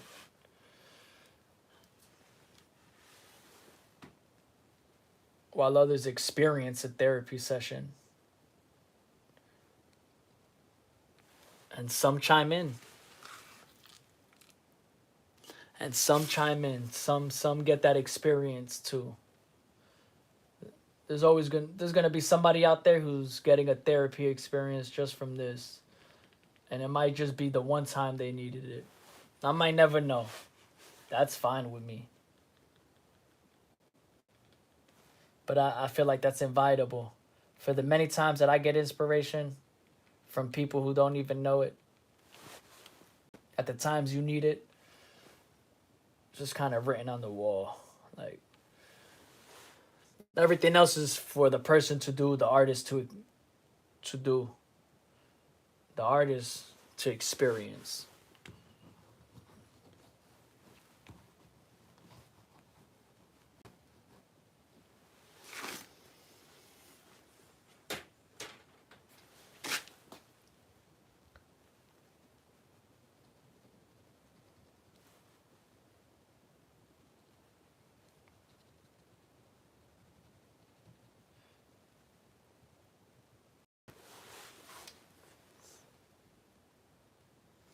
People will see it how they choose to see it. Yep. Beauty is everywhere to those whom choose to see it. Yeah, I was just about to say that. Like, beauty is in the eye of the beholder, like everybody always says, probably cliche or whatever the case may be. But I mean, it is true though.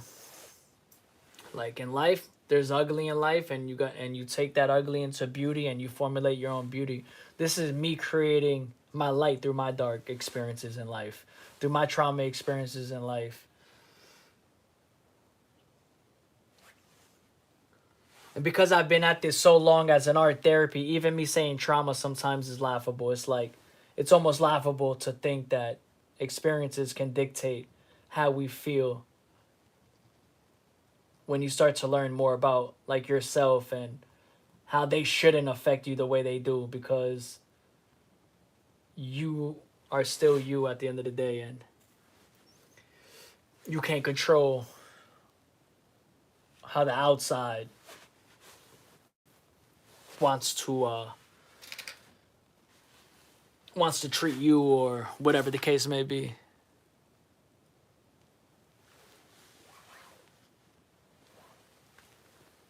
And I say that because it was harder before to even think like that. But once you start embracing your dark, you start to laugh at certain things. Even when you're going through it, it's like, shit, yeah, I'm going through it. But that's funny, bro, because like, how? And then you start to learn from it. Everybody's different. This is just my journey.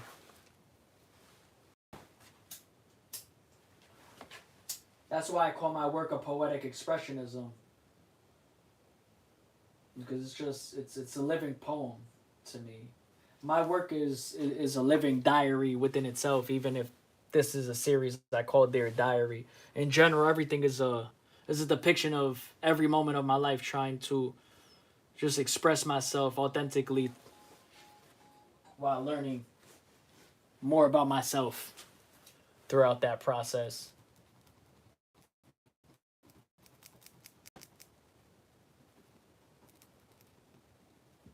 There's so much ugly and beauty in the world, but when you start looking at that ugly, or what you used to deem ugly and create your own beauty out of it, reconstruct your own beauty out of it, starts to feel a little bit more better, a little bit more comforting. It's not a perfect world after that, but it helps.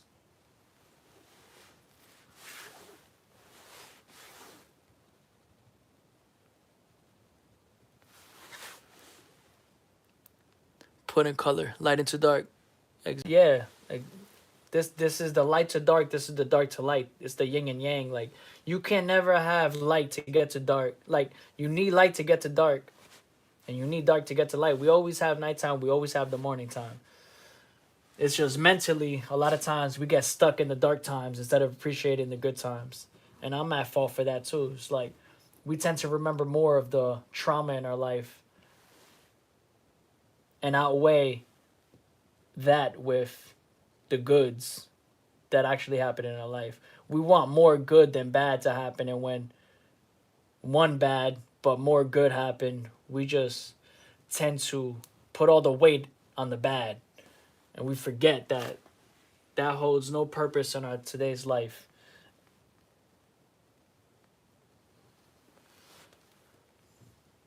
There's new things that probably should be stressing us out that we're not looking at. We got some new dark we need to work on, but we still worried about the old dark.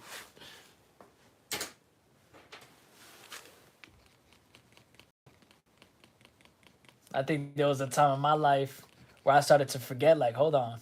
There was some darkness there, but now I have my own dark I gotta worry about. Shit.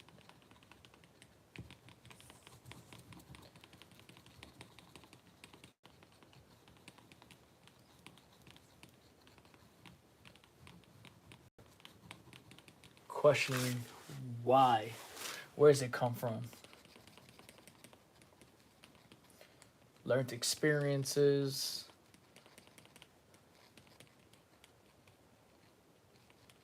Doing things out of habit. Learned behaviors.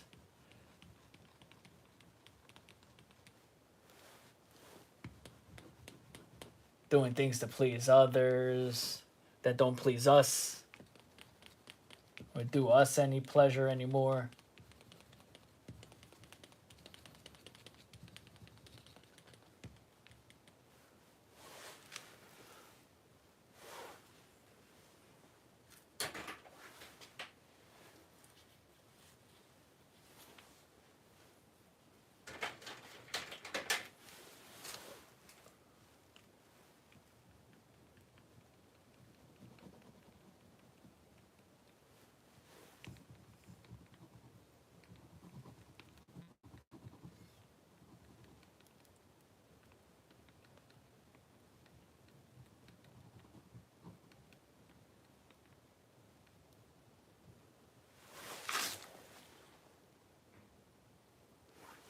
For me, this process is more about recognizing and being real with the thoughts that I'm having now and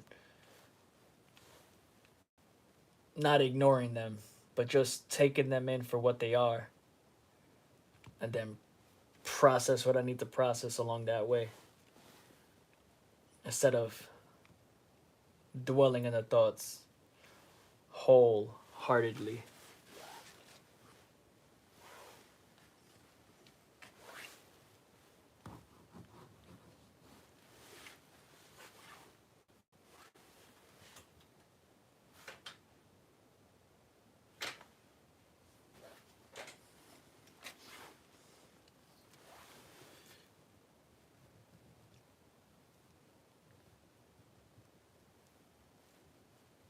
And all while you're trying to better yourself spiritually, you learn that you still, throughout your life, for the rest of your life, you still have to continuously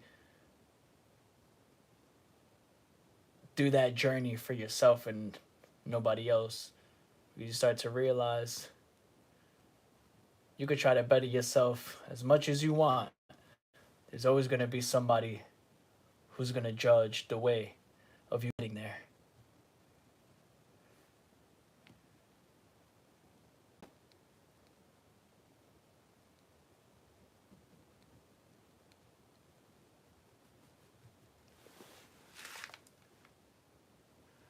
There will be somebody in your life saying you're taking too long. They're watching you, not fixing what they need to.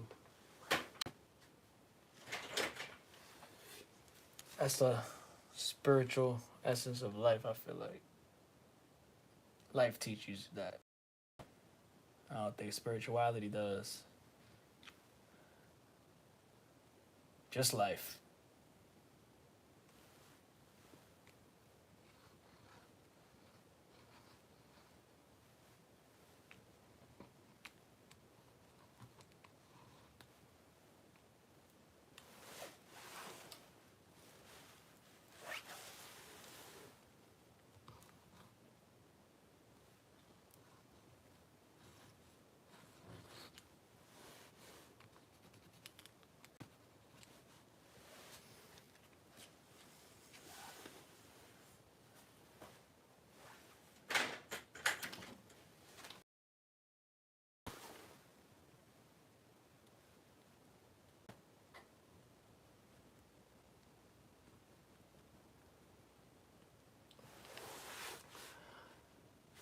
I'm watching a show and they're like, some things are just better left in the past.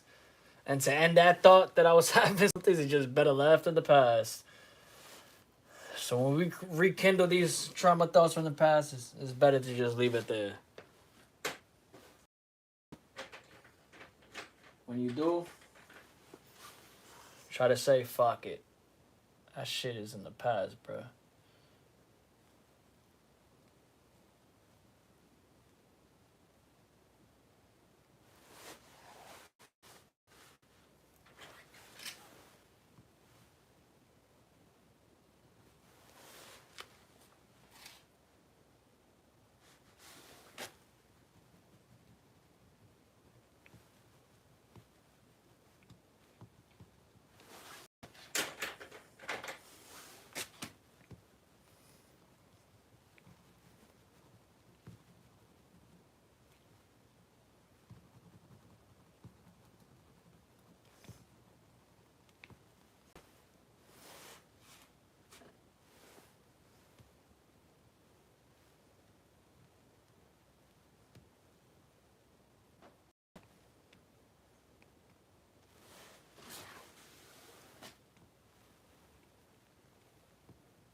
What's going on, Euclid?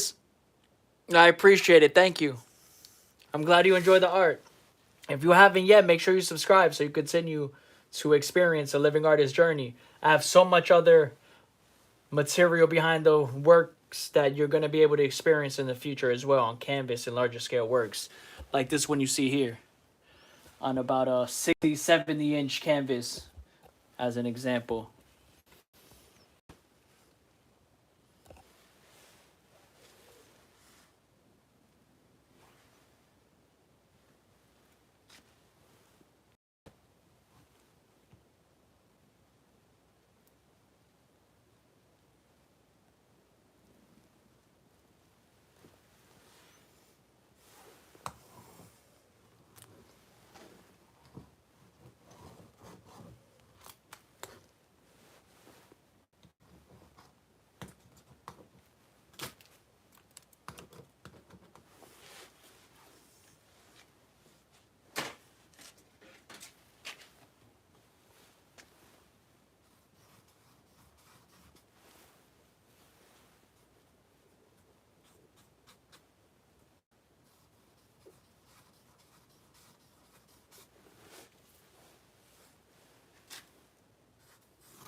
Quick coffee break. If you guys got coffee or tea, make sure you run it up. Because everybody needs their coffee or tea or smoothie or water.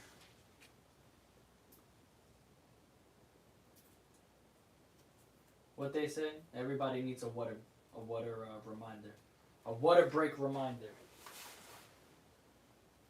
It's a reminder to get your water, meditate.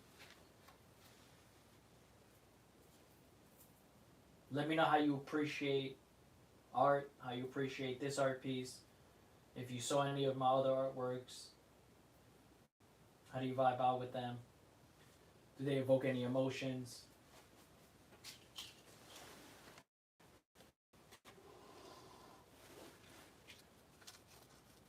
What kind of emotions does this depict? If it does.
Appreciate everybody tuning in.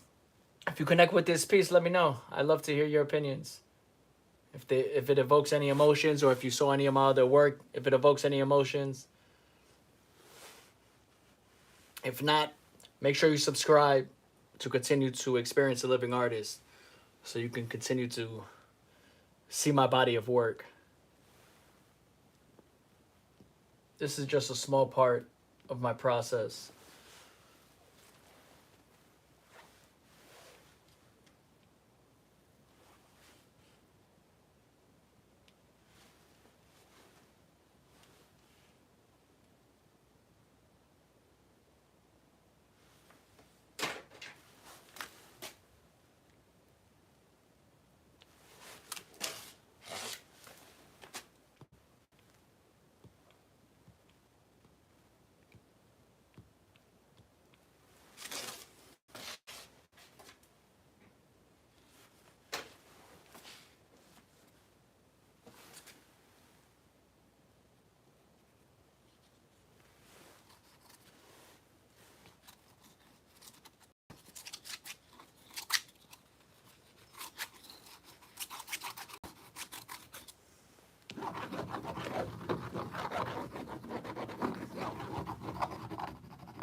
I appreciate everybody who tuned in. This is the last piece of the live. If you enjoyed this live session, you enjoyed this piece, or you enjoy art, I appreciate you subscribing if you want to continue to experience a living artist journey. Thank you, everybody. Appreciate you guys tuning in. If you get this far, let me know how you appreciate this piece, if it connects with you, if it evokes any emotions in the comments. And like I said, subscribe to continue to experience a living artist. Appreciate you guys.